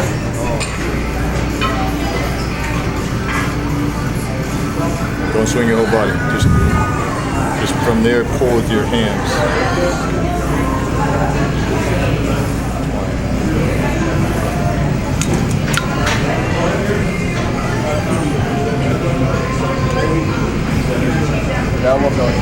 Not bad so far.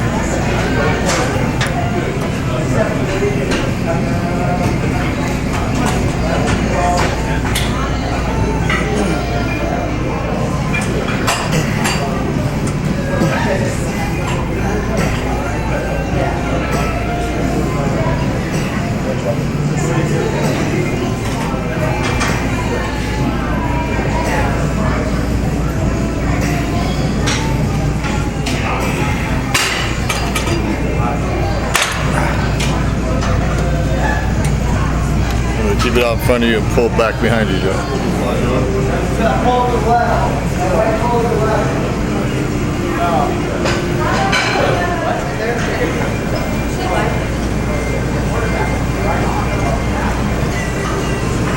I kind of know where that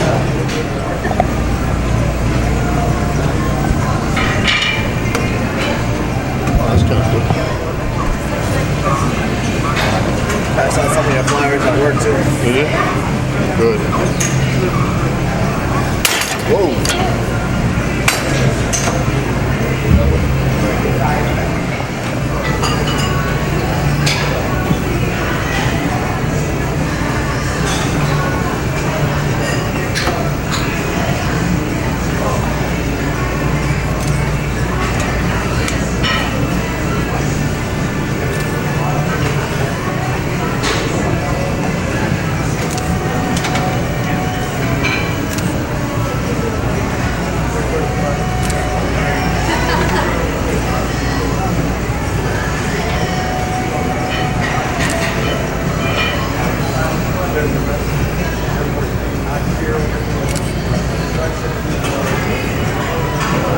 Boys in the zone today.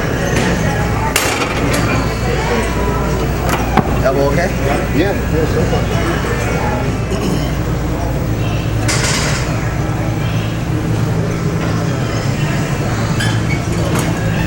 I just want you here.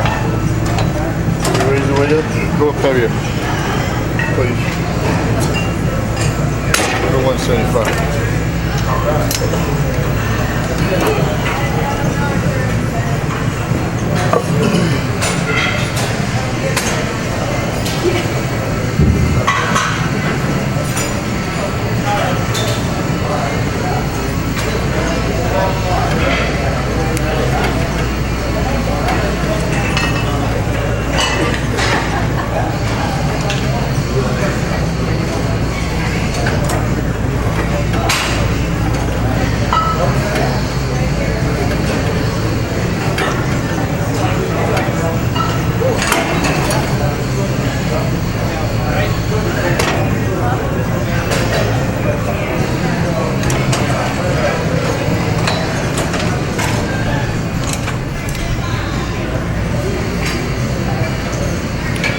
Now you see, is why it's so tough for, we got a significant other. I don't have one right now, but why it would be so difficult for them to deal with our little moodiness that we're going on a day-to-day basis. Yesterday I feel good. Today, look at me. Don't want to be bothered. Don't want to talk. It's like one of the stupid things you kind of can't control. And that's what you need. If you're gonna have someone in your life, you gotta understand it's nothing personal. It's just up and downs with the emotions, but always mean well. So at least I can let you know I'm in my PMS stage right now. Got major PMS. The hormones are kicking. You notice me as being the Still 205, 220. Me being a workout partner, I always know when it's your time of month. Exactly. Damn. I try not to ask you today. Yeah, I'm gonna just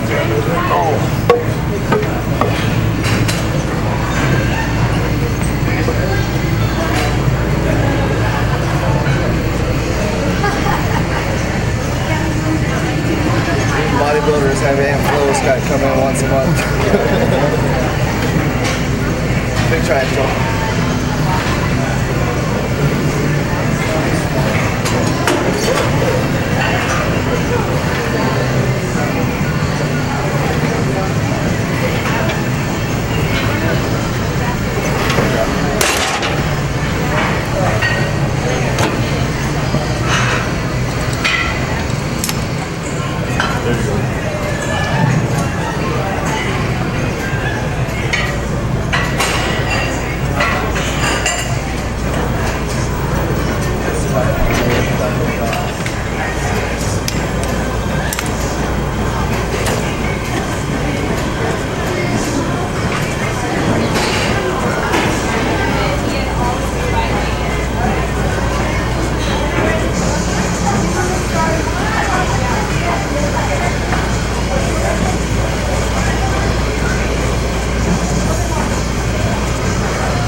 know damn well I don't get no more carbs the rest of the day. It makes you freaking angry. For the next 2 days, and I just like looking forward to nothing now. Got no carbs I can think of except my post-workout shake. That's no real food. That makes you irritable too, just knowing you gotta eat some spinach and tilapia the rest of the day. No fish? I mean, no eggs this morning? This morning, that's this morning. Got the whole rest of the day with nothing. But fish. You see my McDonald's food? No, that didn't bother me. No, that didn't bother me at all. I don't know about it's just the fact that I can't eat any carbs. Alright. That's all.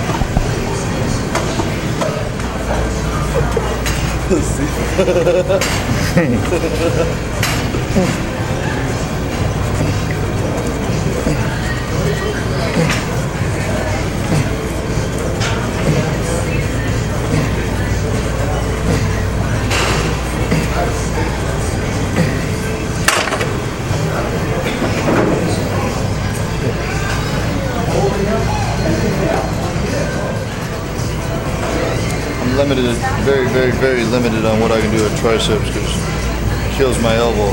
Can't do anything really overhead. Can't do anything, I mean seated overhead, or I can't do anything lying, kick outs, kick backs. Too much pain on my elbow. So I can really only do like certain pressing movements like this.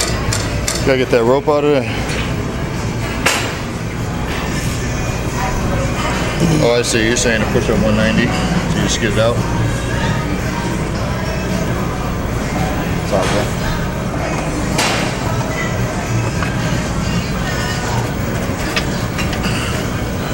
Yeah, I see what you're saying.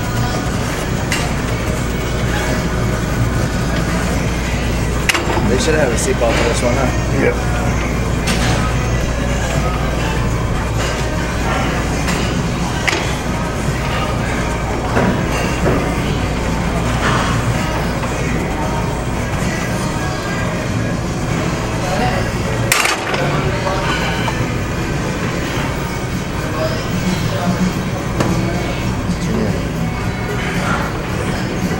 Go.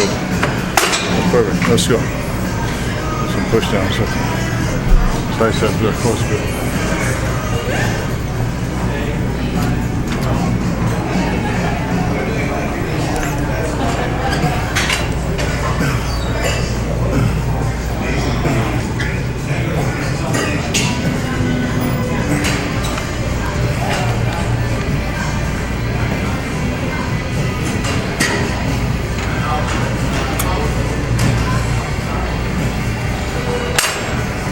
Here's everything I'm doing. I'm trying to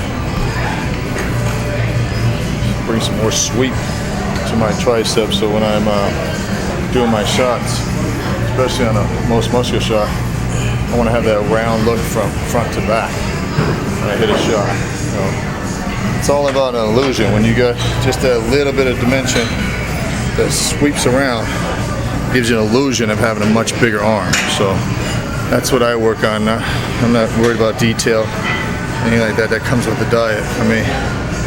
Now it's just trying to round it off a little bit more, so you get a little more pop here to balance out. That's kind of what I've been working on all year. You raise the weight already? Yeah. Thank you. Is that the same shirt? No. You don't have no polo jeans, no you don't. If you did, you want me to ask you to take it off? Yeah. Okay. So you can't be walking around the same shit. What's happening?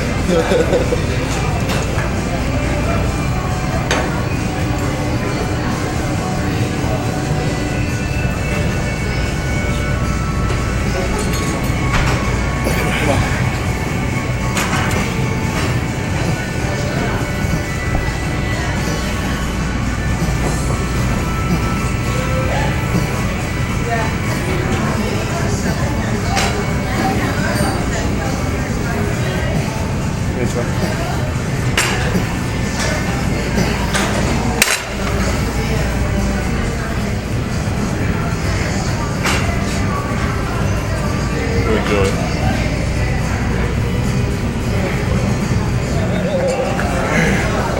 Stupid. Wise choice.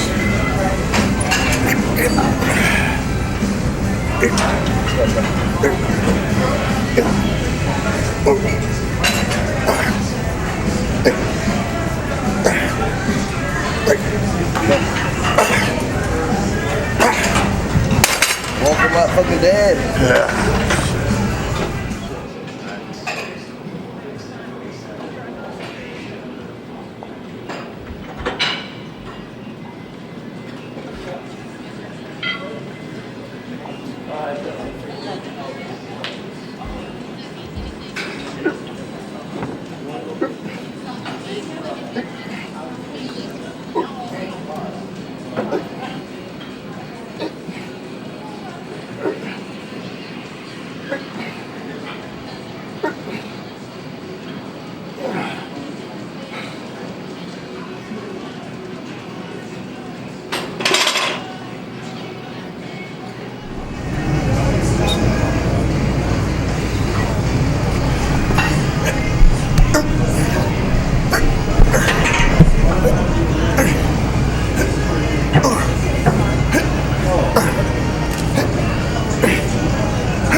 How long we've been down?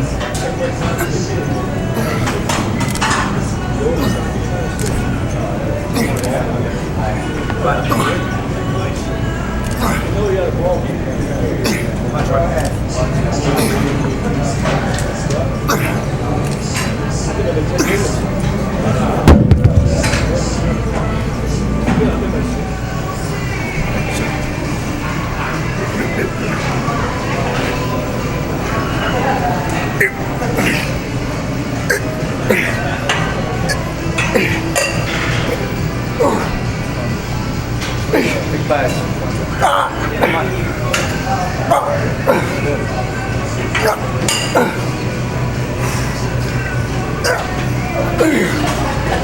Oh God. Go with that one? Yes. Do some hammer curls next.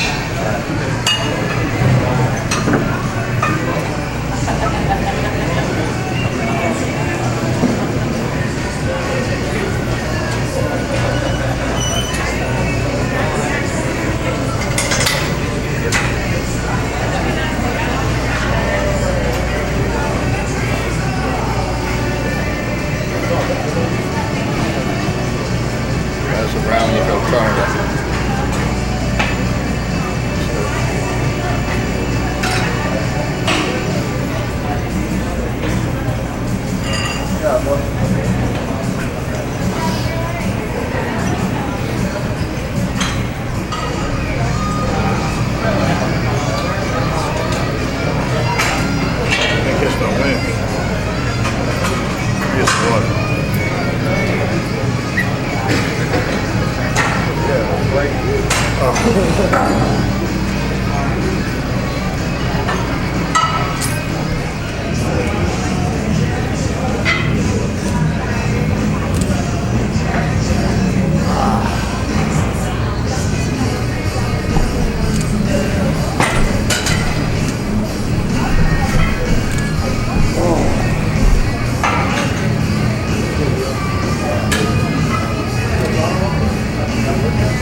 Cover shot right there. Whole body.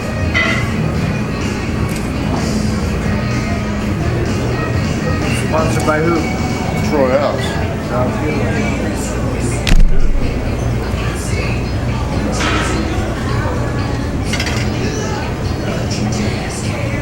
That's pretty nice right there. Everything tying in, baby, tying in. Keep feeling that separation. It's crazy. This is raw, like not with any punch. So I love that.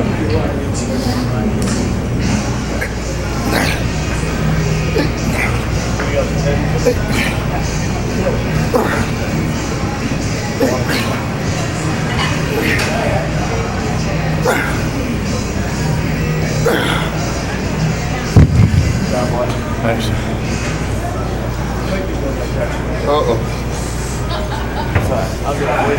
I can't reach on it if I try.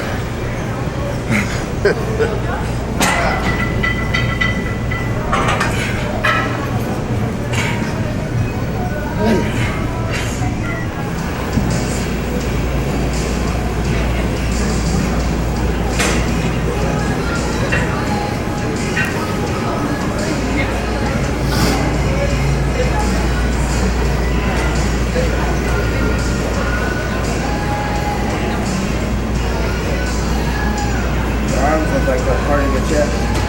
Yeah.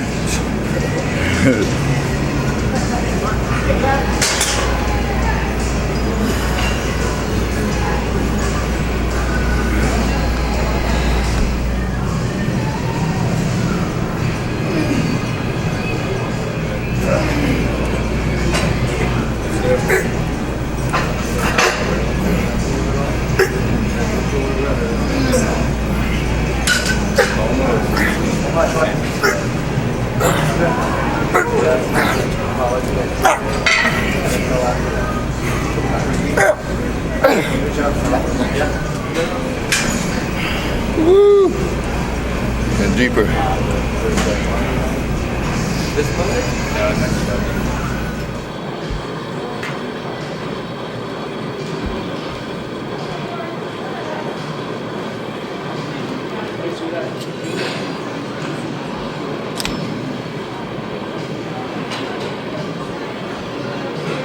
Put my sleeves up.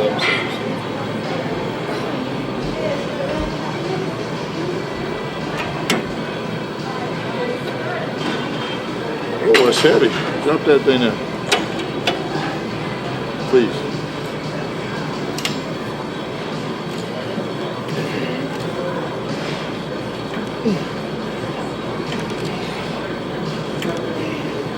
Get some crazy ass peaks.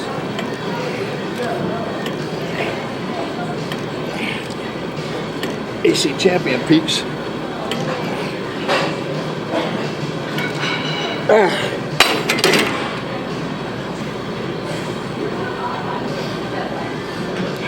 Believe it or not, arms are the worst thing I hate to train. I may not believe that because that stands out a lot. Most of me, I hate training arms, especially biceps. Hate them. I only do 3 exercises for biceps.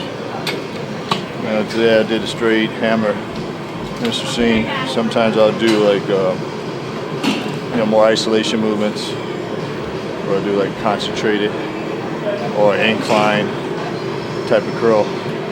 It varies. It's not the same thing each time. But I'm not doing it for detail, as you see. My detail comes just from my diet. As far as my upper body, that's for sure. I don't have to do anything special for that.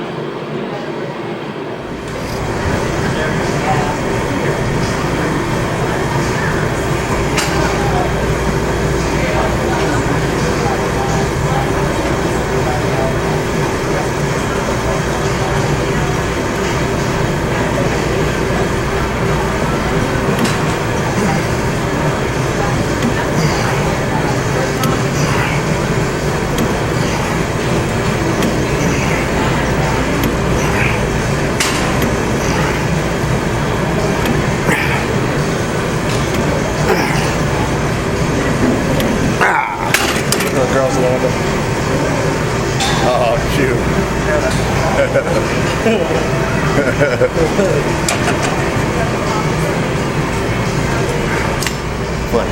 That's it. Very nice. I'll say the same thing, Joe.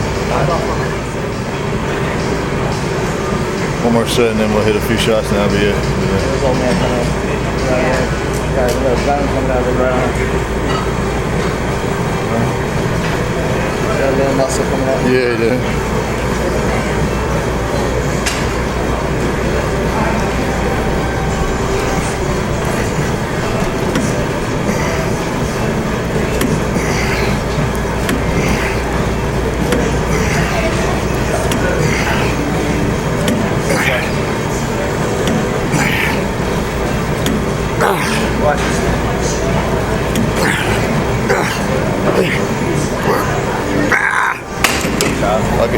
Excuse my language. Oh man.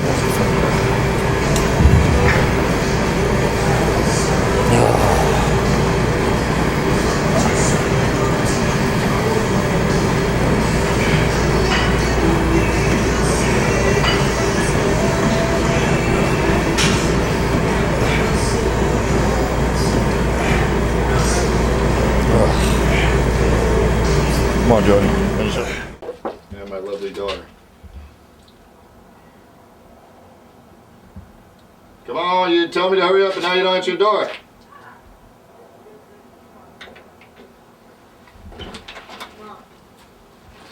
Hey! Say hi. Hi, baby. It's my lovely daughter, Demi. Hi. This is Jesse. Your hair looks pretty. Where did that come from? You get excited? Yeah. Wow, I like. That looks pretty. Oh. What, baby? What, baby? What, baby? What you got? Ooh, you can touch your toes?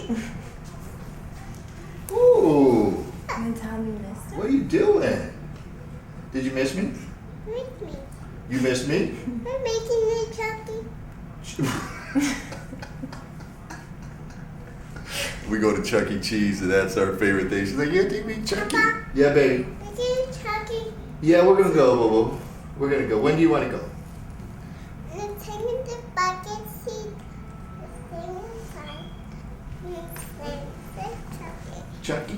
Chucky. We'll go maybe. What's going on tomorrow? Alright? Okay. When are you getting home? Can I have a hug? No. Why not? Why not? Can I have a kiss? No. Why? You know I'm gonna take one if you don't give it to me. You want me to take it? Is that you, Chucky? Yeah, if you give me a kiss. You gotta give me a kiss. Give me a kiss. And a hug. Oh, thank you. Now we're going to Chucky maybe Saturday. Saturday be okay? Hey, babe. What? I think she's ready to go now. Go. Oh. Right now? She's ready to go. Is Jesse gonna pick you up? Papa didn't say. Papa take you if Jesse pick you up. Will Jesse pick you up? I'll come pick you up. Pick you up. If Jesse pick you up, I'll take you. I just gotta get my protein drink. Just you gotta. I know you got protein left. You haven't drink. You wanna go to Chucky? Oh, now you love me. Look at the excitement of her right now. Oh my goodness. Look how happy the baby gets. Ow. You kick Papa. Are you excited? You excited about Chucky? Chucky. Yay! I'm ready. You ready? You ready right now? Where's your, what do you call it? Child care seat? It's in my car. It's a box. You really want to go? Do you really want to go to Chucky? Right now? Right now? Right now. With just Papa? Just me. Papa and Nana soon.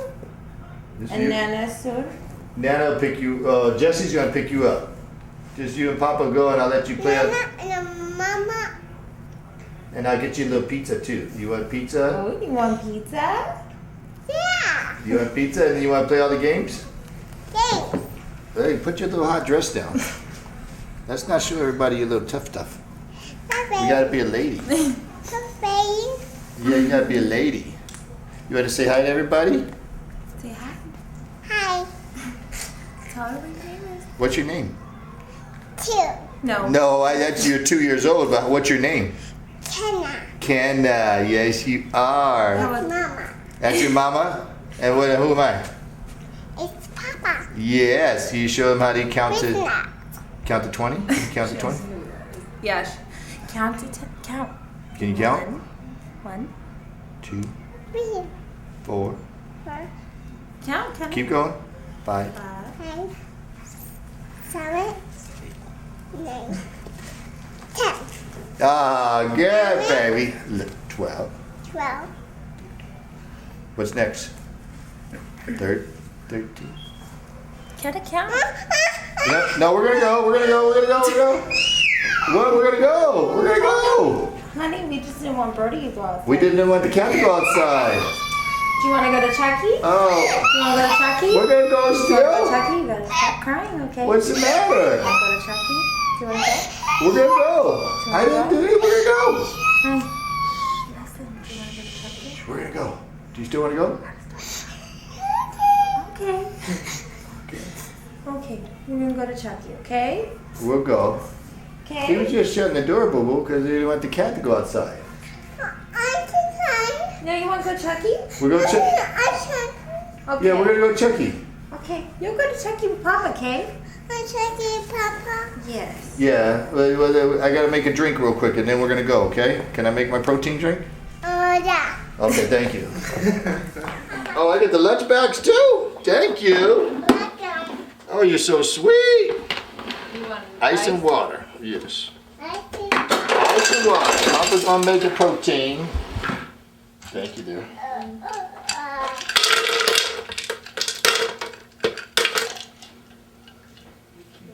Low carbs, no carbs. Protein.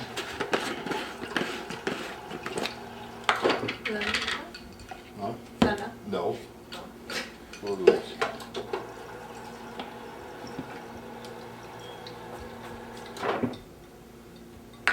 Thank you.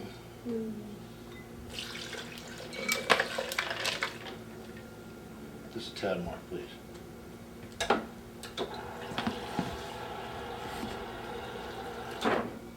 She doesn't look like she could be my daughter. I mean, I know she looks like me, but I don't look like I have a daughter that old, though, right? No. 22. And have a little beautiful granddaughter. Yes, baby. Yes, baby. We're gonna go Chucky! Chucky! You and I are going Chucky! Yes, you excited? We're going, baby. Chucky! Chucky! Come here. Chucky! Chucky! Do the dance. Do the dance. Shake the booty. You can shake the booty. Come on. Do it. You do it. Show me your You moves. show me how you shake your booty. Show me your moves. Can you do it like that, Papa? Show me your moves. Shake the booty. Show me your moves, Kenna. You know you can shake the booty. Show me, show me. There we go. Shake the booty, baby. Yeah. Go, baby. Go, baby. Go, baby. Go, baby. You dance? Come on. No? Okay, I'm done too. You got a teaspoon? Please. You excited? When was the last time she was there? Yeah, I see you. Oh, you got me. Oh, gosh. What the heck? That's a half. Oh. It's half. Oh, you scare me, baby. You scare me. You're ready, huh?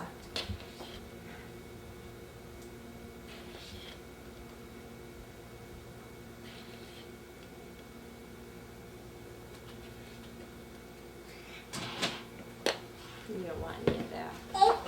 No, you don't want any of this, boo boo.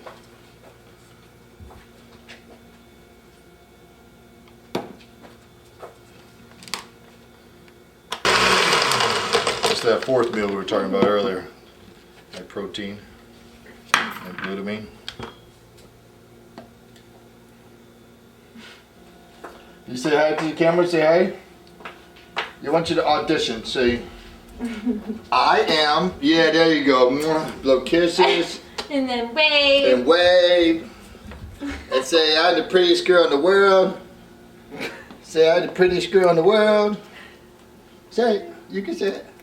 I'm the prettiest girl in the world. I'm the prettiest girl in the world. What are you hiding for? You are. You're getting shy. You're getting nervous and shy, baby? No. I think so. No way. You love attention. This is crazy. Right here, right in front of. Is she cute? She's my little world. Little fart. That's our favorite thing in the world to do. It's like that's how we bond. Going to Chuck E. Cheese. That's the only time she'll come to me, and the only time she'll hold my hand. It's just when it's her and I for Chucky. So every opportunity I get, I try to take advantage of it because that's the time that I can get closer to her. Otherwise, if she's around her mama or grandma, forget about it. I don't exist. Forget about it. She didn't care about Papa then. She has her own way of loving me just by being mean to me. But like I said, she can get away with anything. That's my little pride and joy. How can you not? Look at that little face. Look at that face every day. Like, you can't get mad at her. She can throw tantrums and she can do whatever she wants and get away with it. I think she knows she can get away with it too right now. Actually, she'll always be able to get away with me. I just turn it on to her mama. Bring her back to her mama. She can act any way she wants. Papa give you all kinds of candy, everything you want, huh, baby? Yes, Bobo, you ready?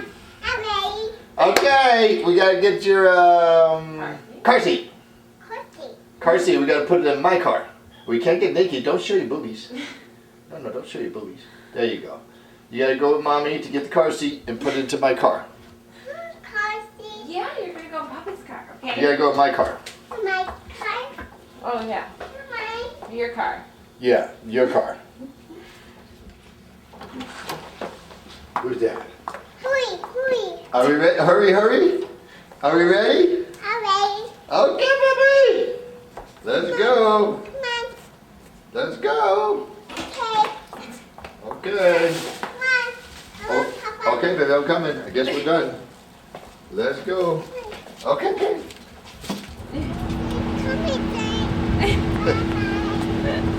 Let's go with Papa now.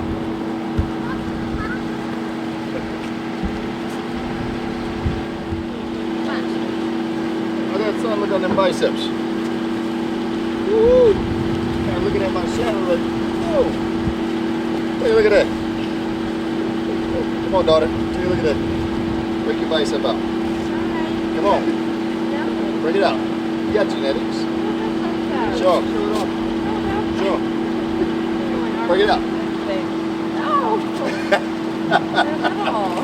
But you got your genetics though. Oh, maybe you're mad at me. Alright, we're off. Bye. I just had my just something come over me. Just thinking this morning, all I have to do is when I dialed his glute and hamstrings in, it's over.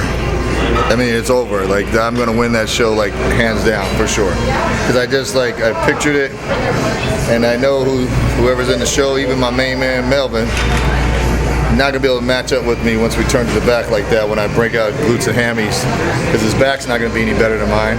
And no disrespect, but this is a battle, and I'm gonna bring it to him, and he's not gonna be able to match up with that. You heard it right now.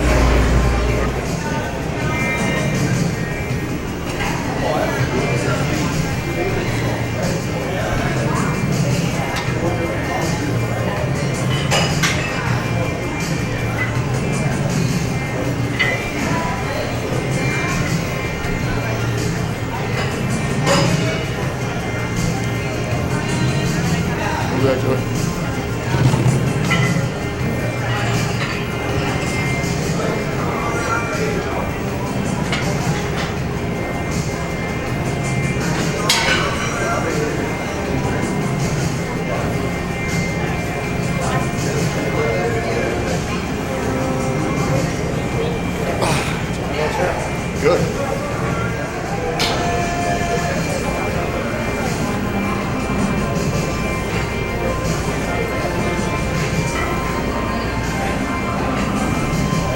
A little bit more energy today. I took a pre-workout today. Did half a scoop of a pre-workout, so hopefully get me a little bit more excited at the beginning today. I've been just lethargic all week at the beginning, just had nothing in the tank. Just kind of fighting through it. Get wider. Wider. Unless your shoulder hurts you. So today hopefully we can just liven it up. Does that make any sense? Yeah, we're just trying to liven it up a little bit today from the beginning. a little more excitement. That's talking. That's talking exactly. Like, I don't know if the action is going to be there, but we're going to attempt.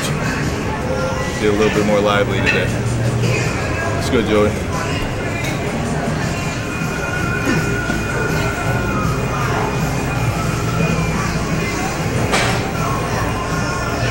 Can you feel good grip on those two? Huh? Can you feel good grip on that? Yeah. Ooh.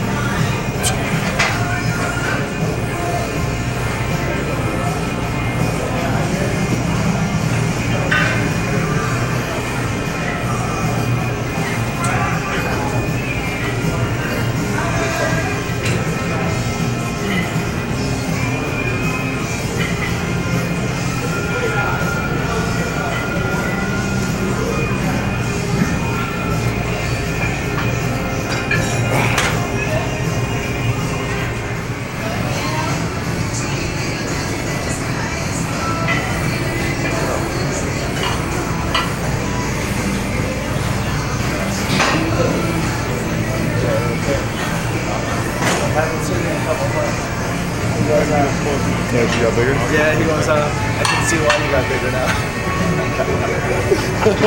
I saw him check that in the compliment.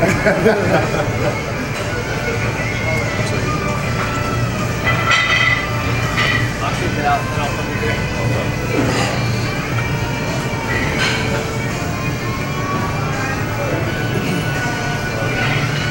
I like to go as wide as possible. Yeah, overall, width, thickness.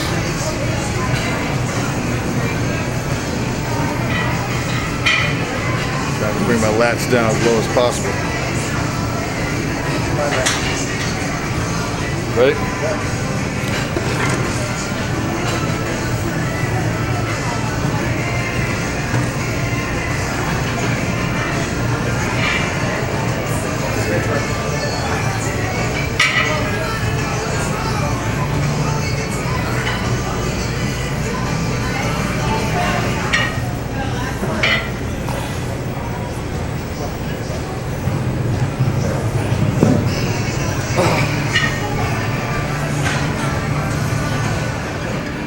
You know when I get quiet, you just like, you know where I'm at. Like, this is what you're doing? Yeah. What you know? Exactly.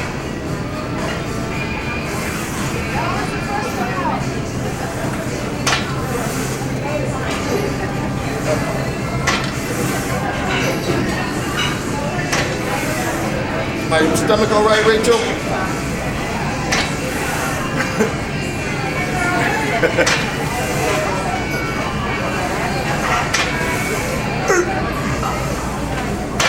So heavy. Scare you. Still, I got a little more enthusiasm today. You feeling me, Lee? You're awake A little more excitement today? Yeah. See where that carries on to. But so far, so good.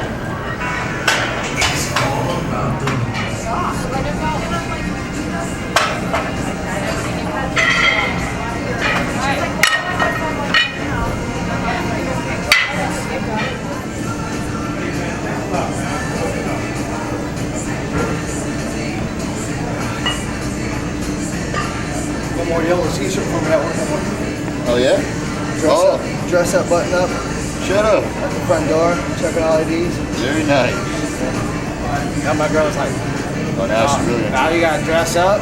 Ladies gonna come with that? Huh? Hold on, let me get this one.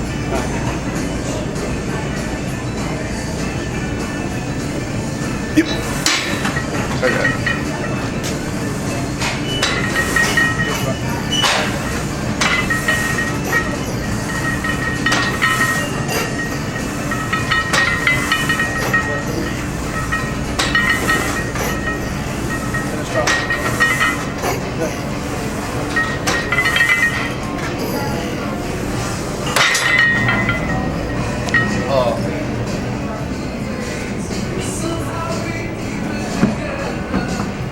Day off carbs, day off cardio today.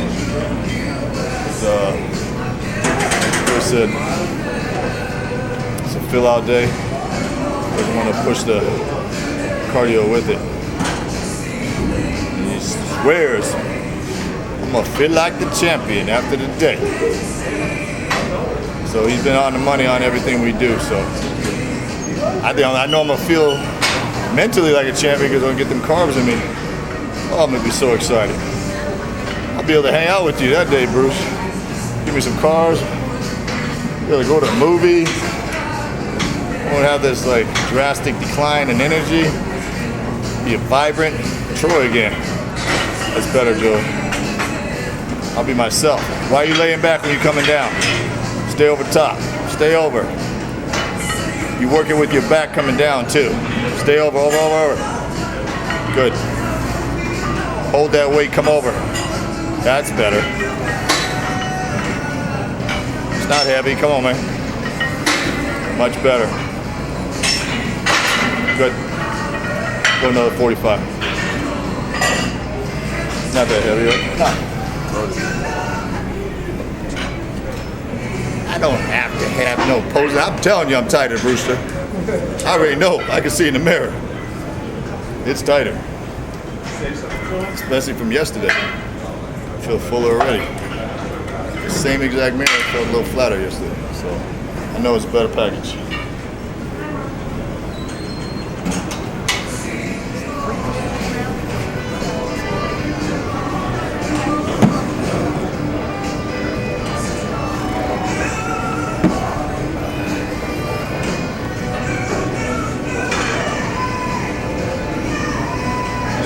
Once we go up after this set.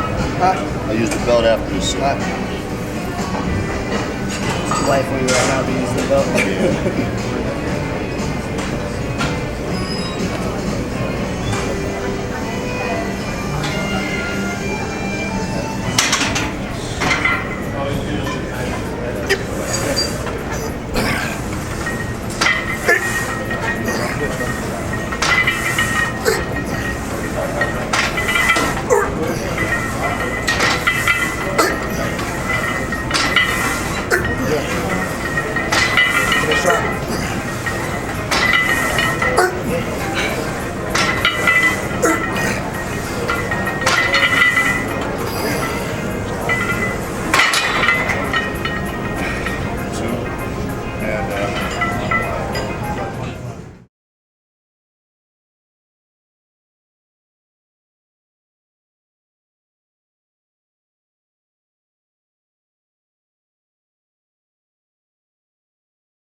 Take that.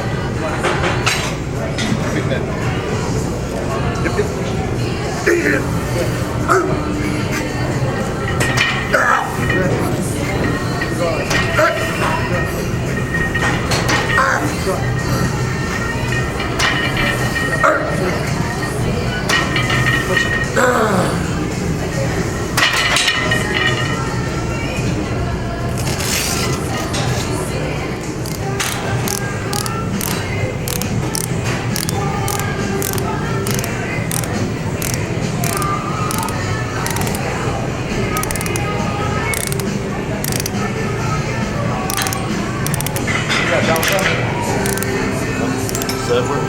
Setware.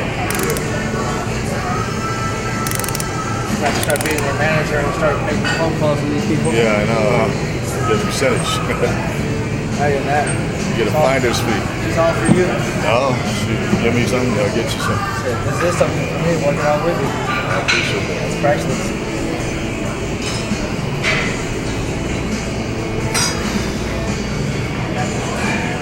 Where did my freaking face go? Ethiopian?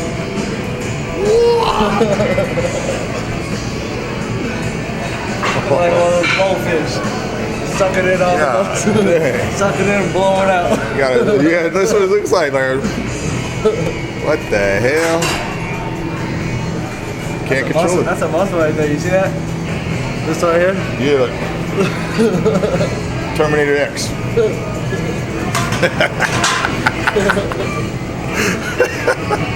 Oh God, that's some scary stuff. That's how I motivate myself for this crazy set, being retarded. Come on, lightweight. Yep, yep. To my right. Gotta get it right. Gotta pull this baby up. Yeah, I'm sure I'm gonna help you. Yeah, Lightweight. Get my t-shirt, like right on my eye. Yeah, thank you. Dripping in my damn eyeball. I'll put this t-shirt on eBay now. What? Get that on footage. Whoa. What?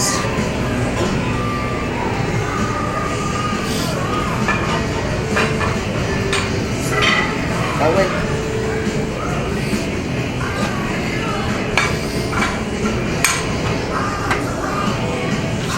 Let's go. Good.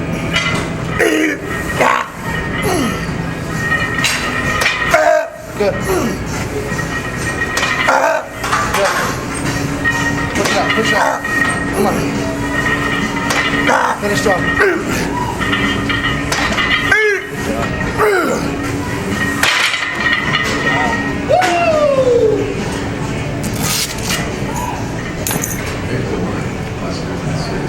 That shit come off faster when you put it on. Damn, get some of that. You know you like this. Keep looking at that camera. Just rewind that. Zip. How'd you display that, Troy? That incredible thickness and detail. Lats that come down to the floor. Explain that to me, Mr. Alves. Well, all started when I got up on this thing we call deadlift, and I created my own unique style. Not necessarily I created myself, but I figured out at an early age, I don't need to impress anybody doing deadlifts off the floor. It hurt my back too much. What is the purpose behind that? Ego? Show off? Not my game. So, I don't know who I stole this from. Somebody back in the day.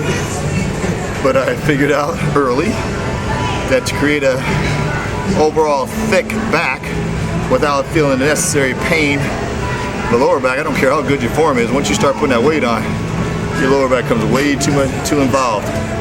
With this, I never feel any pain in my lower back. And as you can see, as I display to you right now, look at my thickness right here. Bam. That is from that machine right there.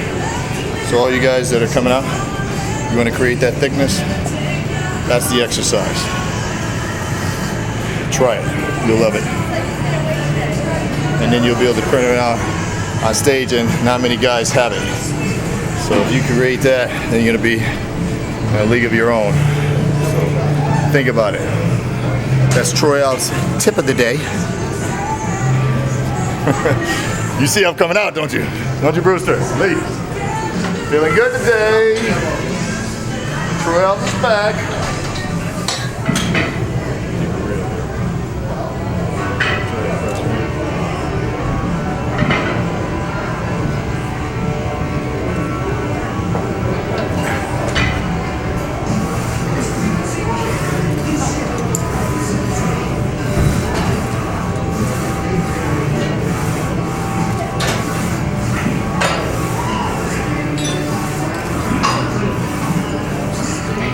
Get a picture of that X.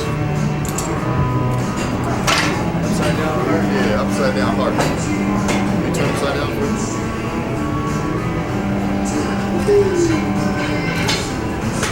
Oh, look at that one.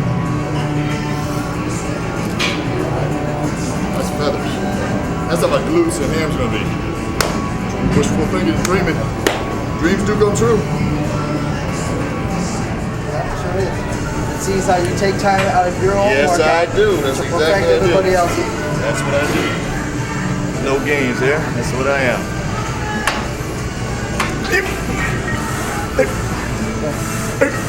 Baby, wait.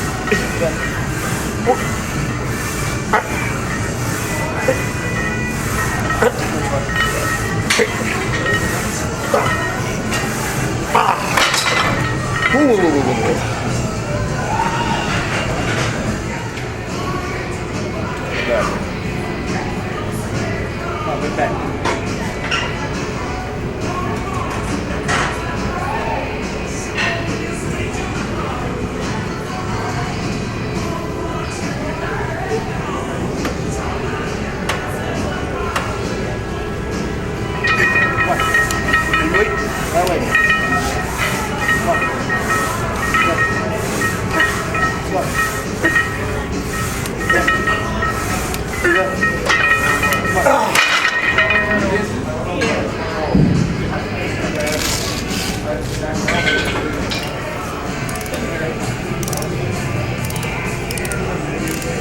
Turn that, like you're turning one into a freak, huh?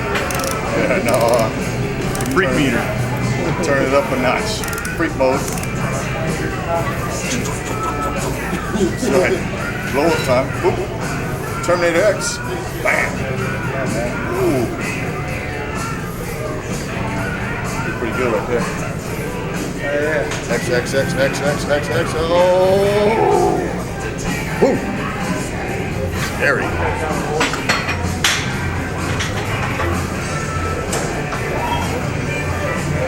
That way. Yep.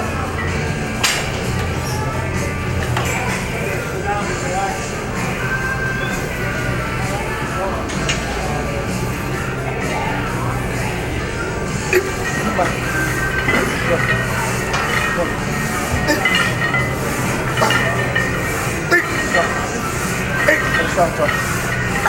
on.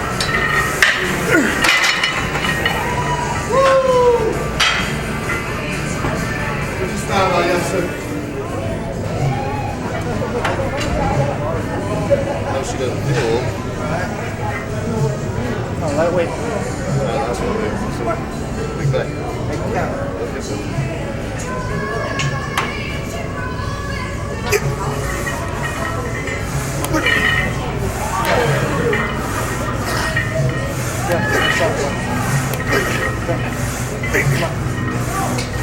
Come on.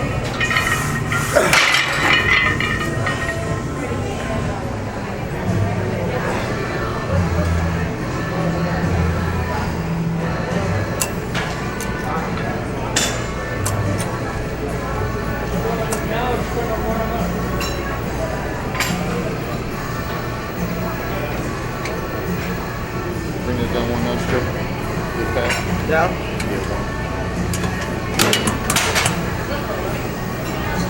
Push my back in. Yeah, up high. Push my upper back. In front of me. Push me more. Oh, you're fine, man.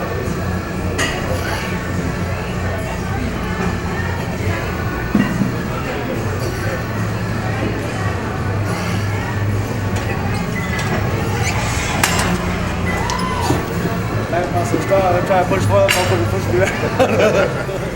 Try to bring my lats down. Oh. Cramp up, huh? My chest did. Yeah, I try to roll it down to bring my lats lower. So it's not about how much weight I do on this. You want to have some resistance, but you really just want to open up. Oh.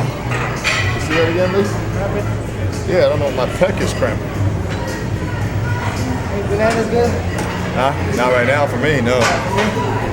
Yeah, that's fine. Ever since I seen that rock mixed up with eggs and oatmeal. Oh. I've been doing the same thing. Bananas. That's his off-season diet. Yeah. Pull that in.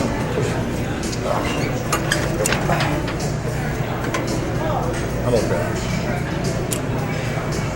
Attention, business phone members, Eric. You've got a phone call, line 1, Mr. Eric. Yeah, you, Eric. Still listening to your phone call, you know what I'm telling you. Now, quit shrinking down, I see you.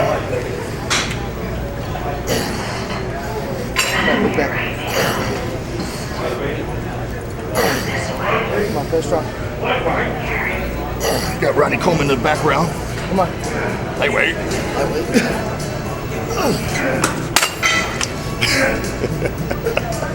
Why your brother making all that noise?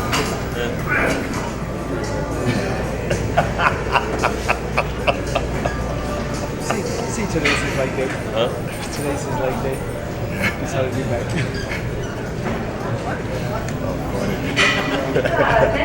Everybody wants to do back. Lightweight. They want to be like Ronnie Coleman. Lightweight. Lightweight. Lightweight. Tell her what it is. Heavy ass weight. Heavy ass weight. That's the real deal. It ain't light. It's only light when you do it with easy form. You're just rolling his legs and his butt, his whole body. You can get anything out of his back at all. It's just like a rocking chair. Rock forward, rock back, rock forward, right back. That's what most people in the gym do. Trying to impress with lifting some heavy weight that they have no control over, and they wonder why their back never improves. It's a pure example of it. What in the world is he doing 4 plates for? Makes no sense at all. I'll be waking up tomorrow with his back being sore, his lower back. Ooh, I got a good workout out of that.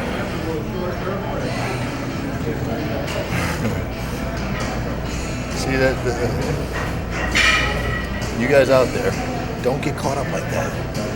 Don't try to impress with the weight. Because if I took a picture of it and showed you his back after he just did all the weight, you'll realize, what's the purpose of doing all that weight if my back doesn't show any improvements? If it still looks flat and no width to it, what did I just get out of that? It's a prime example right there. And you've seen me, I don't lift any crazy weight, but I control what I do. And I show you my back. You'll see, which way do you want to go? You make the choice. Take a shot of that back over there. Go ahead, Bruce. Get it over there, over there, over there.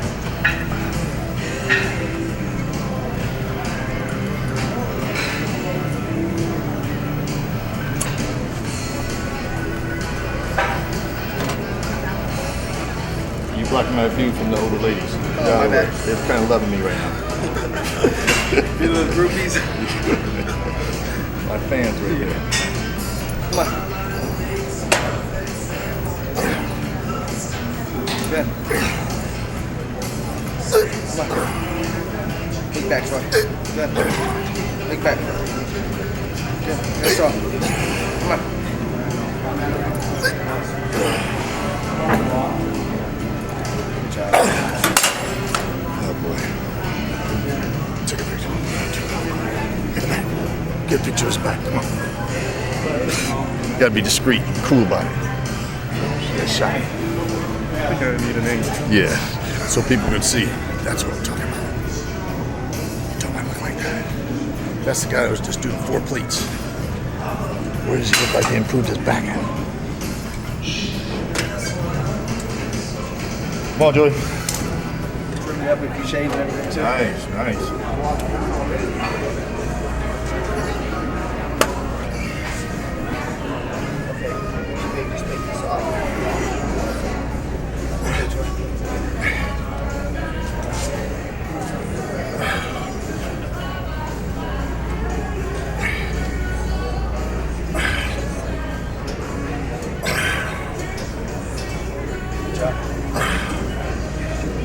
Morning, Robert. You want the game tonight?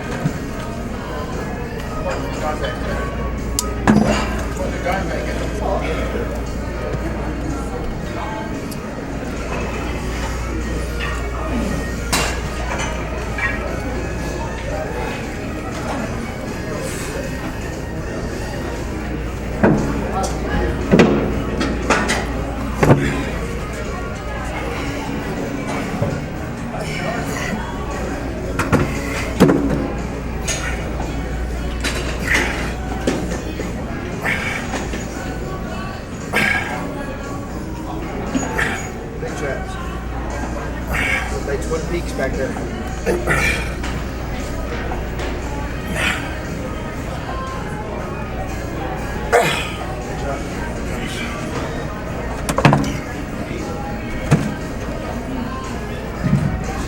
It's Another one I don't really care about weight too much. I can go up to the 150s. A lot of times when I do that, I have a tendency to roll back too much. When I have a weight that I can control, it can give me a nice lift and a good squeeze on the top. I found that I get a much better response with that mind-muscle connection. No, sir. When I do it that way. Every time I tend to do that too, I seem to get a twist muscle, like where I start getting that there's definitely not a tear, but like a twinge in my traps. Again, what's the purpose of that? Having all that weight on there when you're shrugging with your body instead of the muscle at hand. So I take a nice easy weight. I still feel it. I can control it, but I can get a good lift on it. Good squeeze on the top. And that in turns to more muscle, more development, more shape. And what I like to do is rotate back instead of roll over this way. Traps come down your back. So I like to pull back this way instead of that traditional here. You notice that I do this, rotate back. I went out 5 pounds or 10 pounds. Felt myself Roll over? forward, so Yeah, that's what I don't want to do.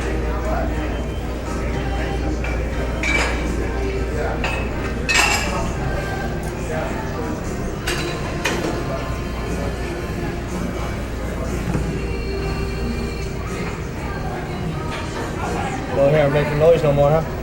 Yeah. Still done showing off.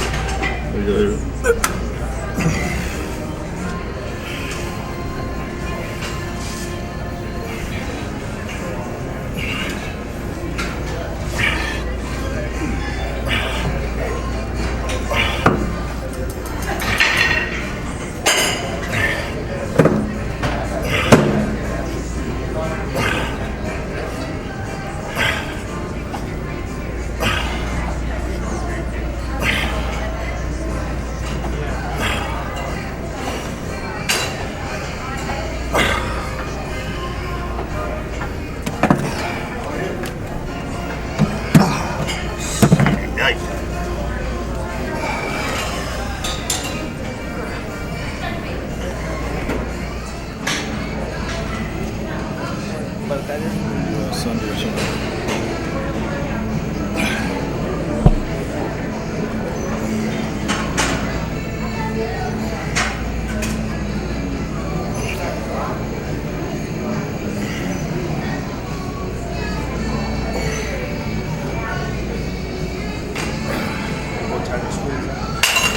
Yeah, I can get more of that.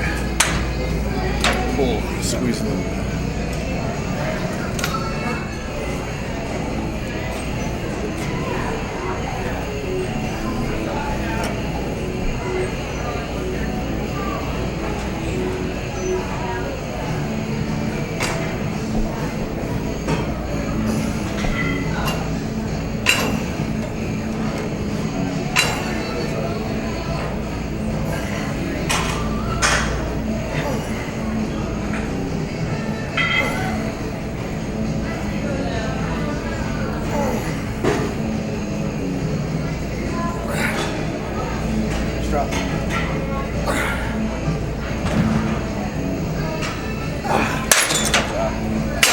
Soft.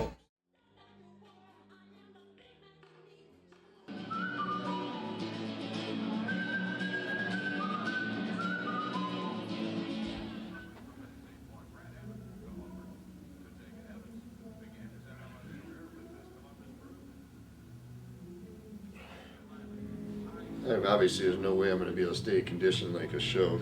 Oh, sure. Not going to drop your water, and you're going to eat a little bit after a show. Yeah. But I'm in decent shape for a guest poser.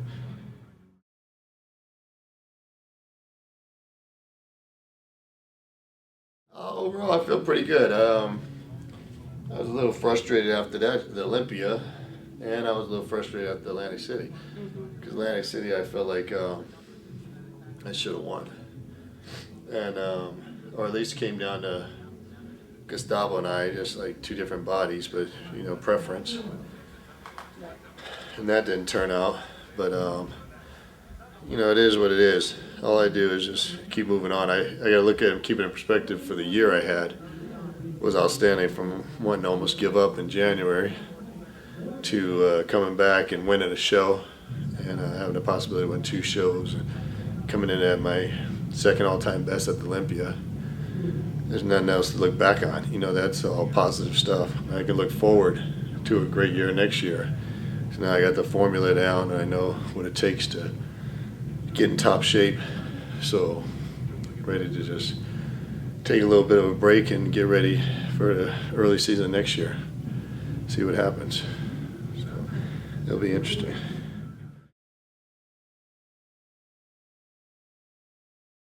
They've been tremendous. You know, the fans was what keeps me going. Even after the show, I just had a tremendous amount of support, and people just said, you know, they said they admired my physique, my perseverance, and the way I've handled everything, and that just motivates me even more to, you know, keep doing it for them and myself, because you can't do it for the judges, because you got to stick with what your game is. So I got to keep. They keep me coming back though. They motivated me to no end, you know, and then I just look forward to, you know, keeping them excited next year and trying to bring in a little bit sharper, better. I don't want to talk like I'm gonna bring a new physique, because that's not gonna happen. But what I will bring is just some minor changes, you know, some adjustments to my physique where I just get a little bit bigger here or there, and just try to continue to balance it out and just get a little bit sharper conditioning overall, and overall, it's not just the glute hamstring area, but overall. And if you get that extreme condition look with a couple pounds extra muscle, it's a whole new look. So it's not about gaining 10 pounds, it's about gaining quality pounds and exchanging body fat for lean muscle. And that's what I still can exchange that a little bit more, and so the weight difference might not be that much, but the look will be a dramatic difference. That's why I want my fans and people to realize, don't get caught up in a number, get caught up in dimensions, and how you change your overall appearance and your body chemistry and balance. That's what bodybuilding is. You know, it's not just who's the biggest guy in any way, shape, or form, who's the most pleasing in my eyes. I think that's what it comes down to.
Look at him, guys. Big Troy Alves.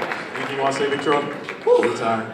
Grandpa? Get a little, 43 is a little tough. You get a little tired. He just had a grandbaby a couple years ago. Yeah, I got a beautiful granddaughter who's 2.5. Yes. She's doing good. And I feel like 40 is the new 30. What do you guys think? Oh, yeah, I think so. I'll challenge any 30-year-old to come up here and pose against him right now. Any 20-year-old. Yeah, I truly feel like blessed. I'm very blessed, and I've taken care of my body, and I think that you know, I got a good team now with Chris Aceto. Oh, yeah. I think we're just going to get better and better each show. Not necessarily bigger, just more refined, and keep an aesthetically pleasing look that you all can appreciate and reach for. All right. All right, Troy Alves. How about a couple shots for your lead, Troy?